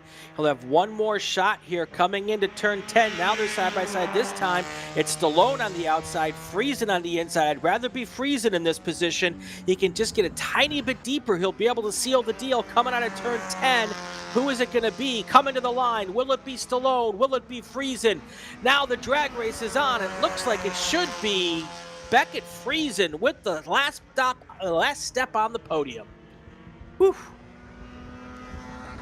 Man, I'll tell you, Max Stallone had Beckett Friesen's attention for sure. He was driving as defensive as he could, but he did an awesome job to stay aware of what's ahead of him and keep the pace up behind Joseph Federal. I think they're navigating the last corner right now. Yes, they've come through. Hayden Manis is through. Jared Joseph will be the next car to finish that red number 8. Matt Stretch, Vinny Miskellis, Friesen. That's your top 3. And then you've got, as we said, Stallone, Federal, Manis, Joseph, Davis, Manis. The first Manis, Hayden Manis. The second Manis in 9th place is Daniel Manis. and Ryan Kipke rounds out your top 10. All right, let's do another call to grid here for our fourth race, or our fourth feature race of the day. We'll get that coming right next. Attention to the paddock, attention to the paddock. Group 4 to the grid. Group 4, FA, FC, FE2, P, and P2. Group 4 to the grid for your race.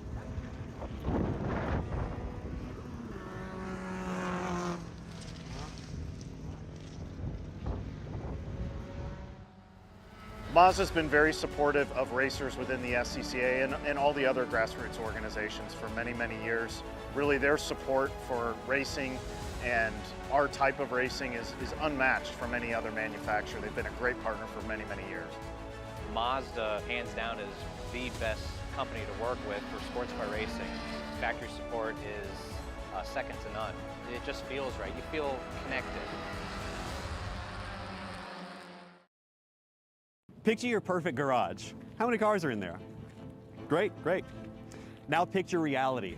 How many cars can you actually have? Me too. With SCCA Club Spec, one car becomes your daily, your track car, your autocross car, even your time trials car. S197 Mustang if you like V8s and torque, NC Miata if you like compact and agile. SCCA Club Spec, spirited dailies, competitive race cars. Learn more at scca.com.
Welcome back to something we have not seen yet this weekend at Hallett. That is the sun we're seeing.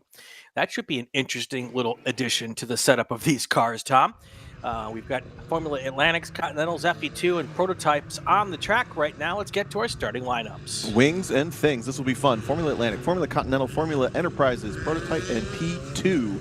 Starting on the pole, on the grid sheets anyway, Hans Peter qualified as Atlantic on pole. Did not take to the grid in time for the start. Perry Richardson will inherit the front row alongside your pole sitter in FE2, Eric Wisniewski. On the new second row, Darrell Wills will start alongside Robert Vanman, second and third in FE2. Then Kenny Russo and Whitney Strickland will start fifth and sixth, also out of Formula Enterprises 2. Our top two cars in Formula Continental, Bill Johnson and John Jansen, will start side by side in the next row. Then we get to ninth position, and that will be Brandon Beals. That should be your first Formula Atlantic car now, if we don't see Hans Peter again. Paul Crabtree will start alongside, also out of Formula Atlantic, in 10th. In 11th, Garrett Vilvan in Texas, out of Texas in another Formula Atlantic, alongside Tom Burt in a Formula Enterprise 2. Jack Donnellan is our lone P2 car. That's the white car with bodywork there. Starting alongside in the 14th position will be Justin Upchurch out of Enterprises 2. Roy Hillenberg will start next in the next row. That's the 15th position in Enterprises 2. Then Michael Kopecki will start alongside in Continental. That's the 16th position. 17th position overall, Stephen Thomas out of Formula Atlantic will start alongside Robert Hansen in Formula Continental. And bringing up the rear will be Randy Johnson out of Formula Atlantic as well from the Texas region. All right, we're set for a 35-minute race or a 27. Oh, wow, that prototype looked like it was about to do a Roberto Guerrero for us there. But was able to get it back under control, and they start to go side by side, 2 by 2, and they get ready for the start of this race. This may be the one group, Tom, that will get to that whole 27 laps. Oh, certainly. These will be the quickest cars we see all weekend. And keep in mind, the largest group is Formula Enterprises. Those are all spec cars, and they look like they all look alike. So it's a little bit tough to tell, but we'll keep you up to date. Here they come. Yes, we will do our best side by side down to the green flag, and we are started here. Race for race number 4. Our wings and things headed to turn 1 for the first time. 3 wide, Tom. Wow, that was close. One of the yellow Formula Enterprises trying to get a good start, but couldn't quite get there up the inside. I think that was Darrell Wills on Robert Vanman, or maybe Whitney Strickland, one of those two cars. We also had a great side-by-side battle for Continentals. That's another pair of red and yellow cars. There they are, side-by-side, still following each other through 2 awesome battles there between 2 different classes, red and yellow cars each. Perry Richardson already checking out just a little bit here, which he should do. The prototype should be significantly faster than an FE2 car, and he is able to get a little bit of a lead there. There's a car off on the right side there with a little bit of agricultural racing there. That looks like the 47 of Darrell Wills. We've seen a lot of mistakes in that specific corner. It tightens up on the exit and falls away from you, so the physics take you off the track. That's going to put Robert Vanman, I think, all the way up into the...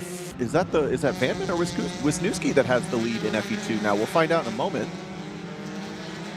Yeah, that is not the fast way around that corner, but he was able to collect it and get back on the racetrack. That's it seems that maybe possibly with the sun coming out now, some of that grass will dry up and make it a little easier. All right, across the line. Wow, a minute 13.060 for the prototype of Perry Richardson in that store WF1 from Los Gatos, California. Oh, another car off, 2 cars off. That's the second and third place drivers from Formula Enterprises. Vanman goes around. He's the white and blue, and I think it was it Strickland that went off as well? A red car? Yes. There's a lot of action here in the first lap of this race. Yeah, I think it was Strickland that went off, but was able to rejoin. That puts both Formula Continentals up in front of those 2. But I think that will be a bit of a problem for the wet grass and that low-profile car off in turn 1. Keep an eye on that as they've gone local yellow just for turn 1 so far. Yeah, you got to hope that when they go off, they don't get any grass in those inlets in the side pods, because that's where the radiators are, trying to keep these cars cool. All right, the car's entering turn number 10. We're going to go full course yellow because of the car stuck in turn 1, and they should just catch the leaders as he's come out. No, they might have just missed that lead prototype, Perry Richardson. Luckily, nice and long. Oh, even more incidents here. We've got a car in the tire wall, one of the Formula Atlantics. Yeah, it does look like that one may have bounced off the tires to get where it is. Right rear suspension damage for sure on that number 59 car. That's going to be Randy Johnson, who had issues earlier today also, but that was in the wet. This could have been just a self-spin or maybe caught some dirt on the exit of that final corner. Right. All right, so we're under full course yellow. Let's get our break out of the way now. Too early to make a call for grid, but let's do the break, and we'll catch the calls to grid in a bit later. For more than 30 years, championship-winning drivers have demanded the Hawk Performance braking advantage. Now you can experience that same advanced technology on your daily car, truck, or CUV with Hawk Performance street products. With brake pads, rotors, and fluids that deliver smooth braking for muscle cars and tuners, Super Duty solutions for tow vehicles, custom-engineered motorsports friction designed specifically for road racing, autocross, drag, and everything in between, Hawk has all your braking needs covered. Visit hawkperformance.com to learn more. Hawk Performance, what's stopping you? Tire Rack was established over 40 years ago by an SCCA member with a passion to find the right tires, wheels, and now brakes and suspension products for racers and enthusiasts on both street and track. As official tire retailer of the SCCA since 1995 and sponsor the Runoffs Pole Award, along with the National Solo Program, National Time Trials Program, and Track Night in America, Tire Rack is proud to support the SCCA and its members as they go have fun with cars. For more than 100 years, Sunoco, SCCA's official fuel partner since 2001, has been fueling victories on and off the track, which is why Sunoco has trusted to fuel over 50 series of racing, driving, and winning, including the SCCA National Championship runoffs, SCCA Pro Racing, Trans Am, and NASCAR. To find race gas near you, visit SunocoRaceFuels.com or call Sunoco at 800-RACE-GAS. Hoosier Racing Tire is proud to be the presenting sponsor of this year's Hoosier Racing Tire SCCA Super Tour. As the world's largest race tire manufacturer, Hoosier has been at the forefront of motorsports innovation for more than 65 years. From local tracks to the global stage, Hoosier is dedicated to delivering high-performance tires that meet the demands of champions. Whether you're a seasoned competitor or an aspiring racer, Hoosier tires are engineered to help you push the limits. For more information, visit us online at HoosierTire.com or visit us trackside, and remember to connect with us on social media. If you like what you see today, become part of the action by joining the Sports Car Club of America. Whether you want to drive, flag, organize, officiate, have fun with cars, or meet 65,000 enthusiast friends, SCCA offers plenty to feed your motorsports obsession. Ask someone trackside about how to get involved or visit SCCA.com for more information. It's the 2025 Hoosier Racing Tire SCCA Super Tour, the premier amateur road racing series bringing together top SCCA road racers from across the country. The Hoosier Super Tour visits some of the greatest tracks in North America, showcasing each of our 23 car classes. From production to GT cars, prototypes to Formula cars, the Hoosier SCCA Super Tour packs a ton of wheel-to-wheel racing action into every event.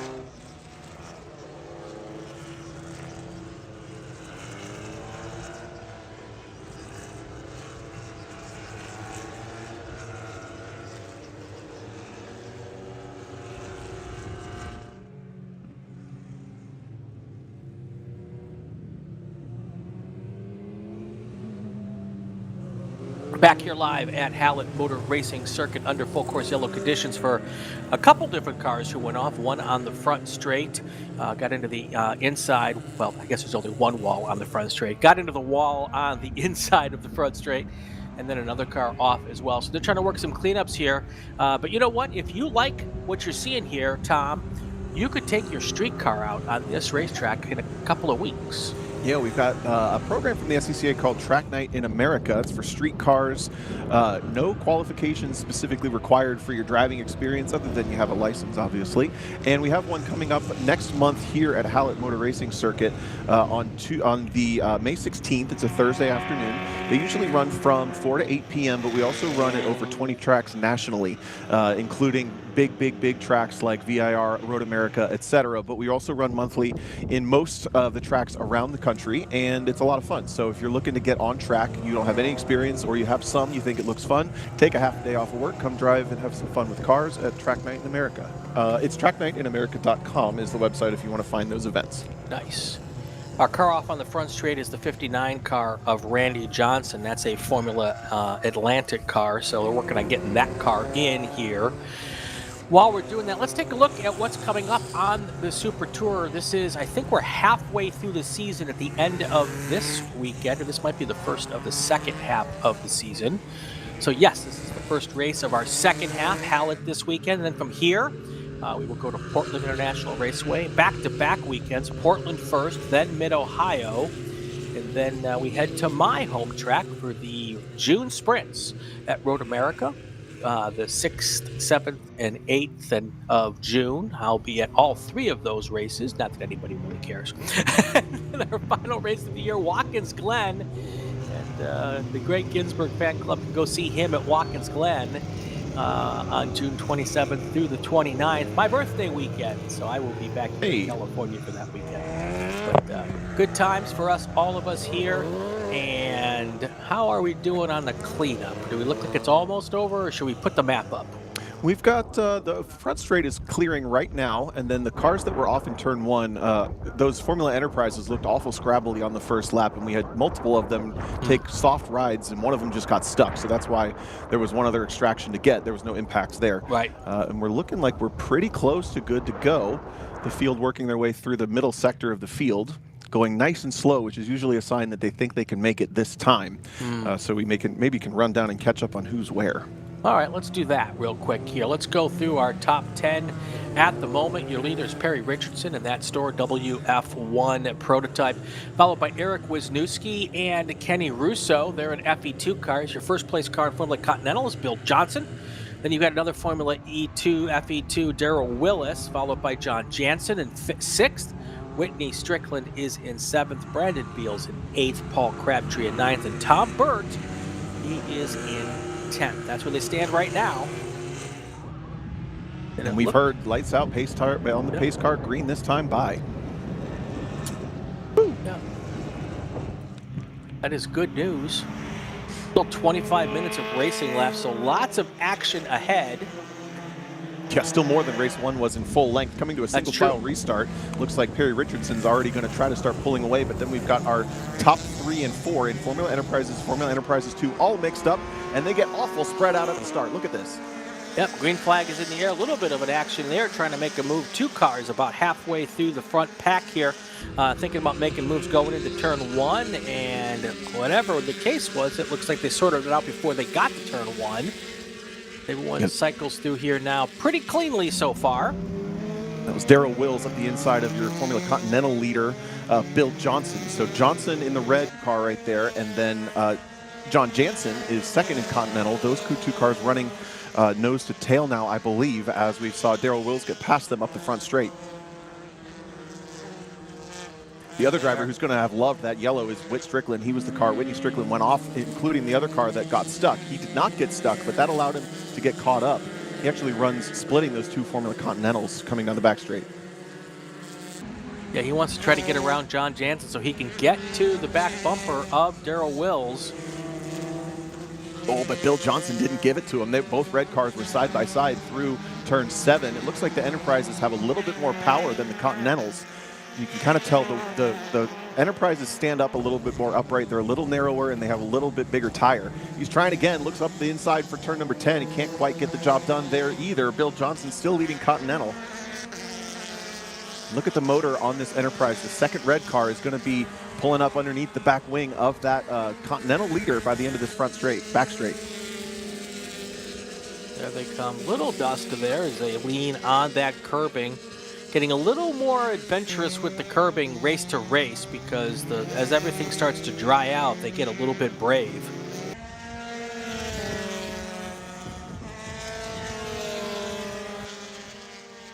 Perry Richardson, even over the course of 1 race lap, has pulled open to a 3.9 second lead.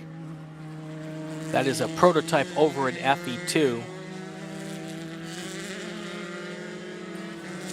A good prototype should be a good bit faster than a good FE2 car, so that's not surprising.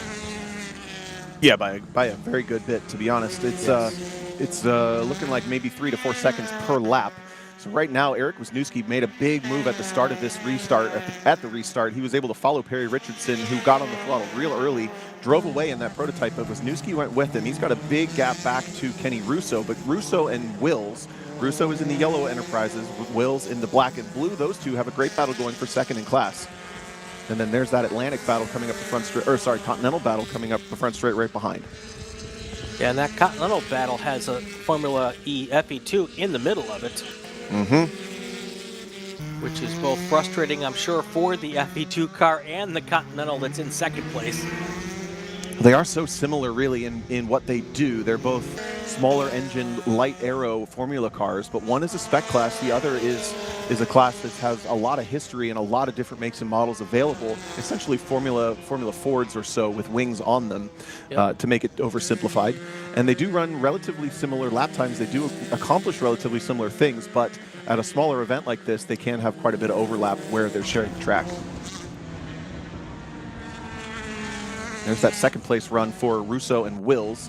A little bit of distance between them now. Oh, that was Bill Johnson looking at, Whit Strickland looking again. He backed out of it again, though. Yeah, and the other thing that's been interesting in the Wings and Things class for the last couple of years is that they've tried to oh, now we got a pass. There is Strickland now finally getting it done, going around Bill Johnson, going into turn 9. So, or going into turn 10, I should say. So when they come across the line, it should be Whitney Strickland now up to 5th place. And he will now try to track down and get Darrell Willis, who is a good 5 seconds ahead right now. But now that he's cleared that car, he should have an opportunity to possibly start bridging that gap. Tom, this has been interesting because as they have tried to balance the power in some of these other classes, the Formula FE2 cars are not necessarily the slowest car in this race group anymore. And that's made for some very interesting racing the last year or two. Sure has. That also, that exchange in position gives John Jansen a clear line of sight to the class leader. He's looking awful racy. That's the yellow car who actually looks almost up the inside to turn 5, backs out of it. He's going to open up the turn 6 entry and try to get a good run down this back straight. And these cars will draft relatively well, even at the lower speeds with these bits of aero. Maybe not enough to get a run down the straightaway, but certainly enough to keep the car in touch down the straights. Yeah, definitely the case there. 20 minutes left in this race, and they might get it in on laps with 18 laps to go. As long as we don't have any more full course cautions, I think they might get the whole 18 laps in here. That's thanks to Mr. Richardson, who's circulating at laps of 1 minute 12. Yeah, he'll have to circulate. He'll have to go about 10 seconds quicker to make all the laps, I think, but it will get close. Oh, Darrell Wills goes through on Kenny Russo. That's the battle for second in class. The dark blue car gets the pass done. Nice and textbook down the inside of turn number 2. Yeah, and now gets clear track in front. Go ahead. Yep, those guys racing is good news for Whitney Strickland, who would love to catch up and make it a 3-car battle for the podium.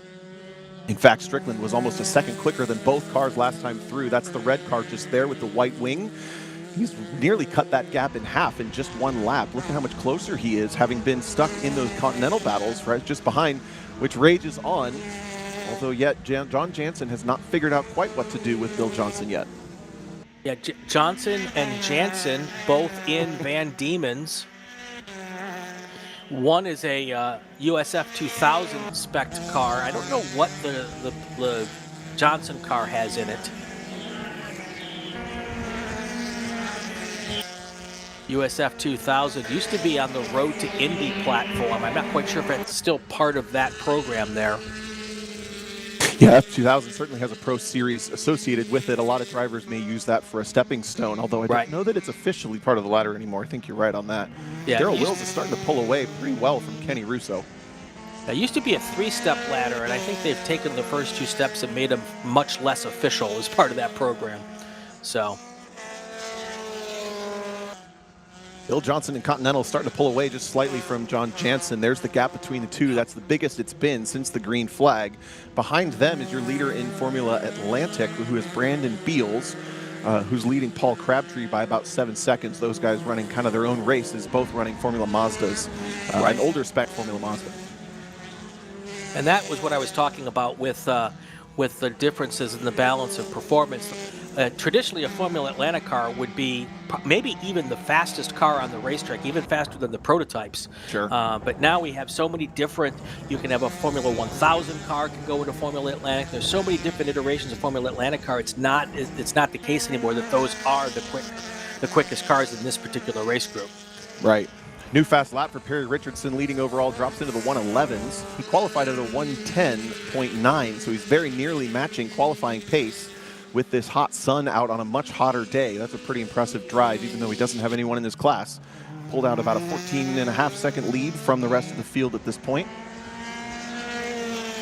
Top 10 right now. Perry Richardson, Eric Wisniewski, Darrell Willis, Kenny Russo, Whitney Strickland, that's your top 5. Then you got Bill Johnson, John Jansen, Brandon Beals, Robert Vanman, and Paul Crabtree. That is your top 10. Look at Whitney Strickland, the red Formula Enterprise, catching up pretty quickly on the back of Kenny Russo, who seems to have lost a bit of pace or isn't finding the pace the other drivers are having, one or the other. He's slipping back into the clutches of Whitney Strickland. That's going to be a podium in class, 4th overall if he can get there. Everybody's starting to kind of separate themselves from everyone else. There's not a ton of active, battles for position right now in class. That closest battle was Johnson and Jansen, and even that now has spread out just a little bit. The pack we're looking at right there is starting with, Brandon Beals, Robert Vanman, Paul Crabtree, and Tom Burt. They're all kind of alternating Atlantic Enterprises, Continental Enterprises. They're all in different classes, so you're right, they're not battling each other directly, but they're all nose to tail and looking like they're trying to figure out what to do with each other. So it's I believe the 2nd and 4th cars in that train are for position. The other 2 are running solo in their categories respectively. No, those are both Formula Atlantic cars actually, so if Paul Crabtree can get through, he might be able to challenge for the lead in Atlantic. There you go. Crabtree in that solid white car. Go ahead. Yeah, so this is that pack that Tom was just talking about. Coming through too. The 2-3 combination feels much wider with the wings and things cars than it does with the sedans. Yeah, they take up a lot less space, huh? Exactly. Got LJ Saucy in the chat, rooting on Stephen Thomas. Having a good run, sitting 3rd in Atlantic there. John McIntyre says, San Francisco region is proud of you. I'm guessing he is rooting for Perry Richardson.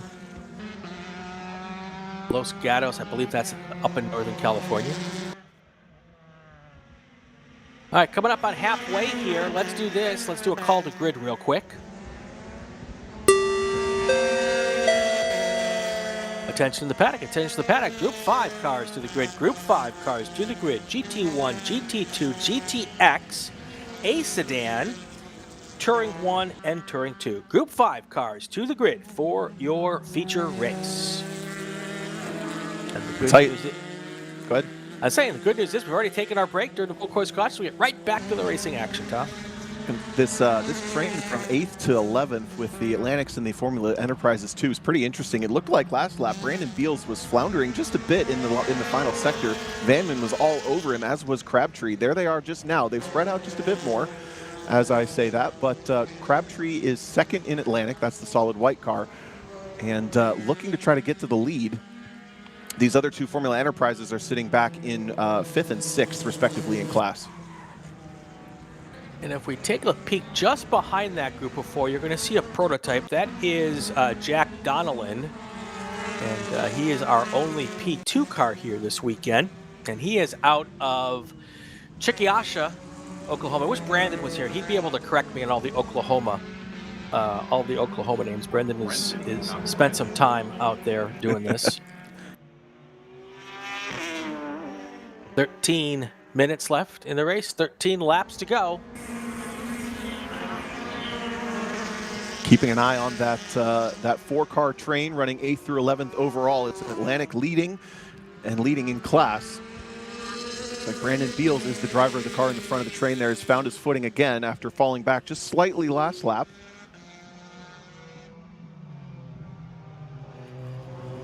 Now it looks like Paul Crabtree's actually got a lot of pressure from Tom Burt, who wants to get towards the 5th place car in Atlantic. So we're watching the top 2 in Atlantics and the 5th and 6th place cars in Enterprises trying to work this out. We still also have a great battle for 2nd in class, 3rd overall that we'll keep an eye on. They've been separated by less than a second every time by. That's Darrell Wills and Kenny Russo, but they're kind of running right in lockstep lap time-wise.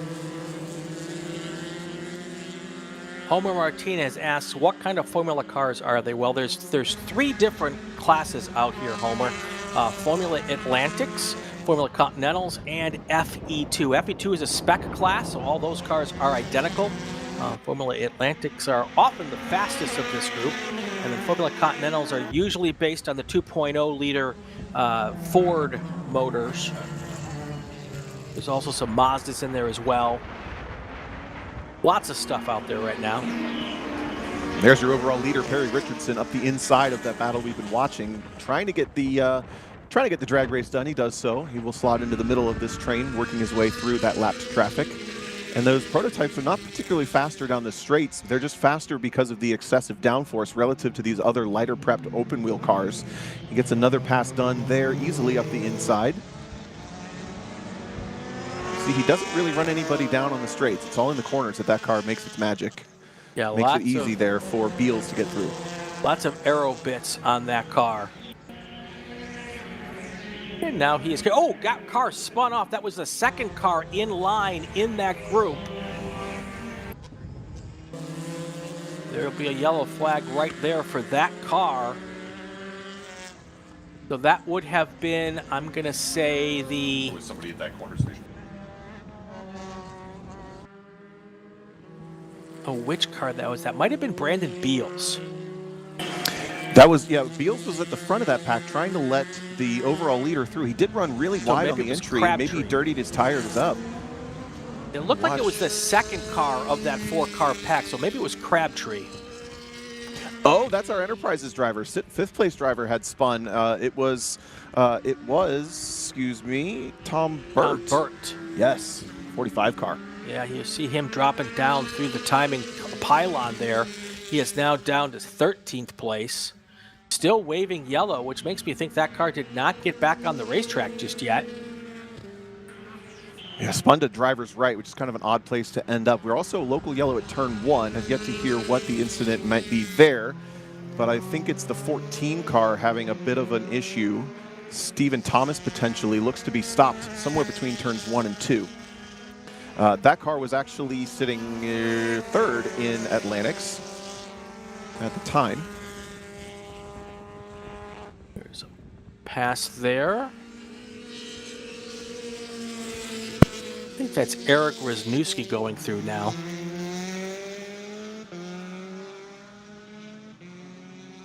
Now that's an Atlantic. It's way too short to be a FE2 car, I believe.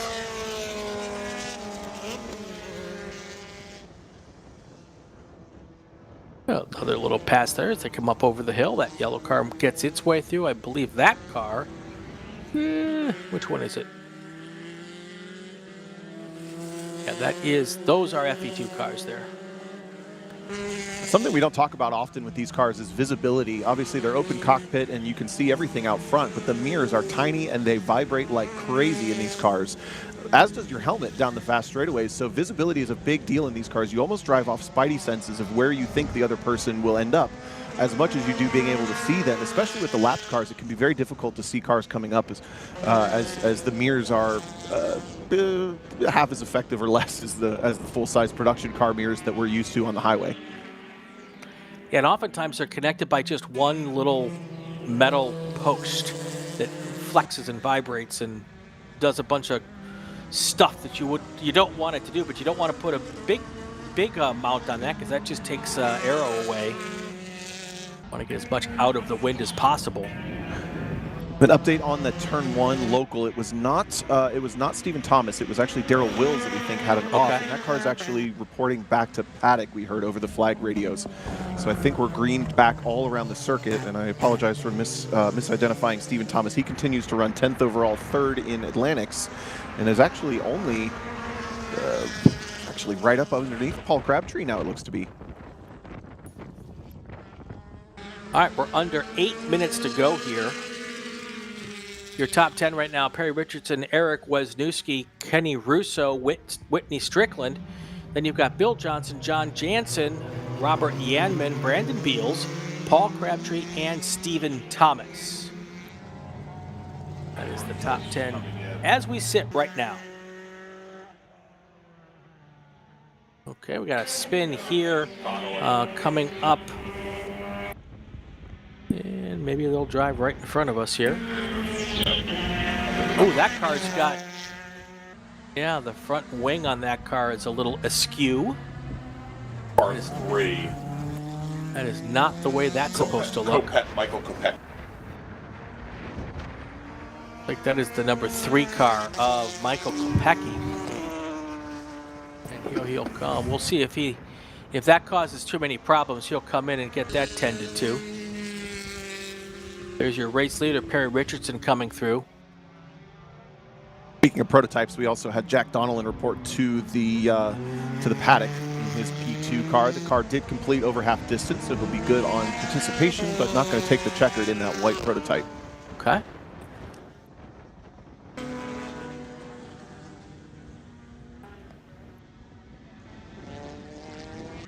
Coming up on 6 minutes to go this time by, and with a minute 14 lap, I'm going to say we've got 4 laps to go here when they come by this time.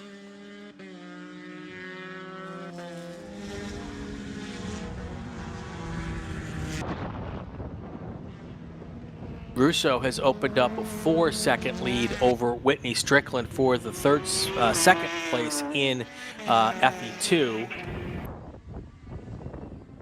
John Jansen has driven around Bill Johnson, so he's going to take the point in Formula Continental. That'll be a sliding into first place for the first time in this race for Jansen. Looks like Bill Johnson had an issue out there. I don't know if he's the car that's causing the local yellow in turn 8 or not, but that leader, the former leader from Formula Atlantic, dropping down the timesheets right now. It's now falling behind Brandon Beals. Now comes Paul Crabtree and Stephen Thomas up next, having a drag race down the front straight. This is a pretty solid battle there for second place in Formula Atlantics. And as Johnson falls through the field, that... Oh, wow! We had a car into the wall really, really hard. That will... Yeah, that will probably... Wow, that was interesting. Just taking a look at the replay, it looks like the car behind had some sort of mechanical failure. The parts that went flying are actually foam tire walls, so the impact in the incident looked way more dramatic than it was, but it was a self-spin. For a Formula Enterprises car, it's a very odd place to spin drivers right, as you're going to have all your attention and momentum looking into the left-hand corner. I wonder if there was either a mechanical issue or potentially even caught the grass or curb on the entry to have that big incident. We're going to be local yellow at turn 1. And again, it looked crazy because those foam blocks went everywhere, but it was just an isolated incident for that one car, still getting a number on it. You're able to see that from your locations. That car driven. Oh, now another spinner there at the exit of turn 6. Robert Henson goes around in his Formula Continental, had been running pretty solo, but had gotten himself up to second because of the retirement we saw from the former leader, Bill Johnson. This is the last 5 minutes of these long races where everybody starts to get hot and tired. Luckily, though, that 11 car looks like he kept it moving towards us just casually back towards the track. He is definitely taking the scenic route back. And he is now back on the tarmac and headed out towards turn 7. I better keep an eye out because here comes your race leader coming through right behind him. The good news for both those cars is Richardson really doesn't need to push the matter to get around him quickly. He can wait for a good spot. He's doing so. I wonder if this car may come in after that. And not too far behind, Eric Wisniewski is your leader, and eventually, if he makes this corner, will be the winner in Enterprises 2 because the checkered flag is coming out to end this one just slightly early. There's the winner. Perry Richardson takes it. Yep, checkered flag out early. It looks like even with the not being bad incidents, there's a lot of little stuff to clean up around this racetrack, and they're going to try to keep us on schedule here. So that's why the checkered flag is out early. Your race winner overall, Perry Richardson. Looks like your podium in FE2 is going to be Eric Wisniewski, Kenny Russo, and Whitney Strickland. There's the second place battle for Atlantic. It didn't have a change in position, but Paul Crabtree holds onto it in the 24 over Stephen Thomas. And that means just up the road a bit of a way was Brandon Beals. He takes the win there in Atlantics. All right, let's do a call to grid, then we'll take our break. And when we come back, we've got a lot more racing. Attention to the paddock, attention to the paddock. Spec Racer Ford 3. Spec Racer Ford 3 to the grid for your race. I'm sorry, not Spec Racer Ford 3. I apologize. Group 5 to the grid. Group 5, Spec Racer Ford 3. You can take your heart attacks and put them back in your bag. It's Group 5, GT1, GT2, GTX, A Sedan, Touring 1, Touring 2. Group 5 to the grid for your race.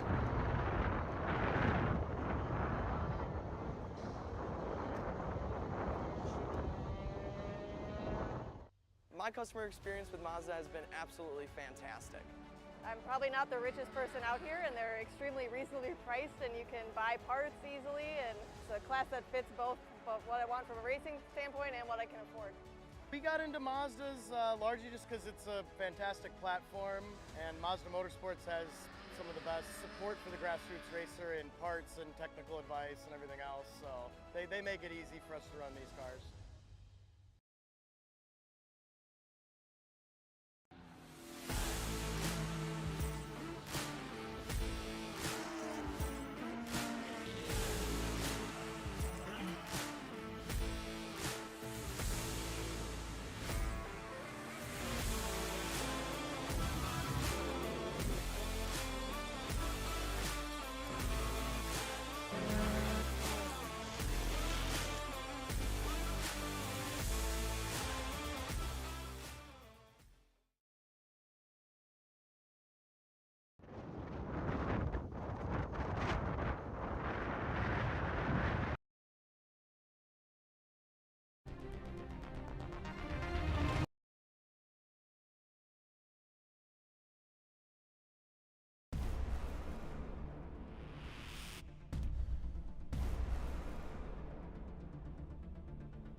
Welcome back to Hallett Motor Racing Circuit. Group 5 cars on the racetrack for their feature race of the weekend. GTs 1 and 2 and X. A Sedan Touring 1 and 2 next. Our starting lineups, we've got Tom O'Gorman. Yeah, the ground pounders, 22 cars with a combined, by my calculation, 168 cylinders. On pole, John Atwell out of GT2 will start overall. Alongside him, the second position, Mark Kirby in a Dodge Viper, also GT2. The top 6 are all out of GT2. Michael Quattlebaum will start third in his Corvette. Another Corvette, a C7 this time before. Jorge Nazario will start fourth. Renee Molina in a Dodge Challenger Trans Am's 2 style car will start fifth. Another one of those street Corvettes, Mike McGinley, will start 6th. Our pole sitter in GT1 will start 7th. That's David Furstand. Then back to GT2 with the 911 Cup car of John Brown will start in 8th overall. In the 5th row, Kevin Rich will start his GT2 Mustang in 9th overall. Stephen Burns is our first Touring 1 car. That's your pole sitter, starting 10th overall.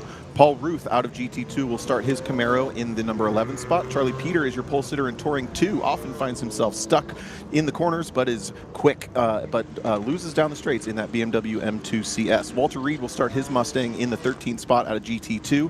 Then the 14th spot, the 41 of Michael Pettiford in his Touring 1 Corvette C6 Z06. The Chevy Monte Carlo stock car style of Ivan Curiel, the number 64, will start 15th. Then the 16th car will be Scott Sewell in another Porsche Cayman out of Touring 2. The Aston Martin Vantage of Michael Young in Touring 1 will start 17th. 18th will be the other Chevy Monte Carlo of Boyd Lear.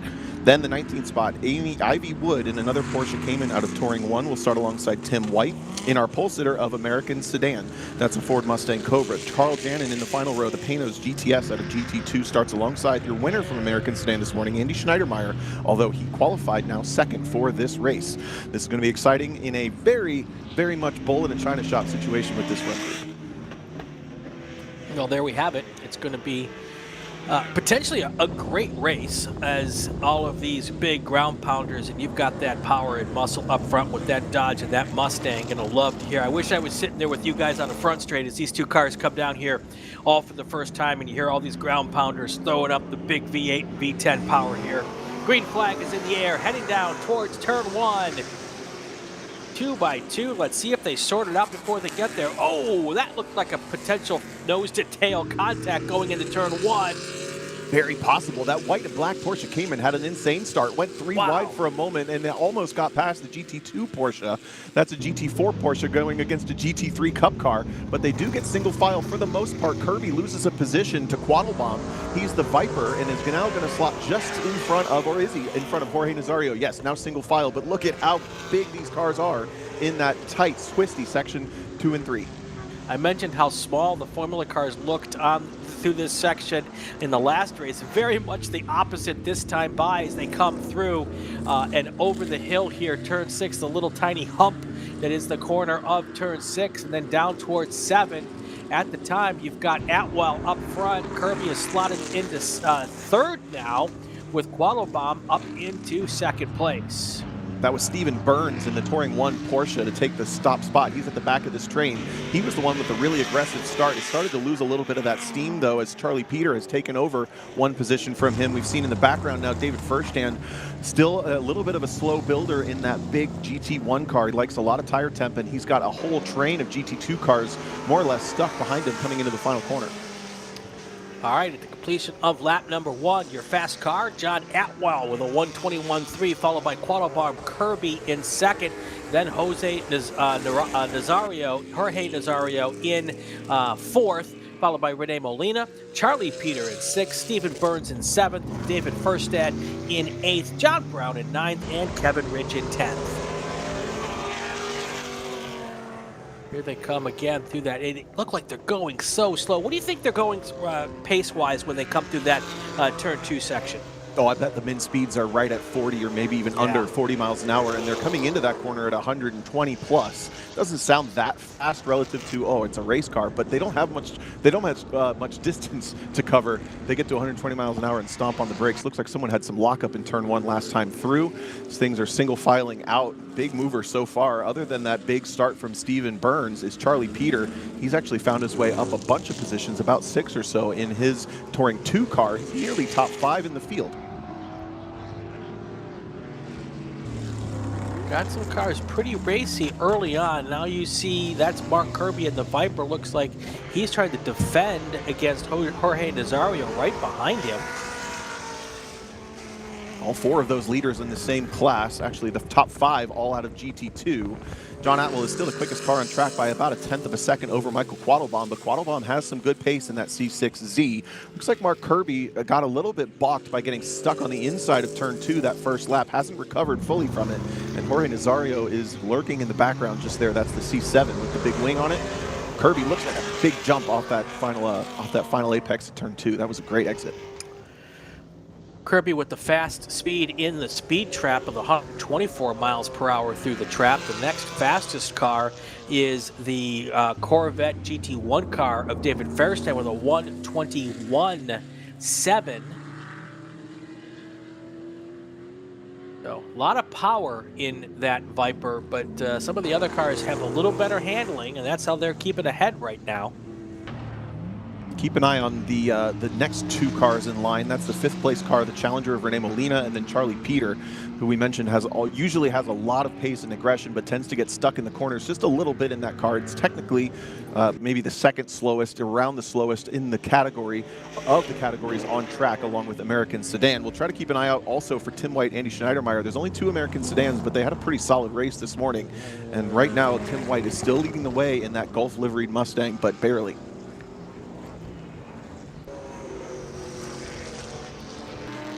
Here are your leaders now. There is the Mustang, and right behind him, those are the 2 A sedan cars that Tom was just talking about. White is up front, and Schneidermeyer is in 2nd in that class. So that is the Mustang, the Gulf-colored car, Gulf-liveried car, coming out of turn 10 right there. And then that silver Camaro right behind him is Andy Schneidermeyer. Schneidermeyer with the little dirt drop coming off of turn 9, doing it for the drifters out there, but it slowed him down just a little bit, lost some car lengths, as Tim White was well faster, about 2 seconds last time by on the line. The fastest car on track, though, this time, lap time-wise, Mark Kirby in 3rd, the Viper.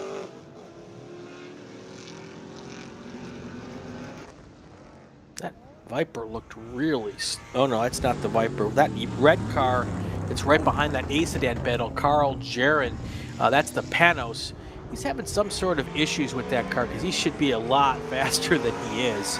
Sure. Look at this. This is the top 3, and Kirby has certainly gotten himself to the back bumper of Quattlebaum. Looks like Quattlebaum a lot more confident on the brakes, though. Throws the Corvette down into the turn 1 apex much more confidently, but the straight line speed on that Viper is undeniable. He's about 4 miles an hour faster down this straightaway in probably less than a quarter mile of full acceleration.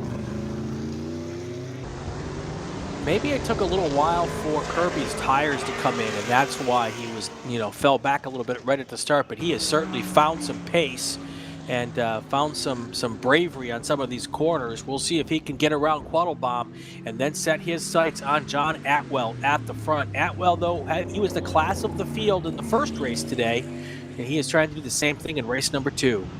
Sorry to say that Jorge Nazario has dropped off the leaderboard and is falling down quickly. It looks to me that he's either pulled off or some other issue. Turn 8, it sounds like. Oh boy. Oh. Now we're autocrossing. Look at this. Somebody must have taken it out at the top of turn 8, and now it's right in the turn 8 penalty. point. That's a 2-second penalty if you hit that. So we're hearing Nazario's actually off the camera right there at turn 9. Maybe had an incident or a mechanical to pull off. And look at the cars having, so close. Everyone's taking a different tactic, going on the inside or the outside. All right, chat. Yeah, chat, over under on how long that cone lasts there. We're on 28 minutes to go. Take your bets now. And that's actually going to create a bit of a passing problem for anybody who chooses that outside, as we just saw Michael Pettiford almost inspired the TA2 car behind Walter Reed to go up the inside, or sorry, Paul Ruth to go up the inside. I'm going to say 24 minutes is the over-under. Okay. All right. There we go. Atwell, Quattlebaum, Kirby, still your top 3. Rene Molina moves into 4th with Nazario falling back. Nice move from David Furstand. The solo GT1 car on track, as we mentioned, usually likes a little bit of heat and build-up in that car, but he's finding his way back into the top 5 as past Steven Burns and Charlie Peter this lap alone. And that is technically the fastest category on track, although they're very similar, especially on a small track like this, to GT2.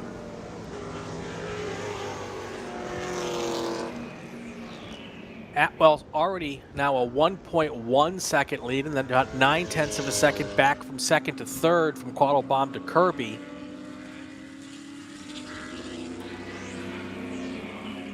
And then all the way back to fourth place is it's 18 seconds. So it's possible that our leads are kind of settling in right now, although Quattlebaum just dropped his fast Sector 1 and his personal best in Sector 2. So Quattlebaum's on a pretty good lap right now. And the answer for the cone is less than a minute and 15 seconds. It's already is it MIA. gone? It's already MIA from that corner. Oh, so whoever's got a new cone mark is probably grateful for everybody. Last time through, Michael Quattlebaum is still all over the back of John Atwell, but it looks like the Mustang just leaps off the corners quicker than that Corvette does, possibly down to torque numbers, possibly down to setup between a TA2 Trans Am car and a street-based Corvette. Last lap, though, Quattlebaum was quicker than Atwell. Editing online, Gardiner, both in the chat. Welcome. I'm glad you guys have found us. I hope you enjoy the coverage. So this again, we believe Jorge Nazario is off track in this section for whatever reason. We've heard thumbs up from driver over the flag net, but that means that section is under local yellow. Although it's not a great passing zone, it still is going to occupy your peripheral vision and your attention a little bit in that section.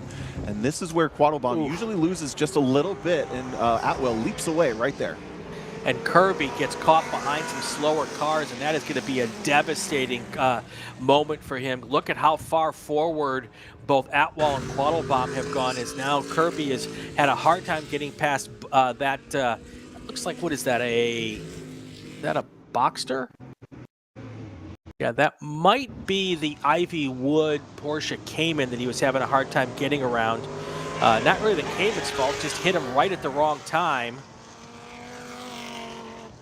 And now, there he is, Kirby. Now he's got to go around the other A sedan car of Tim White before he can get back into the battle to try to catch up to the back of the second place car of Quattlebaum. Tough luck there for Kirby, just hitting traffic at the wrong time. Last time by Kirby was 2.6 seconds. Before that, it was much, much closer, but then the traffic got involved. But here's the battle for your overall lead there. John Atwell, Michael Quattlebaum, and it has gotten closer here as they come into about 20 laps to go. Fascinating to watch the difference in these two cars. So different, yet in the same category. That Corvette was built in a garage or a shop somewhere. That Trans Am car comes as it, more or less as it is to run in Trans Am. Real quick, Charlie Peter continues to lead Touring 2. Stephen Burns and his Cayman continues to lead in Touring 1. Tim White's pulled out over 5 seconds on Andy Schneidermeyer through the traffic. That's your catch up on all the other categories out there.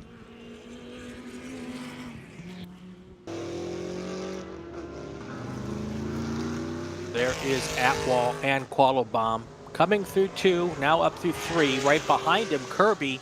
I shouldn't say right behind him, a little ways back. Kirby now 4.9 seconds back from second to third in GT2. David Ferristan kind of on an island by himself right now in GT1 in that Corvette. He has got a pretty significant lead over the second place car in GT1. Is there a second place car in GT1? There is not. So he has an infinite lead. He's got an infinite lead. He's got a perfect lead over the second place car. And then Renee Molina a little further back in that Dodge Challenger. Awkward moments for the leaders trying to get around Michael Young in the Aston Martin in GTX. And Atwell gets past at the apex. Quattlebaum gets stuck. That's going to separate the top 2 by quite a bit, but they've got a little bit more traffic. Ivy Wood just ahead. Yeah, and unfortunately for Kirby, they didn't get stuck behind long enough because he did not get a chance to take much of an advantage of that situation. No, it kind of looks like the Viper's pace is falling off, potentially heat issues, weight issues, some other thing going on in that car. It's now dropped maybe 2 seconds a lap, a second a lap off pace of the leaders. Definitely that is the case there. There's the new gap between the top 2 after navigating the first set of traffic that kind of threw a wrench in their plans. Quattlebaum unfortunately gets the short end of the stick.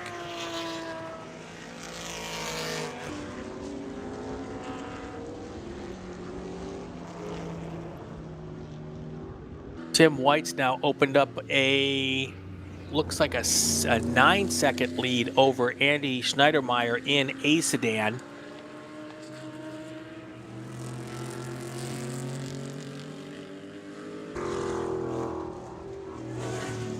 Only got one GTX car out there today. That is the Aston Martin Vantage.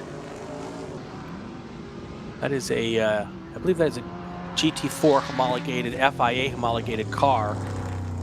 Yeah, I think one of the early sequential cars actually. So I think it's just running a pretty plain automatic in that thing. One of the V8 Aston Martins. And GTX is a kind of catch-all class for GT cars. We have everything from old Daytona prototypes and DPI cars from IMSA all the way through GT3, GT4 cars, although those cars can occasionally fall into Touring 1 or GT1 as well. A little bit tough to follow what goes into GTX, but it basically means it doesn't have another home. Yeah. And there's a pretty good crop of GTX cars coming out of Houston. I believe they're the Lamborghini Huracans, and they were up here last year, not making the trip up today. But last year, both at NOLA and here at Hallett, there was a good crop of GTX cars, which made this particular race really interesting. Atwell and Quattlebaum clearing the Touring 2 Cayman of Scott Sewell, neither of them particularly getting held up or getting any gifts. Gap stays just about the same, with about half of the race done, coming up on halfway as they dive down into the compression at turn 9, kind of hooks the front end, and then you got this big climb up the hill. It falls away. The horsepower wants the car to come around on you, and you got to fight it up that hill just a bit. Quattlebaum is, again, a little better on the brakes, but unfortunately this track doesn't seem to have a lot of those brake zones for him to utilize, and then that Mustang just leaps off the corners and pulls away while not being too bad through the sweeping corners either. It's interesting. It appears that that Atwell's working his way through traffic a little bit easier than Quattlebaum, but he hasn't really been able to take a ton of advantage of that. Quattlebaum's kind of stayed right there in the 1.5 second gap between first and second, and can't really bridge the gap. But Atwell, until right about this last lap or two, hasn't had a chance to really pull away. Atwell going purple in the first sector with it. Let's see if he can put a couple of these sectors together, but it's...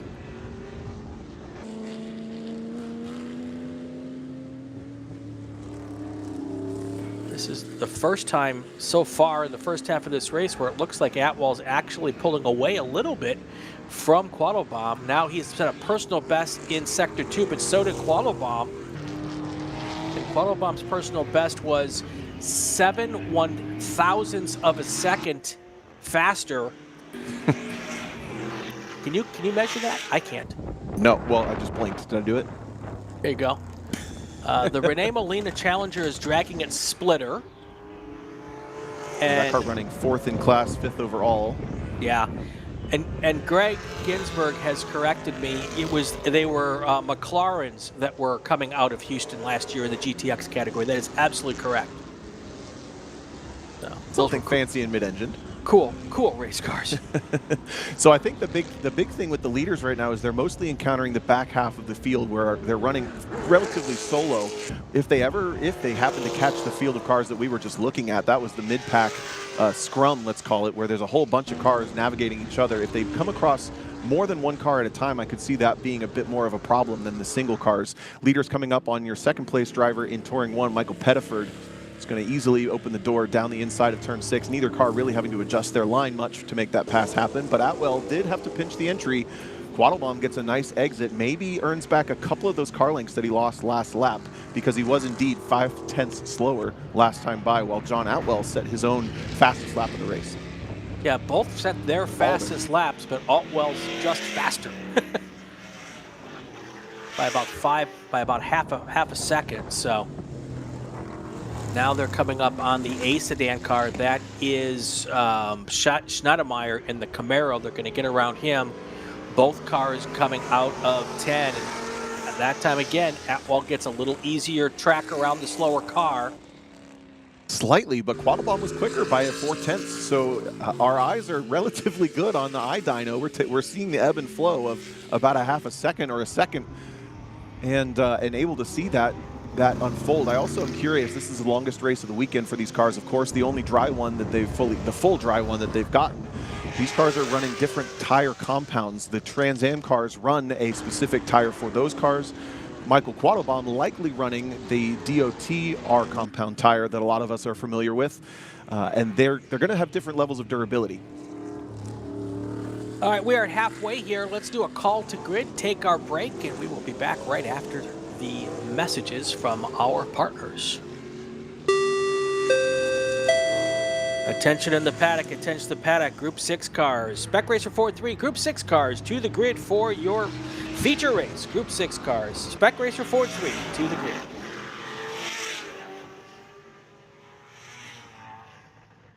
Hoosier Racing Tire is proud to be the presenting sponsor of this year's Hoosier Racing Tire SCCA Super Tour. As the world's largest race tire manufacturer, Hoosier has been at the forefront of motorsports innovation for more than 65 years. From local tracks to the global stage, Hoosier is dedicated to delivering high-performance tires that meet the demands of champions. Whether you're a seasoned competitor or an aspiring racer, Hoosier tires are engineered to help you push the limits. For more information, visit us online at HoosierTire.com or visit us trackside, and remember to connect with us on social media. Mazza Vineyards is the exclusive sparkling wine for podium celebrations at the Hoosier Racing Tire SCCA Super Tour, SCCA Runoffs, and Tire Rack SCCA Pro Solo. Celebrate your racing weekend with Mazza Vineyards and learn more at enjoymazza.com. Tire Rack was established over 40 years ago by an SCCA member with a passion to find the right tires, wheels, and now brakes and suspension products for racers and enthusiasts on both street and track.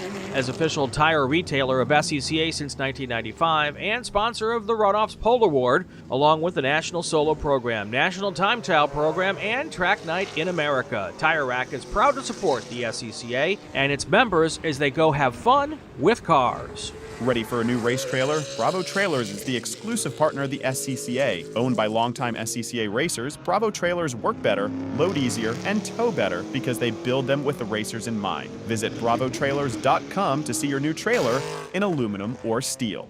Summit Racing is a proud partner of the SCCA and its nearly 70,000 members. Get more bang for your buck at summitracing.com. Choose from millions of in-stock parts from over 1,500 name brands. Parts for racing, street performance, trucks, plus tools, accessories, and more. Shop anytime, anywhere with the Summit Racing app. Did you know SCCA members can save $20 on every track night they sign up for? That's right. Track Night America, driven by Tire Rack, now hosting 150 events at more than 30 tracks across the country, is the easiest and most affordable way to get you and your friends on track in street cars all year long. Visit tracknightinamerica.com to learn more and get yourself on track. Hagerty is the official and exclusive insurance partner for SCCA. Hagerty provides affordable off-track insurance protection for motorsports vehicles while in the paddock, in transit, in storage, and at the shop. They provide guaranteed value coverage and even have protection for your trailers. SCCA members can save 5% on insurance through Hagerty. Hagerty, let's drive together. Learn more at Hagerty.com.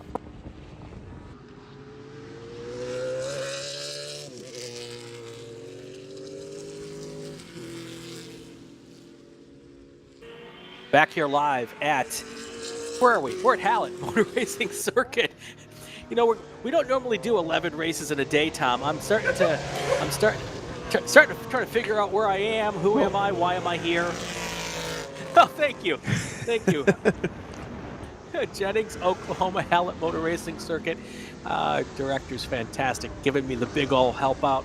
Apparently, according to the screen, my co-announcer this weekend is Tom O'Gorman. Hey, Tom, how are things going? I'm having a great time. I already knew where I was, so I guess I'm doing better than you. Because you're actually there. Having a blast. So we're catching up on the last 15 minutes of group number 5. This is Big Bore GT2, T2, T1, GTX American Sedan. John Atwell has pulled out a almost 1.5 second lead over Michael Quattlebaum there in GT2 for the overall lead. Charlie Peter has settled into a lonely place for T2's lead. Steven Burns has a pretty comfortable 32nd or so lead over Michael Pettiford in Touring 1. And then Tim White has a very, very comfortable lead over Andy Schneidermeyer, who I caught in the break. Sounds like that car is not fully healthy. I'm not a mechanic and I'm not perfect at this stuff, but it didn't sound great. While we were at the break, we had a little bit of an off-course excursion. Walter Reed in the 58 Mustang GT2 car went off in turn number 2. Turn 2. Brought a bunch of stuff onto the racetrack when he got back on the track, so you can see that big pile of stuff there. That looks like just like a divot, like my 3-iron would make or something. Well, that's the thing about a splitter. It comes a shovel pretty quick. It does. It does. Looks like Charlie Peters getting run down by our battle for 5th in GT2. That's Kevin Rich and John Brown. It's a Mustang TA2 car versus a 911 Cup car. And they're only a couple car lengths back from our leader in T2. They're running very similar lap times, a little quicker for the GT2 cars, but they've been less consistent. Here they come at us. Cars towards the back of the frame there. 10 laps to go, 12 minutes. I don't know that we'll get in on laps or on time here. This is our second fastest race group of the weekend, typically, after Wings and Things. And this is actually a 3-car battle as Paul Ruth joins the back in that silver car. They're about to go a lap down for the overall leader, John Atwell, closing in on them, and that could become a problem. But those 3 having a great battle for the top 5 in class, running behind the leaders in GT1 and T2. 2 more races to go after this one. Spec Racer Ford 3 and Spec MX5, so still some really great racing, so stay with us. There is that Dodge Challenger of Renee Molina, I believe. Yep. And there is your race leader right there behind him. Atwell, that's that red, white, and blue Mustang. And then there's the blue Corvette. That is Michael Quattlebaum trying to stay caught up, but having a hard time now, whereas traffic is later in the race, traffic starts to be a little harder to navigate here. These are the clumps of cars we talked about maybe being a bit tougher, but so far Atwell has nailed it, and Quattlebaum isn't quite there yet. So he's maybe watching John Atwell get a little bit closer, but he's got the same problem as Atwell with clearing all of these cars. They're in their own battle, running nose to tail for GT2's top 5. As we talked about, and Atwell will get a really good run on the exit of turn number 9. Kevin Rich is going to go to the inside and easily let him through without losing much time. Great awareness. Well, and part of it is that as the race wears on, it's harder for the corner workers to keep track of where the leaders are. It's easy for the first place car, you know which one that is, but when the second place car starts to fall back a little bit, sometimes they don't get the big blue flag help that the front car gets. And the longer and deeper and the longer the race, that becomes more possible. As someone who spent a lot of time standing on corners waving flags, that was always my thing. You try to do your best, but sometimes you have a hard time with that. Oh, really tough spot for Quattlebaum. He's going around the outside of Paul Reed, going 1 lap down to the second place car overall, but that Corvette of Quattlebaum has lost a massive amount of time based on where he caught these cars. John Atwell, just ahead in the blue Mustang, is already working his way through the last bit of this traffic, trying the outside on Renee Molina. He's going to get the job done and get an easy exit off turn 6 up the back straight, and I think that was a T1 Cayman that he had to pass. Yep. Works his way past easily. Wow, things just got really busy for our overall leaders here in the last lap or so. Lots of lap traffic to get through this time. Once they clear it, though, there's not a whole lot in front of them here with 8 laps to go. And as you can see, Atwell gets through easy, and now Quattlebaum's just got to thread the needle in many, many different situations here. Hopefully he'll be able to put down that Corvette power down the main straight and get past a bunch of them. Well, he's passing cars that are in the same class, so he really doesn't have any advantage other than his own ability to navigate them, and they're really not making it easy as he's going to drag race with John Brown down the front straight. Porsche gets off the brakes a little bit. Actually, he's going to fight him for it. This is the second place car overall, going side by side with a car a lap down. It's all kosher, but it's been a lot easier for Atwell than it has for Quattlebaum. Well, it also might be possible if these guys don't have radios or if their crew's not quite on top of things, that driver might not realize that's the second place car coming through. It is tough to keep track of on your own. Drag race for our leader in American Sedan up the hill with our leader in T2 makes the job easy. So now we're going to throw in a third layer of lap traffic for Quattlebaum and the rest to navigate. Curtis Stevens in the chat makes an interesting observation. Hallett reminds him of Nelson Ledges. That's a really good analogy. It also reminds me, Tom, of Blackhawk Farms, a little flatter version of Blackhawk Farms. Oh, I think this place has more elevation than Blackhawk. No, I'm saying, but I see the Blackhawk Farms would be a flatter version of this. I'm sorry. Yes. And they all have that I won't call it old school, but they have that feel to them. You can tell that they've been there for a while. They're a lot of fun. Looks like we're getting a Finally, Quattlebaum got through. He dropped a tire coming off of turn 5 a couple moments ago, but kept it on the track no problem. It's just taken him a whole extra lap. I mean, Atwell's gone at this point. Yeah, it looks like if there's no problems, Atwell's got this one well in hand. Wow, 8.5 seconds between the difference of how quickly they got through those traffic. And honestly, Quattlebaum's still not done. He's got two more cars to get by on this straight. Yeah, actually, a lot more than 2 more. I think maybe 3 or 4 even. So, Charlie Peter in the BMW leading T2. He's got his mirrors full now of your 5th place driver in GT2. They're on the same lap battling for overall position, although they're not in the same class. That's Kevin Rich in the Mustang with the red front end. Now trying to find his way past probably one of the most consistent cars and drivers on the track with that BMW. Haven't really seen him make mistakes. If anything, he's getting held up if there's an engagement. Yeah, there is Rene Molina making a move around a slower car. Coming That's up on Quattlebaum still stuck behind them. Go ahead. Yep, I was say coming up on 6 to go here. 6.5. Probably going to end this one on time now. Yeah, Quattlebaum has just not had the opportunity to get around this slower traffic as well.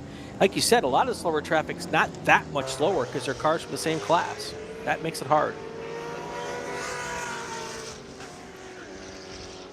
Running through your top 10, Atwell, Quattlebaum, Mark Kirby still there hanging on in 3rd place in GT2. Oh, got a big smoker. That's Quattlebaum. Looks like he lost an engine coming off of turn 1. Picked up the throttle, and it's a ton of smoke out of the back underneath of that car. Is he even going to make it up over the top of the hill here? That's going to elevate Mark Kirby into 2nd place, and Rene Molina will be brought back up to a podium position here, brought up to a podium position. Hope he didn't put too much oil down with that rapid unintended disassembly of the motor there. There's a couple other things it could be, but it was definitely a lot of smoke. Hearing from turn 1 that the car has stopped smoking, stopped on the right side of the track and smoking. So Quattlebaum's day is going to be done. It's a great effort. He had a heartbreak of a traffic there, and then this is just going to be insult to injury, or maybe injury to insult, one way or the other. And he's going to drop way down. That's going to bring Mark Kirby back up into the mix for 2nd place. And Rene Molina, despite the splitter issues on that Dodge Challenger, should be inheriting 3rd. Yeah. That moves Kevin Rich up into 4th.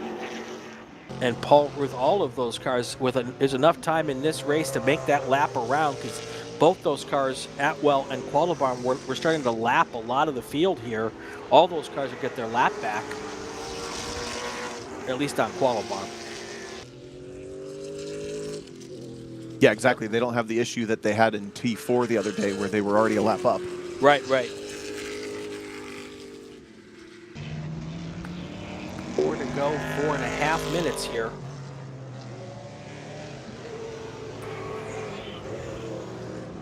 It's unlikely, but the distance between 3rd and 4th in GT2 is really not that large. That's it's the car in front and the car behind the BMW. Right. Molina and Rich. So Molina in the Challenger just there, Rich in the red Mustang, only 2 cars behind. It's not going to be like he's going to run him down, but if anything happens to pull the pin on the grenade, to use the analogy for a battle, this podium could be not decided yet. Yeah, and as we have learned, the smallest of mistakes have the worst of consequences with the still pretty damp, I'm going to guess, trackside, the grass and the mud to get in and out of. So just need to focus on just a few more laps to go. Make sure you hit your marks and your turning points and your braking jobs.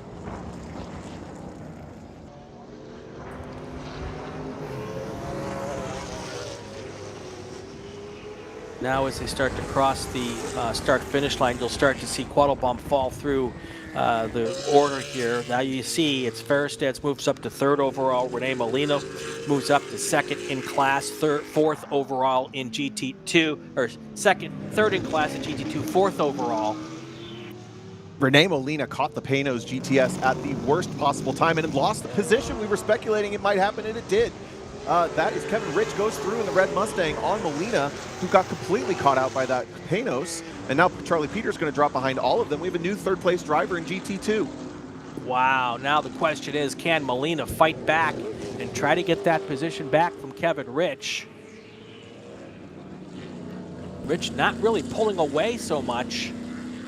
Next time by, I'm thinking we might get the white flag. We might have a lap and a half to go here.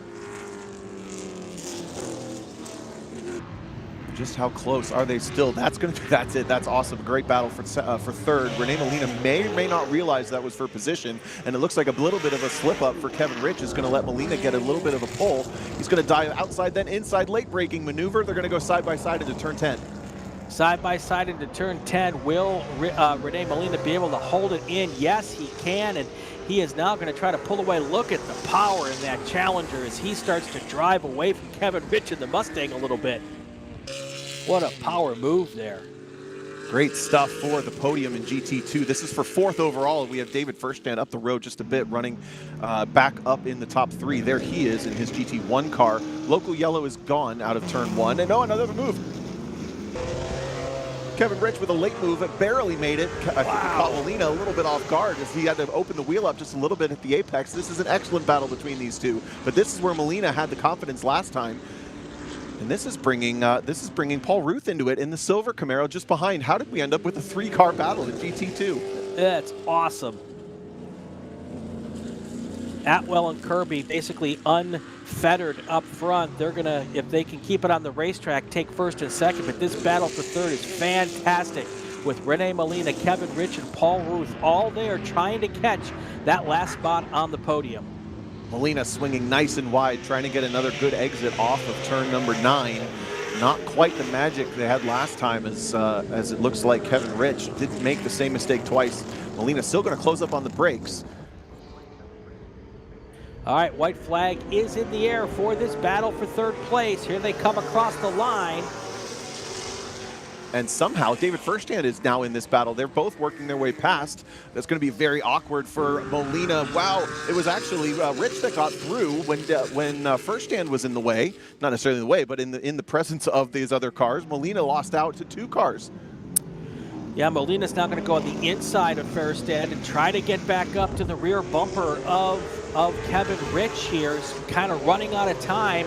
We're on the last lap, just a couple corners to go, and look at the lead already that Kevin Rich has opened up. Will Molina be able to use that Dodge power to get caught up or not? That is the big question right now with about 5 corners to go.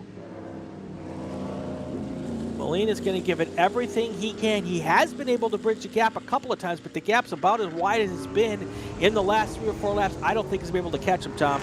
No, that was kind of the nail in the coffin, I think. Multi-class action always giveth and taketh away, and that time it giveth to Rich and taketh from Molina. It also taketh our battle away for the entertainment here in the white flag. We've already had John Atwell come through and take the win in GT2. Kirby second. Now it's this third place battle. Molina following in nice and shallow at the final corner, trying to promote a mistake. Not quite. Yeah, here they come to the line, and Molina almost caught up, but not quite enough. So your third place in GT2 will go to Kevin Rich, and Renee Molina will finish 4th. David Ferristad will be your GT1 winner in this race. Your GT2 class winner, Charlie Peter, just did everything right for that win there in GT2. Second place car, I'm sorry, T2. Your second place car in T2 is going to be Scott Sewell. Looking at turn 1, you got Stephen M. Burns, followed by Michael Pettiford, and Ivy Wood will be the 3rd spot on the podium there. And then looking down at A Sedan, Tim White first, Andy Schneidermeyer will come in second. Well, there's a lot of action that last 5 laps.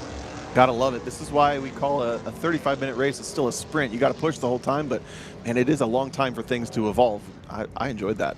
All right, let's do a call to grid for our next race and take a short break.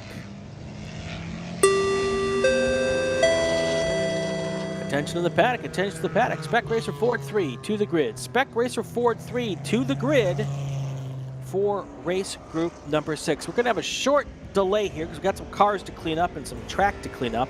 But we'll be back with our last 2 races of the day. Don't go anywhere, everybody.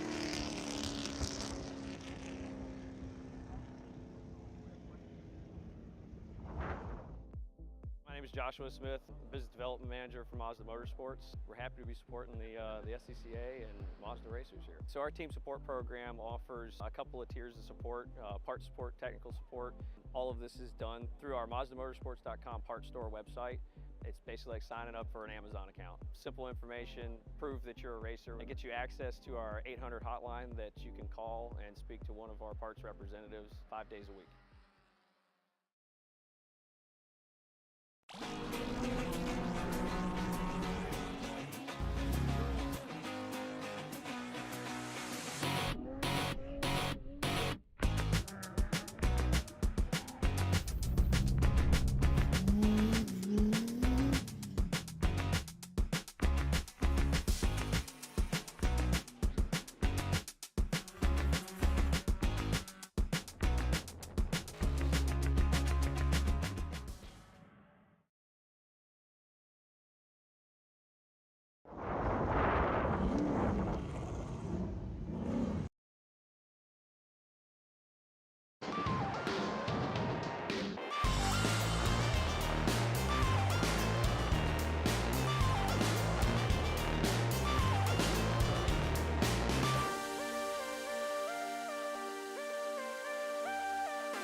Welcome back to Hallett Motor Racing Circuit. We are ready for Group 6. Spec Racer Ford 3 should be one of our best races of the day. Biggest race group of the weekend, Tom. Let's go to the starting lineups. 36 cars, and guess what? They're all Spec Racer Fords. Starting on pole, Richard Stevens finished second this morning. Will start on pole.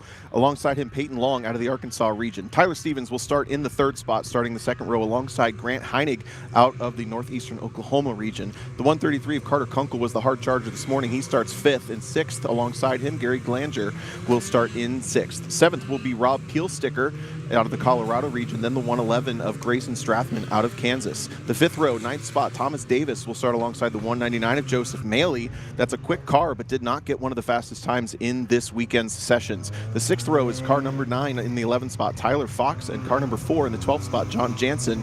The 13th position will be Jimmy Cote Jr. out of the Kansas City region. The 23 car of John McClintock will start 14th. 15th will be Nils Macias out of the Houston region. The 16th position will be Sal Weber out of the Lone Star region. The 17th position will be Carwood Hayward alongside him, the number 27 in the 18th spot of EJ Abed. Ted Smith will start in 19th. Tom Burt starts alongside in 20th. 21st position will be Ben Jacobs alongside Ben Pigeon, no relation, in the number 116, starting 22nd. 23rd will be Ashley B. Oakes alongside Paul Miranda, starting 24th. 25th and 26th will be Brad Gorandonda, who started earlier today in the top 10. He starts 25th now alongside Josh Justice. Brent Stewart will start in the 27th spot. 28th, Jeff Bedell. Michael Seamer and Russell Oakes will start 29th and 30th. Then we're getting to the final couple of rows. Matt Strathman, Robert Kirkland will start alongside each other 31st and 32nd. 33rd will be Jim Cote. 34th, Craig Jansen out of Texas. Kansas City driver Kirk Collier will start 35th, and bringing up the 36th and final position, Frederick Haas in his car number 158. All right, as the field comes out of turn 9, they're single file, which makes me think that this is going to be 2 pace laps.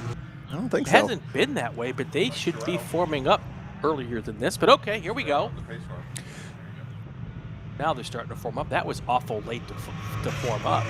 So this low speed is going to pack everybody up. We're not going to have any stragglers at all. Pace picking up just a little bit, rolling into turn 10 with some momentum now. We've got Richard Stevens on the inside of the front row. Peyton Long was your second hardest charger today, came all the way up from outside the top 20 to finish in the top 3, very nearly in that number 52. Here we go.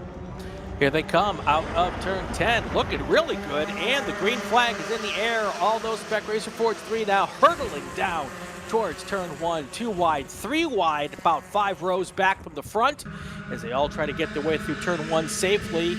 And it looks like so far they got the job done, but the big funnel is coming out of 2 and going into 3. That's where it can get really, really hairy, and here they go. Biggest braking zone on the track, and they're still 2 and 3 wide in the background. The top 3 got away fantastically, and it was a really poor start for the 73 of Grant Heinig. He's just now barely getting back into the thing with into the thick of it with the 133 of Carter Kunkel. But that top 3 has already gotten about a 2-car length breakaway, single file already, and they all plan to work together. And that is the plan. That Hallett Motor Racing Shop group of drivers there right up front. That is Richard Stevens, Peyton Long, and Tyler Stevens. Those are all teammates as they now come into turn 7, and they're already starting to break away those front 3 cars just a little bit. Heinig and Kunkel still side by side, and it's going to be Kunkel that picks up the position. Started in the 5th spot, will now move all the way up to 4th. And now it looks like Tyler Stevens is going to take a look at Dad. Richard Stevens is on the outside. Tyler's going for it, and it's a drive-through into the pit lane for Peyton Long. We don't know why. What is going on for Peyton Long? He must have a tire going down, or a wheel might feel loose. Got to find out what's going on there. But just like in race number 1, Tyler and Richard Stevens now working together to try to stay out front from the rest of this field. I don't know if you'll be able to see, Tom, what happens to that Peyton Long car when he gets to pit lane, but this is really interesting development. Looking under the bodywork, he's taking belts off and getting out, so this is a heartbreak for Peyton Long. One of the most consistent, if not the fastest consistent car in the field, will retire on lap 1. We had a pass down into turn 1. Looked like Grayson Strathman was racing hard with Gary Glanger and Rob Peelsticker for about 6th and 7th. And they're just going to continue to lose a little bit of time to those top 3. Gary Glanger went purple on the first segment, purple through the speed trap. Let's see what kind of a lap he's putting in right now, but it certainly seems to be a flyer. We'll wait till he gets through sector 2.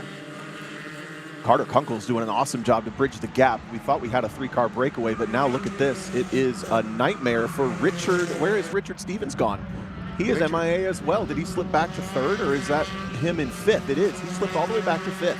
Wow, big changes here. Tyler Stevens now trying to drive away here from this field. He has gone personal best in the first lap.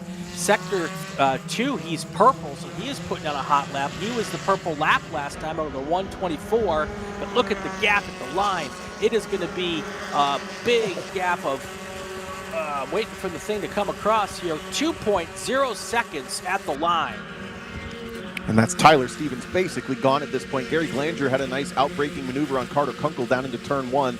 They're going to have a great look at Grant Heinig, excuse me, battling it out down into turn 1. Heinig made it very easy for Kunkel to get through, so they're very much in the mentality of not battling each other too much. As I say that, they're still too wide for a car in the background trying to get through.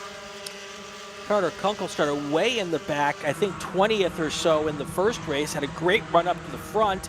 The hard charger, if we were to give one for the first race, and now he finds himself in 2nd place trying to hunt down your race leader, Tyler Stevens. That was Gary Glanger going through on Grant Heinig, and now Richard Stevens has fallen, Grayson Stratham is working his way up. It's basically the rest of the field behind the leader are all within touch of each other. And here you've got Tyler Stevens going purple again last lap, a 1:22.9. That's a full 2 seconds faster, almost a full 2 seconds faster than Carter Kunkel.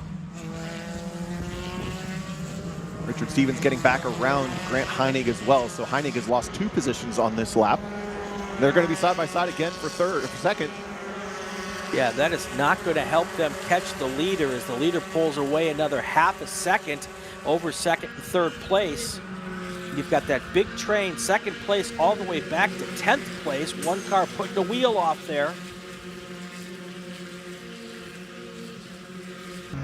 Everybody's getting through just fine at the moment, but look at the rotation on that Gary Glanger car as they come through 2.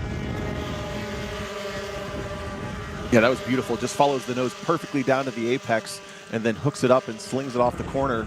Nice acceleration up the hill, and he's actually pulled away a couple car lengths, and then it's a big stack up behind Kunkel. We've got Stevens, Heinig, and Strathman all right in there nose to tail, and it's actually Stevens now leading it in front of Kunkel. He's picked up 1 more spot.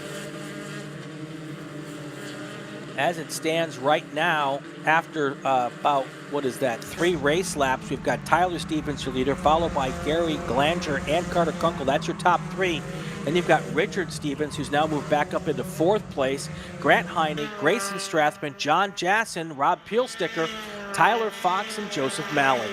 And those 2 are side by side. That's the blue number 9, Tyler Fox on the inside. Joseph Maley's around the outside. That's the battle for 10th, and they're still side by side all the way through 9 into 10. Maley's going to get the outside. It's tough to do. See if he can keep it there. He does not.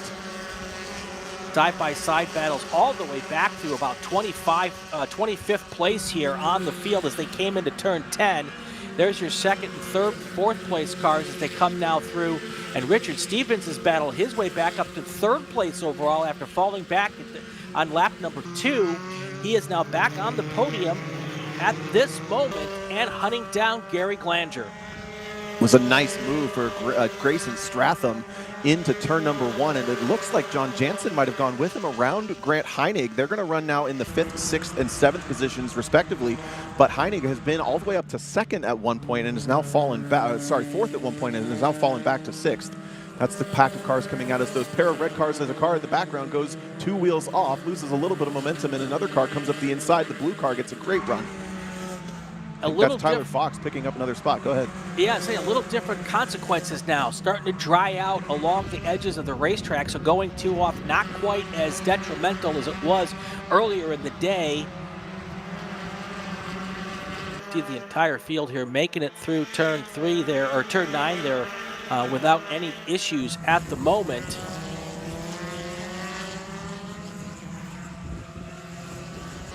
28 minutes to go in this race. Tyler Sieben continued to open up the lead here with another purple lap of 1:22.5. He is now a 3.3 second lead over the second place car of Gary Glanger. And Gary Glanger's got a 1 second lead over Richard Stevens, who's trying to get back into second place. I think he wants to get into second place for two reasons, Tom. One, because he wants second place, but two, if he can get into second place, understand that he probably is not going to catch his son. He could do a pick right there. Look at all that action. He could absolutely be a little bit of peace of mind for his teammate and family member. This scrum for the bottom half of the top 10 is fantastic. That's Adam Maley nearly 3 wide with 2 other cars. Joseph Cote's in there. Rob Peelsticker, I believe, is the 3rd car. And it's a blitz strung out. Grayson Strathman picked up a couple positions. Big off. And it's going to be a big drop of a tire for Jansen. That's John Jansen, who went 2 off out of turn 5. He saves it. Yeah, he might have been 4 off there. That was pretty bumpy looking ride out there that he just took. That's the red car just clearing our camera now. He was all the way up in front of those next 4 cars. Lost a lot of ground on that one. Looks like Adam Maley might have lost some ground as well. Where did he go? 1, 2, 3, 4, 5. There he is now. Has fallen in number positions. That's the white and red number 199 at the back of this train. This track definitely coming into form for Tyler Stevens. I believe he has gone purple every single lap of this race. He's now a 1:22.053, his fast lap here. This might be the first lap he doesn't set a fast lap of the day. Ooh. And after floundering the last lap, Joseph Maley goes 4 off, coming back onto the track off turn 1. It was a relatively hard off through all of that mud, and now he's lost about 5 car lengths with some dirty tires, and now he has to look behind instead of in front. Niels Macias and Ben Jacobs both trying to catch up. This time it's Gary Glanger who goes purple in Sector 1, so he's got a flyer lap going. He'll need a bunch of those if he has any desire to catch Tyler Stevens. 21 laps to go. There's still some time, but a 3.5 second lead is typically insurmountable in Spec Racer Ford unless you have a whole lot of drafting help, and guess what? He does not. No, that's going to be really tough, if not a full course yellow. I don't know that he can get there. Richard Stevens has a whole mirror full of Carter Kunkel. These two coming out as the blue car ahead is Richard Stevens. Kunkel behind in the plain silver is really making life tough. And it looks like Stevens has struggled this lap as Gary Glanger has pulled away by a lot. He sits in kind of no man's land there in second. And then we have that great train from 5th down to 12th. Make it 5th down to 11th now with that mistake from Maley. And there you go. Tyler Stevens, not fast lap of the day, but still faster than the second place car. Not by a whole lot, though, just by a couple of thousandths. Stevens, Glanger, Stevens, Kunkel, Strathman. That's your top 5 right now as we get about a third of the way into this race. Third of the way in and our first breather, really, I think. Spinner big there. spin for the number 129, maybe. Yep. That is Carl Hayward. Yep. Able to get back going here, thankfully. That is, that'll get your attention. Yeah. Well, there's a couple of these corners that just tighten up on the exit. You don't, the physics takes you there, and if you're driving the car there and physics takes you further, it's just no good. Turn 1 is one of those corners. Turn 5 is also one of those corners where they end on you very, very quickly without realizing it if you're not 100% aware. And if you're just committed, it's easy to make a mistake. There's just lots of little battles all through the 25 car field, or whatever our number is, 35 car field here. Most of the top 10. Oh, go ahead. We talked about this earlier with these spec classes. Even if you're not right up the front, there's somebody around you to be able to race with. Yeah, we spent time following the 12th place battle in Spec Miata out of 16 cars, so that was a lot of fun, and we have big trains everywhere. I saw some side-by-side for a couple cars just outside the top 10. Going across the start-finish line right now, I think it's Niels Macias and Ben Jacobs having a little bit of a look at each other. There they are, nose to tail. Macias running a little bit wide, and now that's going to join the number 44 into the battle, Paul Miranda.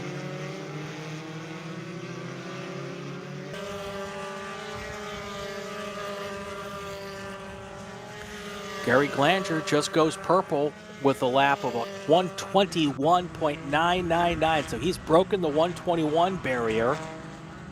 3.1 seconds is the gap between first and second place.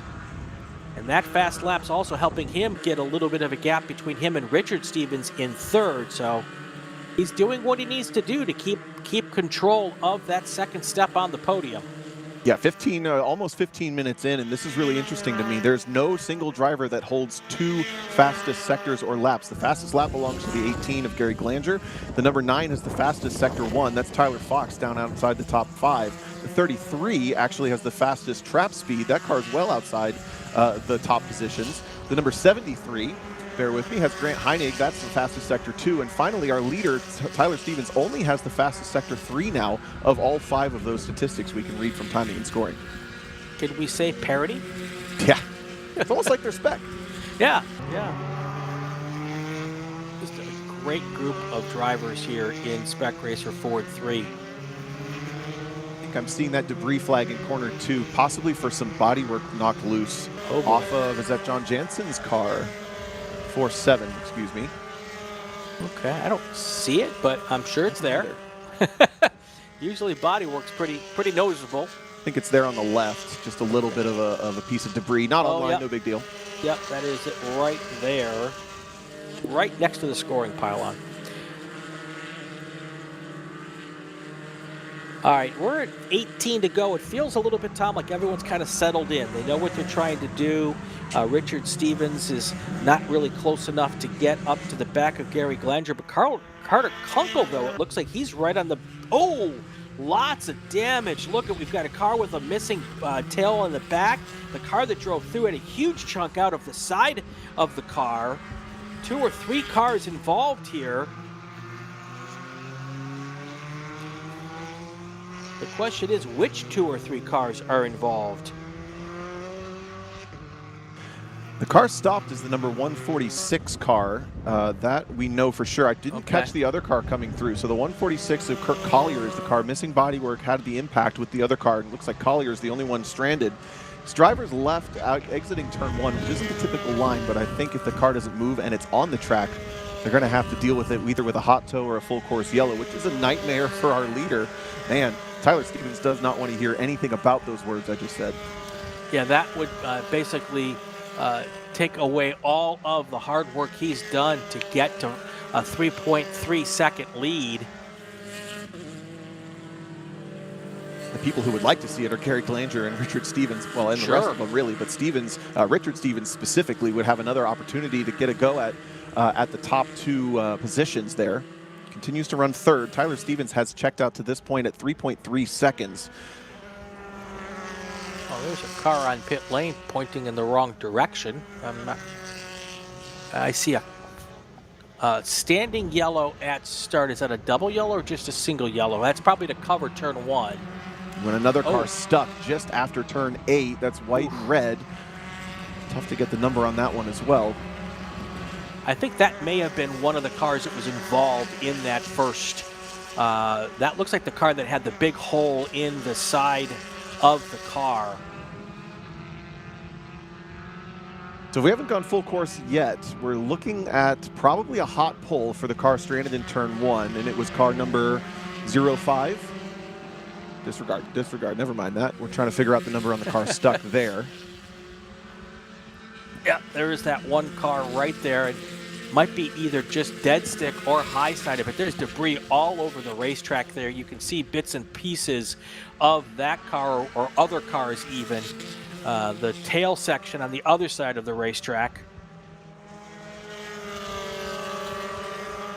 The local yellows at turn 1 and turn 8. The rest of the track is still green to race. We're watching a good battle there in the midfield as we kind of scan around to keep track of who is where.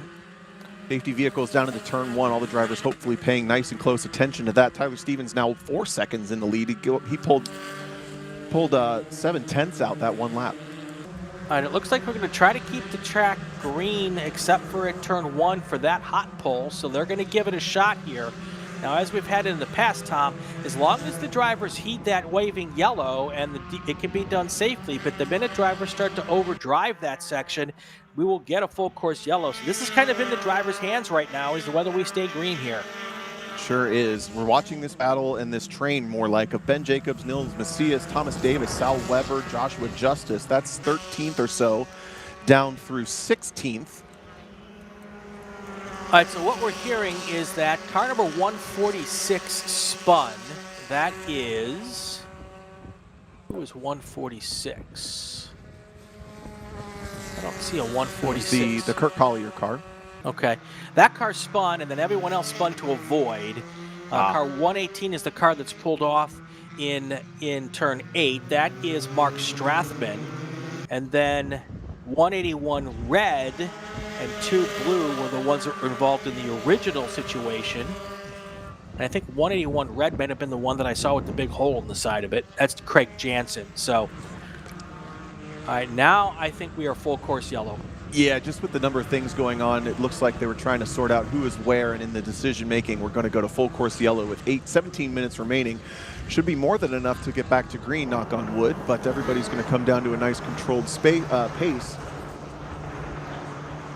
And then the last thing we have to worry about is if anybody's passing each other under yellow. Yeah. Looks like the pace car just picking up kind of whoever.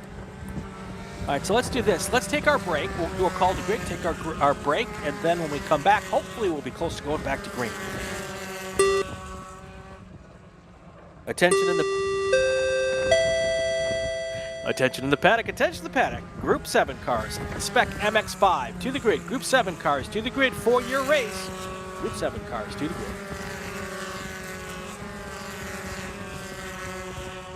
For more than 30 years, championship-winning drivers have demanded the Hawk Performance braking advantage. Now you can experience that same advanced technology on your daily car, truck, or CUV with Hawk Performance Street products. With brake pads, rotors, and fluids that deliver smooth braking for muscle cars and tuners, Super Duty solutions for tow vehicles, custom-engineered motorsports friction designed specifically for road racing, autocross, drag, and everything in between, Hawk has all your braking needs covered. Visit hawkperformance.com to learn more. Hawk Performance, what's stopping you? Summit Racing is a proud partner of the SCCA and its nearly 70,000 members. Get more bang for your buck at summitracing.com. Choose millions of in-stock parts from over 1,500 name brands, parts for racing, street performance, trucks, plus tools, accessories, and more. Shop anytime, anywhere with a Summit Racing app.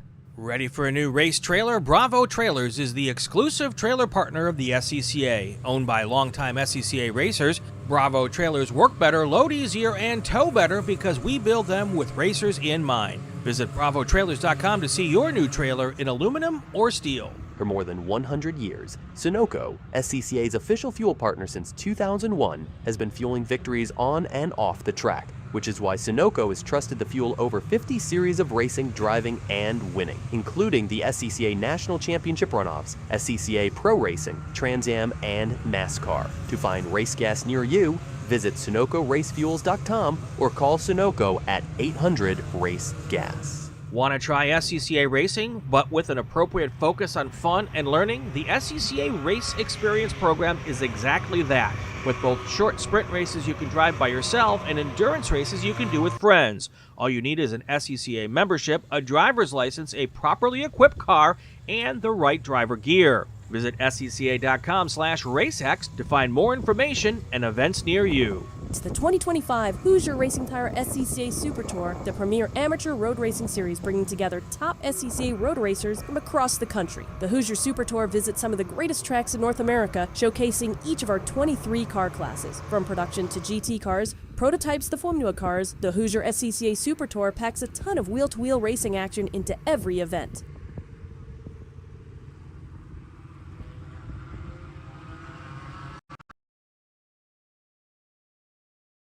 Back here at Hallett Motor Racing Circuit, 13 laps to go. We're under a full course yellow because there is stuff everywhere.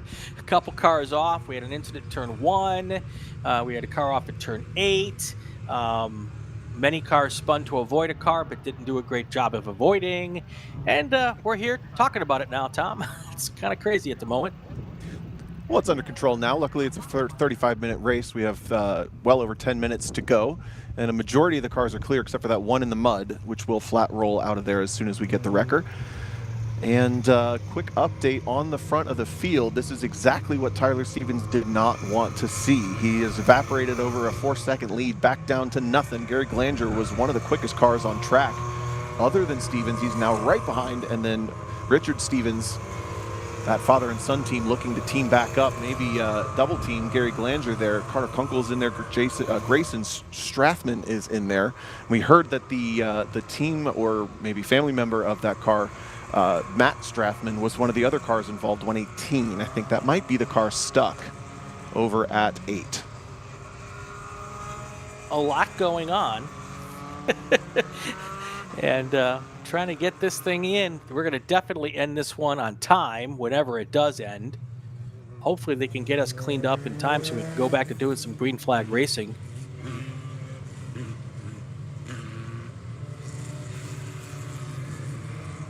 Now, when you've had a big lead like this, Tom, and now you don't, what is this time under yellow? Are you trying to regroup? Are you trying to come up with a plan in your head of what you're going to do? What is your thought process through all of this? I think the main job is visualizing the restart and visualizing exactly the way that you're going to gain the advantage over the cars behind you so that you can get that leg up once again. He's already shown that he's got the ability to break away just a little bit, but he got it through luck more than anything. So the job is to, how do I pace the cars? How do I do this per the rules, but to my advantage through the last corner and make sure that I get away? Luckily, he can kind of set the pace on the entry to the corner and try to get a leap away, but the other cars behind, specifically Gary Glanger and Richard Stevens, the next two cars are going to be trying to do the exact opposite. They're going to be trying to minimize the impact that Tyler Stevens can gain on this restart. Other than that, it's just staying cool and getting right back in your rhythm. I think these cars will probably have no issue going right back to full speed based on tire temps, engine temps, etc. But again, it's just all about that game plan for the last maybe 20 to 30 seconds of the yellow before the green comes out.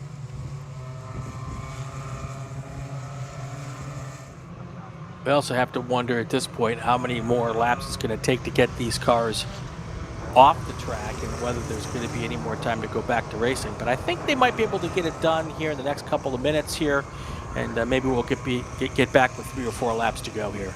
We just got an update from trackside. It sounds like there may be some fluid down from the impact at turn 1, or contact, I shouldn't say impact, contact at turn 1. So we're going to see if it's significant enough for a cleanup, but they're definitely going to have to cover that turn 1 with debris. And everybody's going to be encountering potentially some slippery surface if we go back to green without a cleanup. That's not good. Hopefully, you know, where we saw the car, this is all speculation at this point, so bear with us, but the car ended up on driver's left, which is not a place you typically go. So if the car ended up over there, my guess is the significant amount of fluid would probably also be over where it was. Right. So hopefully, fingers crossed for these drivers, it's not going to be a big factor. That is the positive thinking, Tom, that we love about you. My cup is half full today. Well, yesterday your cup would have been all the way full. All you had to do is put it outside on the stairs leading up to the announce booth there, and it would filled up very fast yesterday. There's actually there's a set of stairs here at Hallett that turns into a waterfall when it rains like that, and it's kind of peaceful. You go sit right next to it, trickling. It's nice. Trickling. I love it. I love it. Let's put up our schedule, Jordan, if you can. We got a couple races still left in the Super Tour this year. After this weekend, we head to Portland, May 10th and 11th for the first of 2 back-to-back weekends. Portland first, then Mid-Ohio Sports Car Course, course that I did my first ever event on. And that was, we'll talk about that on another day. June 6th through 8th, June Sprints at Road America, and then we wrap up the Super Tour. Kind of wrap up the Super Tour, because the runoffs are technically the last race of the Super Tour. But the regular season of the Super Tour gets wrapped up June 27th through 29th at Watkins Glen International. And that is going to be the wrap-up of what is shaping up to be a very good Super Tour season. Well, the car there in turn 8 is gone. That's a good news. And a lot of oil dry is down there. That's an interesting Z shape. It looks like Zorro showed up there in turn 1. Now the corner worker is looking to see, I don't know, something. So I believe what we're having that corner worker do is to point exactly where the oil dry is as the cars pass on this final parade lap passed, and then we'll probably have maybe right at 5 or so minutes to finish this race off. That should hopefully be 3 green flag laps. Hopefully. We will hope. So they're going to go through at least one more time.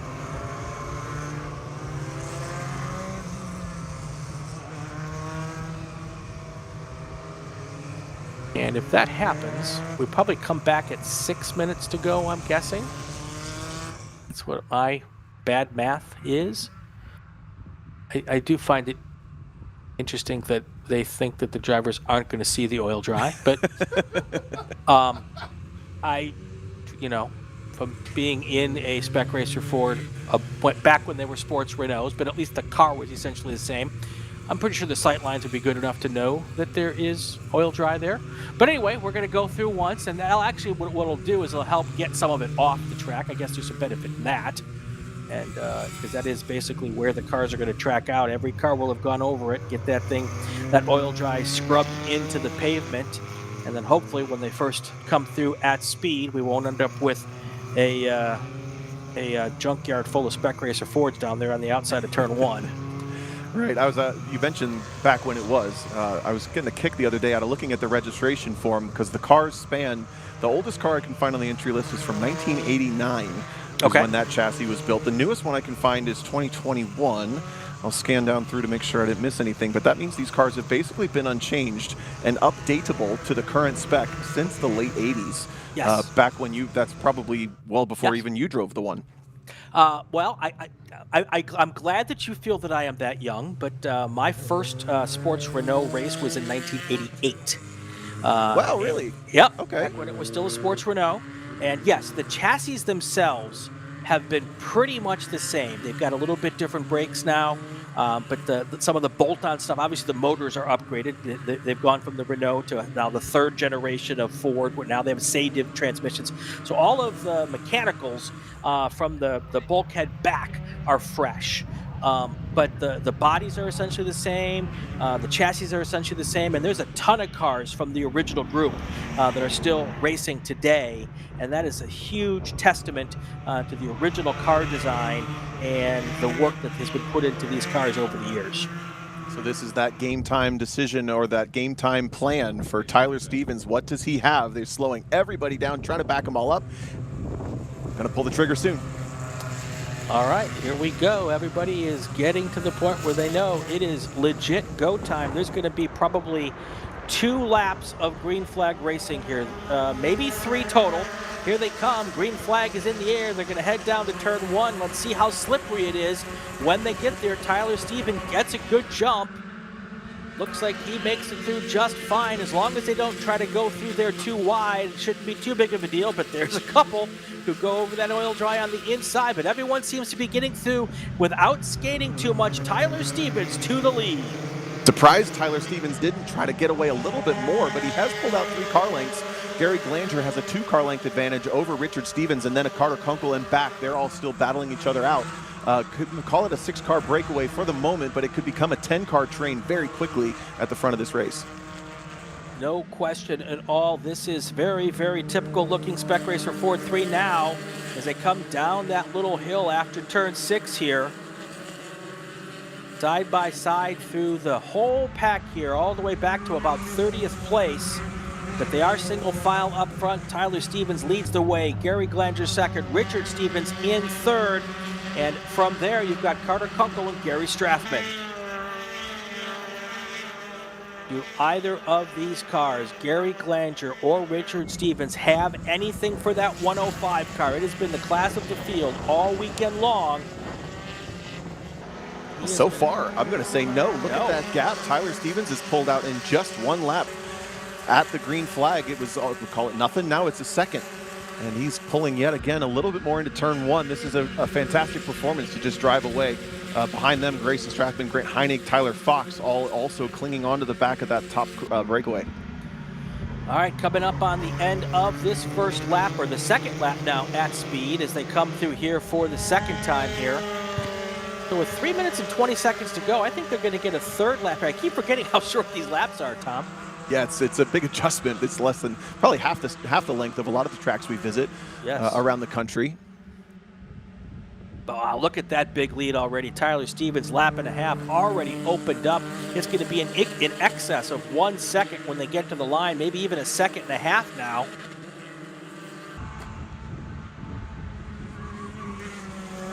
Yeah, they've got nothing for Tyler Stevens. As long as he doesn't have any problems here, the battle right now is going to be the big question: is who's going to be second and third on the podium? That's still pretty much up in the air at this point. It's impressive how quickly Tyler Stevens gets up to pace. We saw Gary Glanger actually has the fast lap of the race, but it took him much longer to get there. Tyler Stevens got there maybe in about half the time, half the laps. Richard Stevens, of course, has the pace as well, but I think Glanger is a little bit quicker if he puts the lap together, and once he gets up to speed, Tyler Stevens is just ready to go right off the bat. All right, this is definitely flirting with track limits right there. Big dirt drop for Stevens. Definitely the second to last lap. Next time by, we're going to get the white flag here. At the moment, your podium is Tyler Stevens, Gary Glanger, Richard Stevens. I think the bigger question now is, will Richard Stevens be able to hold on for second or third place right now? Because Glanger's kind of checked out as well. There's that 4-car battle now for third place. Does Carter Kunkel have anything? With a little bit of a push from Grayson Strathman, he might be in the best position right now. I don't know that I would want to be by myself right there in third place with those 3 cars bearing down behind me going into this final lap that we're going to have. Lap and a half to go here. Is it really going to be 2 more laps? Only a minute 40 on the time ticker here. I may have butchered it. Now there's this pass for 5th place or 6th place. Okay, white flag is in the air. Final lap for Tyler Stevens. And it actually looks like Gary Glanger's actually making a little bit of pace up. Sure is. Wow. Maybe we do have a battle for the lead here. They were about tied on lap time last time through, but I think Gary Glanger, oh no, I lied. Gary Glanger just set the fast lap of the race, and it was almost 7/10 quicker than Tyler Stevens. As timing updates, that number 18 car is really, really quick, and he's closing very quickly. It's down to 2 car lengths. Tyler Stevens trying to get this done here as they come up now over the hill in turn number 4. Glanger just trying to throw everything but the kitchen sink at this thing to see if he can bridge the gap. He needs to put in another amazing lap here on this final lap. Tyler Stevens needs to make that Spec Racer Ford 3 as wide as possible. Here they come into turn 7 for the final time, with Stevens having a bit of a lead, and Glanger looks like he's still closing up just little by little, but I don't know that it's going to be enough here as they come into the final 2 corners. Lots of stuff going on behind them. Here is Stevens over the hill here at turn 9, going into turn 10. Glanger's going to try to close the gap here. Let's see if he can do it, as he can make any space here going into turn 9. Tyler Stevens out front, Gary Glanger in second. Who's going to be the line first? It's going to be Tyler Stevens first, Gary Glanger second, and it looks like it's going to be Dad, Richard Stevens, coming across the line in third. And that dive you saw back in turn 8 was Grayson Strathman on Carter Kunkel. Unfortunately for Strathman, it didn't work and lost him time. Grant Heineck got through for 5th in that last corner. Grayson Strathman drops to 6th. Looks like Niels Macias also had an issue on this final lap, dropped 4 positions before they came across the line. Was in 13th, drops to 16th. All right, I need a nap now. Wow, what a great finish here. As much as I hate to see the full course yellow in the middle of this race, when it does happen and it bunches everything up, it sure makes it for an exciting final 10 minutes. Gotta love Spec Racer, and I think it was really difficult to find opportunities to pass without mistakes on this track, because we've seen that across all groups, but the drivers did everything they could, and we saw a couple of those mistakes that really paid off for certain drivers. But Tyler Stevens, from what I've seen these past 2 events I've been in the booth for, NOLA, he was absolutely on it. He was the only one driving the car in the way that he was driving it, floating it across the surface through those S's. You look here, he's been absolutely on point today, and holds on to the win by 7/10 of a second over Gary Glanger, who really had a hard charge there. Fastest lap of the race is very impressive.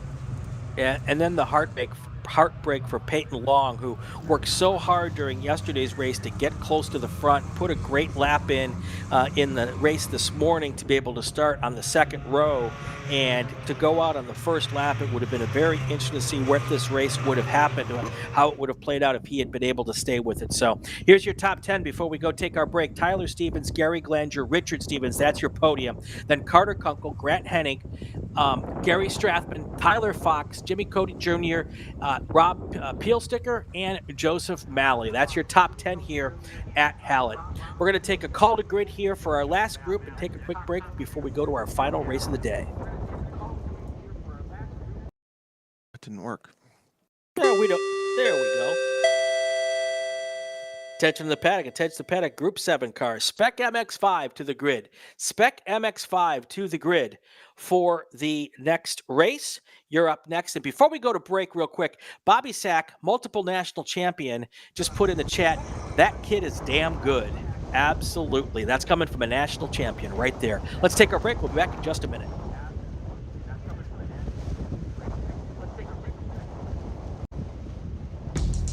We're not supposed to be out here. Outside expectations. Built for the outdoors. With the capability to climb this high, we're not supposed to be out here. Which is exactly why we are. The off-road ready Mazda CX-50. We're looking for outsiders.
back here at Hallett Motor Racing Circuit. Brian Bielanski, Tom O'Gorman here with our last race of the weekend. We've had some great action today. We're hoping the S-Spec MX-5 here is going to deliver as well.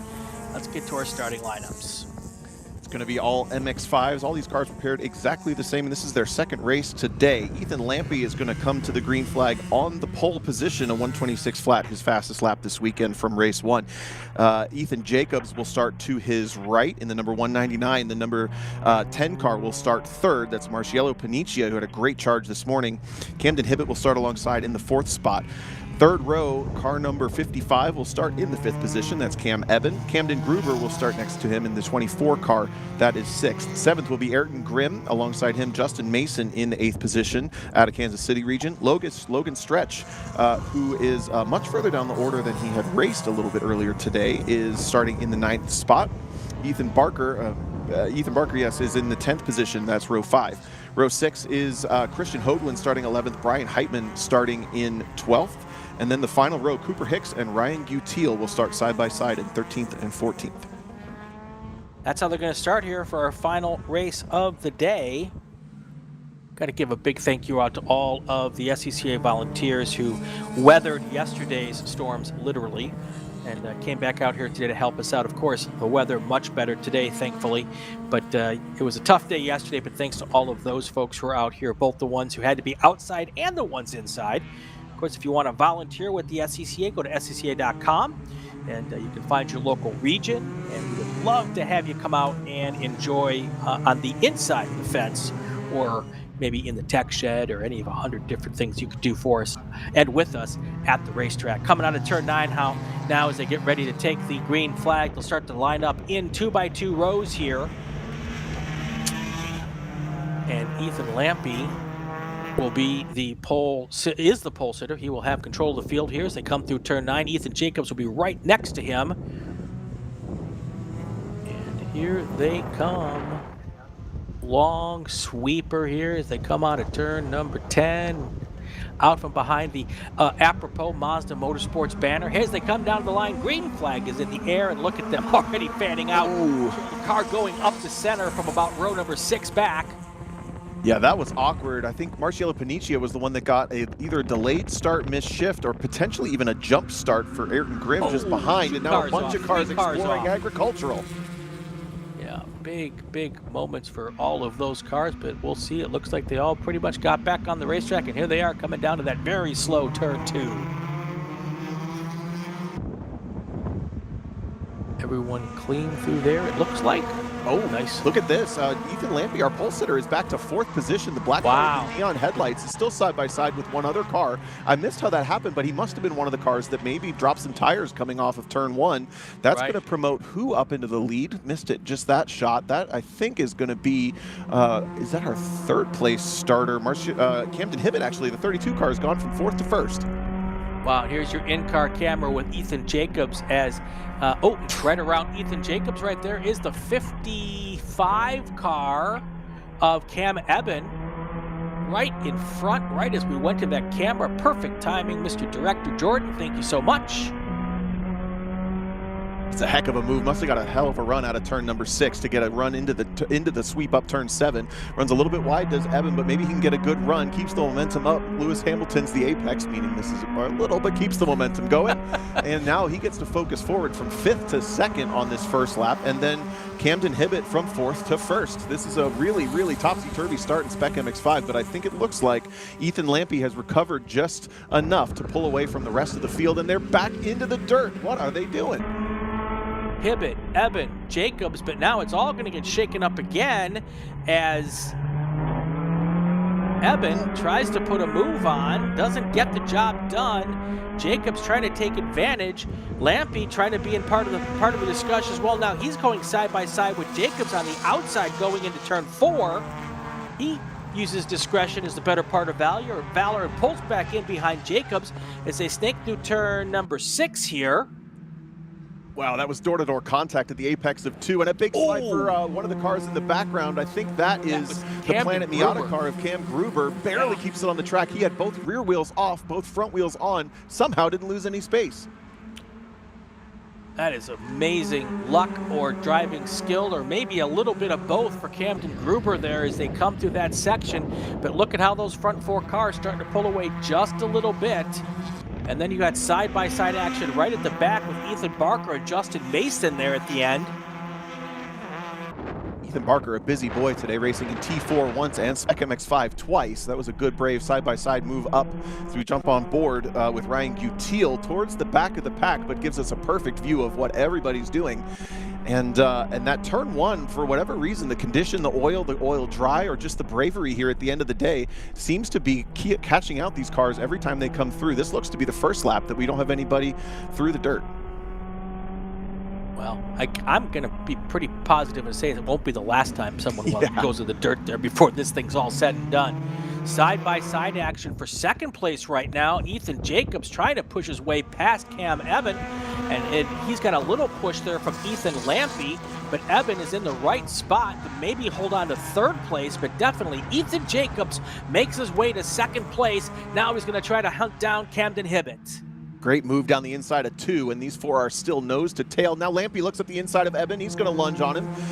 Hopefully he can get a good run off this corner. Otherwise, he will lose that position again. It looks like also Camden Gruber getting by on one of the cars in the background as well. That was Gruber picking up one more spot. Jacobs with his eyes and sights clearly set on the 32 car of Camden Hibbett here as they come now down towards turn 10 here. And Hibbett is going to kind of defend here, try to take away the inside line. Jacobs, however, though, will be the faster line as he comes through the exit of turn 10, which should give him a nice run onto the front straightaway. He'll tuck in right behind there until he decides he might want to pull out going into turn 1. We'll see if that is his plan. Absolutely glued to the back bumper, just in total trust of the driver in front of you that they're going to do what you expect all the way out to the dirt, but no time lost this time except for Marcello Paniccia, who I misidentified as Camden Gruber. It was Paniccia who picked up the position over Gruber to put himself back into 5th.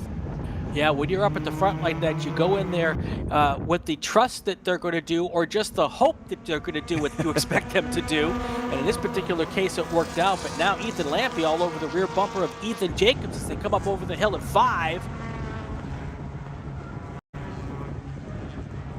Aaron Hibbett telling us, of course, they're reminding us that there's 2 2024 Mazda scholarship drivers up front. Everybody's still working hard here to stay in line and try to get the move on and stay in touch with that front pack. It is Hibbett, Jacobs, and Lampy. Lampy trying to get back to the front after losing out on the first corner of this race and having to drop back. I'm sure Something we saw in the first race was tire management looked to be, or car management in general, looked to be a really important thing by the end of the race. That was a 20-minute race, and I would say the last 5 to 7 minutes really showed everybody's cards. They kind of spread out quite a bit in those final stages of the race. This is what the first race looked like for the majority of it as well, so you got to wonder who learned what, who's going to apply what, and are they going to remember to be patient with these tires. The Spec Toyos, they only get 1 set per weekend. They're going to be getting a little bit ragged at this point after being heat cycled a couple times, and this is the longest race they're going to have to do. So there may be some long play happening that we haven't really seen cards shown yet. Yeah, and now we've got a almost a 6-car battle. The cars in back, that is Marcello Paniccia and Camden Gruber, are now trying to get themselves into the discussion here. They are darn near to the rear bumper of the 3rd place car, but this is going to be very, very interesting, Tom. 23 laps to go, and we've got a 7-car train up front as Lampy bumps out to try to get around Ethan Jacobs. Marcello Paniccia has done a fantastic job to bridge the gap, and I think Cam Eben dropping back just slightly. Oh, pause that thought. We're side by side. Is it Lampy on Jacobs? Yes, it is. Lampy's going to go through at turn 7. Oh, Jacobs comes back at turn 9. Wow, look at that move as he tries to get back into the lead, and it looks like he's going to get that job done, but now it looks like that Cam Eben is going to try to get around Ethan Lampy. All those cars behind the top 2 are now together, and they are racing, and that's great news for Camden Hibbett as he uses that opportunity to pull away just a little bit as they come out of the front straight. Marciello Panicia up in there too. He was up the inside at one point. Look at this, 2x2x2 down the front straight, taking a look into turn one. This is all happening behind our camera car, who has a car to his left. Lampy's looking for it. Jacobs takes it. Marciello goes through on, Panicia goes through on Evan until now. Jacobs is going to fall off the track, as does Ethan Barker in the background. Look at that. Ethan Jacobs puts probably 4 wheels off there, and 2 cars go through when he makes that mistake. So now it's going to be Lampy and Cam Eben are going to be up there. Look at that traffic jam as they come through 3 and up the hill towards 4. And are they using too much tire too early? Jacobs is going to take the second position back from Marciello based on the run off of turn 2. They're still side by side with Lampy and Eben, and the rest of the cars are probably just kind of stuck. They don't really know what to do. And that's starting with, is that Ayrton Grimm? I think, no, it's Gruber is the next car, and then Grimm and the rest. All this action for second place. If Camden Hibbett could dance an Irish jig in the driver's seat, he'd be doing it right now. Look at that lead. It has got to be close to 6 seconds now as he comes through turn 7. The big winner here right now, Camden Hibbett. Look at all the wiggles coming up all over that curb. You've got to jump on the ABS. The leader is 2 off. He runs wide coming off of turn 6. That's the Irish jig. Maybe too anxious on the throttle pedal. And Camden Hibbett is going to lose a little bit of time. He still has plenty of advantage, but that's a chink in the armor. Absolutely. 10-car battle for second place right now. Look at all those cars, nose to tail, as Camden Hibbett comes across the line. His gap to second place right now, 1.52 seconds. Certainly seems a lot bigger than that. But that's what he had to lift a little bit coming out of turn 8 and going up towards, or turn 9, I should say, and that was a big loss for him. Ethan Jacobs, Ethan Lampy locked together in second position. They've gained a little bit of an advantage over the rest of that top 10 train. And when I say a little bit, I mean literally a little. It's maybe 1 car length, and now they all pile down into turn 2. Last lap, they were 3 wide. This lap, they're all single file as we take a little bit of a breather 10 minutes in. And this is going to be a timed race for sure. So 25 minutes left to go. Yeah, very little question about that right now, as here they come. Hibbett still trying to keep the lead here. Now they've kind of sorted themselves out there in that train, trying to make sure that they don't let the Camden Hibbett drive away and just put this thing to bed. But Hibbett is doing a good job of keeping that lead right now. Now a little gap between 3rd and 4th too, which is good news for Jacobs and Lampy. Not such good news for Marcello Panicia, but he's going to try to keep that pack in touch with the 2nd and 3rd place car. See if there's any, keep an eye out for hand signals in the car, etc. These drivers all taking a little bit of a deep breath, other than they're in about 7th spot taking a look. But they're absolutely running down Camden Hibbett this lap. Last time by, he was about a half a second quicker despite the dirt drop. This lap, though, it is actually Ethan Jacobs that goes about a full second quicker than Camden Hibbett this time. Look at how much closer he is. You can see it just in this camera shot. Absolutely. Inside with Ethan Jacobs, that's 2nd place. Out the front window is 1st place. Out the back window is 3rd place. That's how close they are. Coming through turn 3 now, up the hill to turn 4. This is where Camden Hibbett's been able to make up a little space, but right now Ethan Jacobs is right there, and he will try to stay there, and it looks like he's got just a little better handling right in that section there, and he pulls right up to the rear bumper. And I think this is all down to tire sensitivity. If I have to speculate on where these ebbs and flows are coming from, well, big rotation for Ethan Jacobs at the apex of turn 2. It seems to me that if you drive the car hard for a lap, it punishes you for a lap. So we'll see if Ethan Jacobs, who has pulled up to the back of Camden Hibbett, continues this pace where he burned the car down to run that 1:27.6. That is an absolutely blazing lap, 1 second faster than Camden Hibbett. But what did it take for him to get there as he gets another great run out of turn 9? The big question now from me, Tom, is now that they've been driving so hard in the first 12 minutes of this race, is there going to be anything left on these tires when they get to the last 10 minutes? Oh, Camden Hibbett feeling the pressure, goes all the way defensive on the way into turn number 10. He's going to lose a little bit of the entry momentum, but squares it up for the exit and maintains about a car length advantage. That exchange brought Ethan Lampy just a little bit closer. They were breaking away slightly. He's gained back 2 car lengths on the entry to turn number 1. Fabian Bins Sharp, one of my Thursday Sim Racing League team members, says, "Would be great to have a heartbeat, rage, and adrenaline meter next to the drivers' names. We'll work on that tech for next race." Oh, here we go. Up through turn number 3. Up front still Hibbett, Jacobs, Lampy, Panicia, Eben, Gruber, Stretch, and Grimm. That is your top 8 right now. 22 minutes left in this race. Nothing is decided all the way back through the top 10. Mentioned that pass for about 7th. That was Logan Stretch on Ayrton Grimm. Stretch is, pass for second place. Ethan Lampy goes for it on Ethan Jacobs. That's a surprise move right to the apex of turn 6, and I think he made it stick. He did make it stick, and now he's going to try to get to the back bumper and Camden Hibbett and see if he has anything for the 32 car, if he can get there. Ethan Lampy trying to make the gap up now. Now he'll see if Ethan Jacobs will push him just a little bit to get there as well. Big mistake for Camden Hibbett. Yeah, Hibbett looks like he's gone off at the exit of turn 10. Ethan Jacobs comes around him. And now we'll look at Marcello Panicia. He's making the move to get into second place. Hold up, it was actually Ethan Lampy that disappeared. Camden Hibbett saved it, but I think Ethan Lampy had to go off track to avoid. He's completely gone from the field. He's now on the front straight continuing, but that one of our contenders is essentially out of this one until we get a potential full course yellow. Knock on wood, that doesn't happen, but that completely flips things on its head. Hibbett under attack from Marcello Panicia going around the outside. We don't see that work very often in turn 2, and it's going to give Cam Eben another shot to come up the outside. Gruber up the inside. They're side by side for 4th. So there you have it. It is lots of things changing. Wow. Hard to keep track of all of it. Fast and furious action here at Hallett Motor Racing Circuit.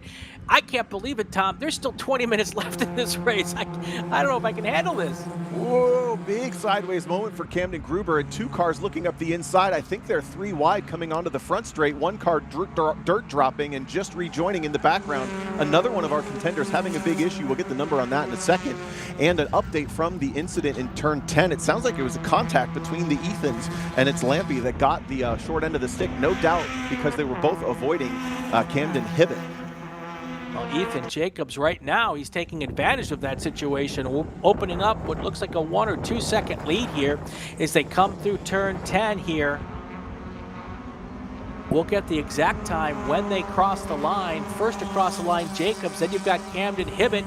Now it's a 1.2 second lead, and Hibbett needs help now from Panicia and Eben to try to catch up to the back bumper of Ethan Jacobs. Panicia dirt dropping in turn 1, nothing new, but he's going to lose the momentum on Cam Eben. And the car that had the fall off at turn number 6, unfortunately, was Camden Gruber. He had gone for that nice move in turn 3 and then loses it all and then some, dropping all the way back to 9th. Can I get a set of tones real quick, please? Absolutely. Attention to the paddock, attention to the paddock. Peyton Long, Spec Racer Ford number 52. Please report to the race director in impound. Peyton Long, Spec Racer Ford number 52. Please see the race director in impound. Right back to the racing action here. This is On Board with your race leader, Ethan Jacobs. He is in the 199 car. He's had a 1.2 second lead over Camden Hibbett at the line last time by. You can see the cars right behind him, and they're behind our timing pylon, but when they do get into the corners there, you're able to see that car and look at that lead. Has not gotten any closer on this lap. And Ethan Lampy is really putting a stamp on this, if not this race, it's at least this lap. He's pulled out another couple of car lengths. I'm going to put it at right about 2 seconds now, up from 1.1. I'm wrong, it's 1.5. So it's only a 1.5 gap back to Camden Hibbett. Cam Eben picked up a position over Marcello Panicia that lap, was able to get through for 3rd based on dirt drop in turn 1. This time they're all clean and through, as Ethan Barker's actually clinging onto the back of this top 7 or so. I lied, that's Cooper Hicks in the car I noticed. Ethan Jacobs right now taking advantage of this whole situation and kind of taking control of this race. The battles for 2nd through 5th kind of slowed down just a bit. Oh, and now you've got your 2nd place car. That's Camden Hibbett's gone way off. he's going to give up at least one position. So Cam Evan will take over second place. Hibbett falls back to third. The question is, how much momentum did he lose? Will Marcello Paniccia be able to take advantage of this situation as well? Yeah, it looks like that 32 car of Camden Hibbett really struggling with rear grip, specifically, easy for me to say, in the left-handers. He's lost the back end in turn 10 previously. He just lost the back in turn 5 as well. So keep an eye on that driver, see if he can get it together. Cam Evan picked up a position from that, and now he's got a lot of pressure from Marcello Paniccia and Ayrton Grimm in his mirrors. Camden Hibbett headed the wrong way. Absolutely. Across the line this time by it's Jacobs, then Evan, then Hibbett and Paniccia.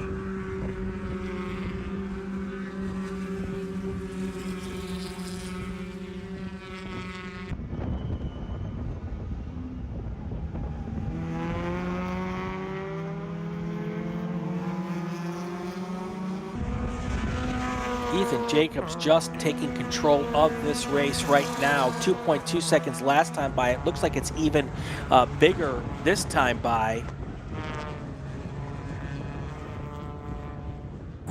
Coming up on 15, coming up on 15 laps to go. I was going to say, let's take our break, and then we'll get all of our action to the finish line right after this. You are watching the Hoosier Racing Tire SCCA Super Tour, the Green Country Grand Prix from Hallett. We'll be right back.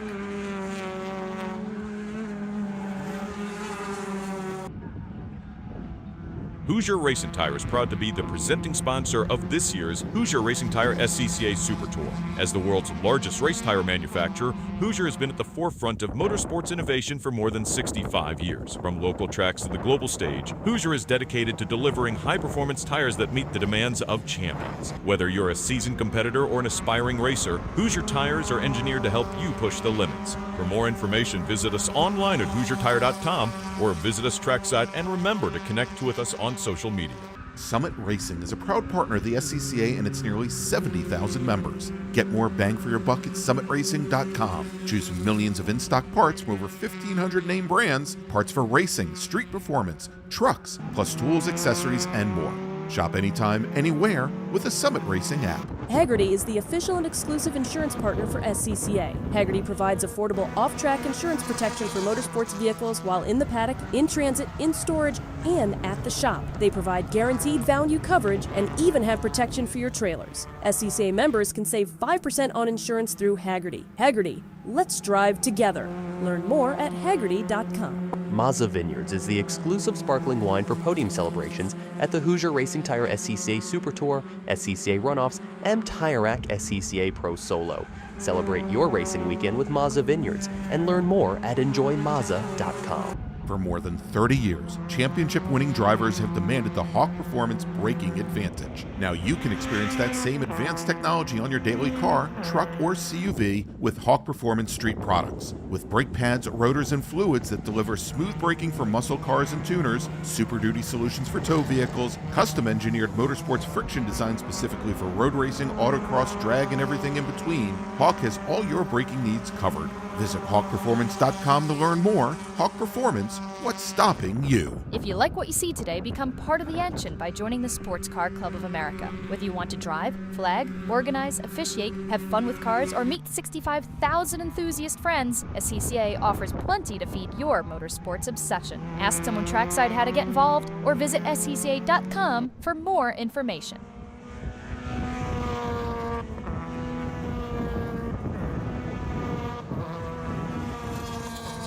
Back live at Hallett Motor Racing Circuit. We have 13 laps or 13 minutes and 45 seconds left in our race weekend here, Tom. And it is kind of sorted itself out after a very crazy first 20 minutes, 15 minutes of this race. It seems like we've started to settle in here. And right now we're kind of in a position where everybody's doing their own thing. They are, but we still have storylines developing. Right now, the big car on the move is Logan Stretch. The number 98 started in 9th and is all the way up to 4th on a couple of really strong laps. Just put himself in front of Marcello Paniccia, and is focusing on the back of Camden Hibbett. That's the two cars there. Hibbett's going to go defensive. This is how he lost the back end before. Going to keep it under control this time, we hope. Does so. Just barely keeps it in front of a hard-charging Logan Stretch.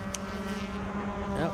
Logan Stretch going to try to get around him, move into second or third place here. And the other development is actually the fastest car on track consistently, running the fastest lap of the race a few laps ago, and is still putting in session best sectors, is Ethan Lampe, driving with either the red mist or the blackout focus zone, and has picked up a number of seconds on the leaders as he works his way back into the top 10. He's right on the back of Cooper Hicks and Christian Hoagland already. I wouldn't be surprised to see that car by the end of this race, if he can take care of it just enough for the last 10 minutes, maybe fighting for even a top 5. Our first race of the day with this group, Ethan Lampe was our winner with Camden Hibbett second, Ethan Jacobs third. So that's probably, well, it's not going to happen for Lampe at this point after he dropped back, but Hibbett and Jacobs still running up front. Our fourth place car in that race was Marcello Paniccia as well. So same cars up front. Here comes Logan Stretch, looking to the outside, then inside, does the over-under beautifully, but not quite able to get up the inside of Camden Hibbett, who's definitely feeling the pressure. Loses the run out of turn number 6. It's a drag race up to the final corner. Ethan Lampe also picking up a position in the background.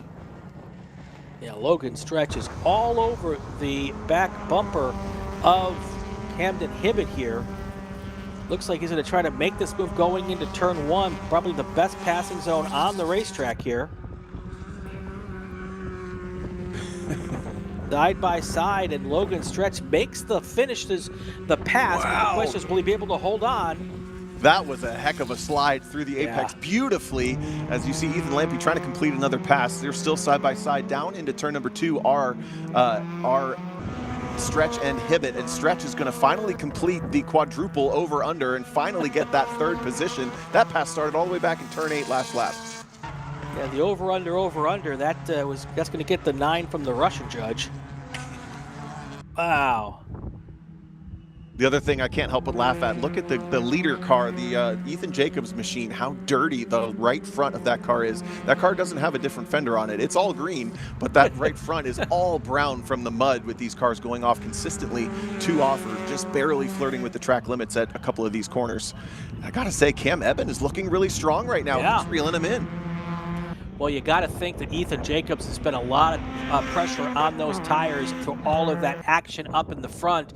If Cam Eben was able to just be a little better with the tires, he's going to have a little more here at the end of this race. Lots of tire management part of this, of course. They've had to use the same dry tires for the whole weekend, so they're definitely on the second race, and I don't know how much they used them on Saturday and Sunday, or early Saturday, because we had the rain yesterday. Yeah. Side by side for 6. That was Marcello Paniccia on Ayrton Grimm. They were side by side down the front straight, but I think Paniccia picked it up. Christian Hoagland also got past Ethan Lampe again, so maybe Lampe finally hitting a bit of resistance coming back through the field. All right, this last time by, the gap between first and second was 1.2 seconds. We'll see if Eben can get a little bit closer here. Yeah, Eben was 1.2 seconds faster last time by, but now I think Ethan Jacobs has relit the match just a bit. I've got to wonder if there's a bit of tire management and race management happening. Look at this battle for third now. Logan Stretch has more pressure from Camden Hibbett. Ayrton Grimm has also gotten past Paniccia again. So we're getting a lot of position swapping in this race. Yeah, there's these little two-car battles that they keep going back and forth, which is fun for them, not helping them catch the people in front of them, but they're having a good time nonetheless. That would be a race to be proud of for Logan Stretch, 9th to 3rd, going home with a podium to finish the weekend off. But Camden Hibbett has not let up on the pressure. There's Ayrton Grimm, and then a mistake in the background from Christian Hoagland, who was battling with Ethan Lampe. Now makes it easy for Lampe to pick up the position and breathe a little bit. Yeah, Hoagland basically wrecked it and then kept it on the racetrack going straight. I'm not exactly sure how he accomplished that.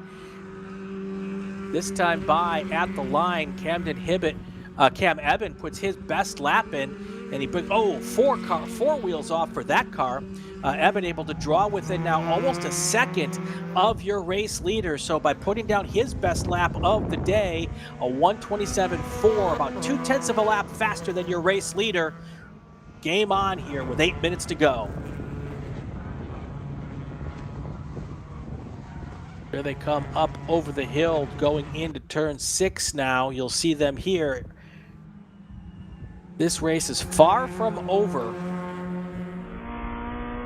Ethan Jacobs might be just managing his tires here also to make sure he's got enough here for the last 7 minutes. Yeah, it's less about wearing them down. It's more about keeping them cool enough. Yep. Certain tires are going to have an issue with getting over a certain temperature. Usually somewhere in the 200 to 220 degree range is when they start to get a little upset. Not that you know what the temperature is, but if you overdrive them for long enough, you got to give them a chance to come back or you're just going to start hemorrhaging time. Looks like Jacobs is absolutely just methodical with where he's placing the car, not working too hard to rotate the car, not driving it with too much exuberance at this point in the race. Let's see if Cam Eben continues to be the fastest car on the track. He does, just barely by a hundredth of a second actually, so they've more or less stabilized on pace. The 86 car, Cooper Hicks, has gone behind the wall, so his day is done.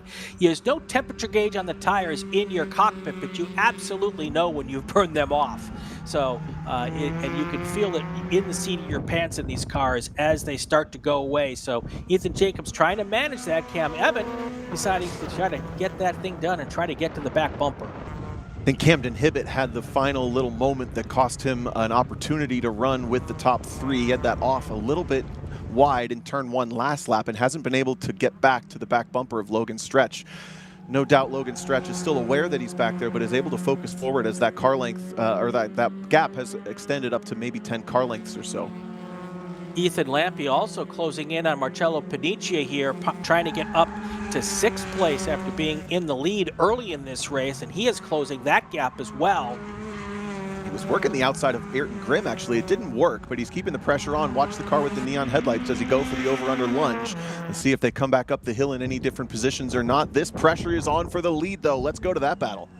Yeah, while Ethan Jacobs might be trying to manage tires, Cam Eben doesn't have that luxury. He just has to keep pushing and pushing to try to get there, and now he is right there. We dropped the pylon so we can see the 2nd place car in behind. Doesn't pop out to make the move right there, but oh, and now he's trying to go on the inside as Ethan Jacobs goes just a tiny bit wide here. Looks like the right front in Jacobs' car is not happy. That was a lot of understeer through the apex. Potentially distracted with Eben. Eben goes to the lead, outbrakes him down into turn number 2. That inside line works best for the Spec MX-5s, and now Ethan Jacobs' job has switched.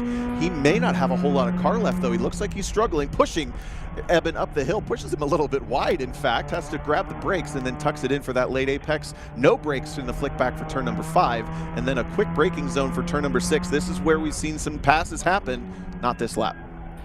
Cam Eben makes that move to the lead. Ethan Jacobs now tries to keep on that rear bumper. It's the only chance he's got with 4 minutes and 45 seconds to go.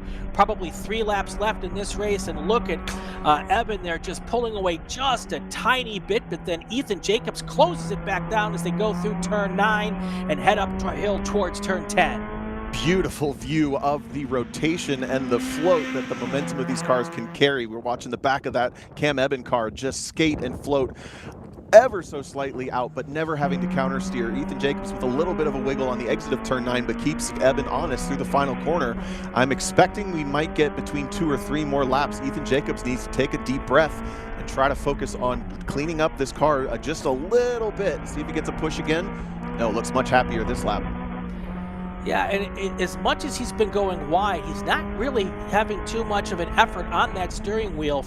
He is being able to keep it in control, and that's good to keep the front tires out. The problem, I think, is more the rear tires are trying to put the power down as they come up the hill here. Behind them, Ethan Lampe did get through on Ayrton Grimm a moment ago. That puts him up to 5th. He's got 4 seconds to close to get to Camden Hibbett for a top 4, but it's a good charge. This is still the best battle on the track, and it's for the win. Cam Eben just looks like he's got more grip in the car. He pulls away by a ever so small a margin in every one of these corners. See that little slide from Jacobs, and Eben pulls away yet again. Maybe Eben played the master play from all the way back in 5th at the start to just let this race come to me, and I know I'm going to have the tires. Biggest gap of the race here for Eben. He is just pulling away ever so slightly every lap. He had put a green sector 2 in, so he is on a flyer as well, and you can see it right there on the racetrack. Now 3 car lengths between your leader, Cam Eben, and your second place car, Ethan Jacobs. Ethan Jacobs been up front all weekend long. Does he have anything left in the bag of tricks to try to get back and make a race of this for the lead? Cam Eben hoping not, but Ethan Jacobs doing everything he can. This would be Cam Eben's first ever Super Tour win. If he can hold on to it, you see the rest of the cars in the top 5 very spread out. So things settling in. We mentioned at the top of the show, this seems to be how Spec MX-5 works when there's no draft available to keep the field a little bit closer. The decisions you make throughout the race to keep the car underneath you seem to really present a lot of ebb and flow in this race. Hey, Eben at the front. Eben flow. I love it. There we go. Cam Eben trying to stay past up front here. 2 minutes and 10 seconds on the clock. They're at turn 5. I think they're going to get to the line and get the white flag here this time by. They might just clip it a little bit early and get one more lap out of this. 1:27 is the lap time. So if they can get to that line with a little more than 1:27 to go, they might get 2 laps here as they come through 8 and 9. This is turn 9. Up the hill, they'll go to 10. Pretty certain we're going to get the white flag this time by. That's what we're hearing from the flaggers. Go ahead. Okay. I say Ethan Jacobs not really having a good opportunity here to close the gap.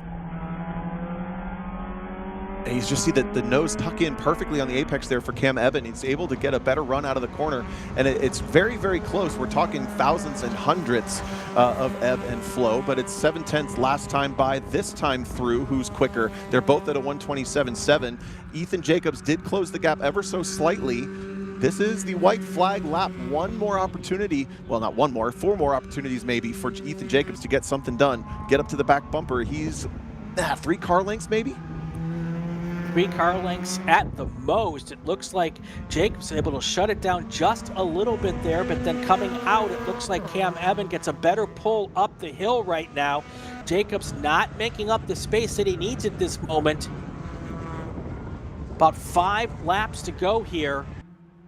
Lap times off just by a couple thousandths of a second here. On the last lap, Eben trying to hold on for his first Super Tour win.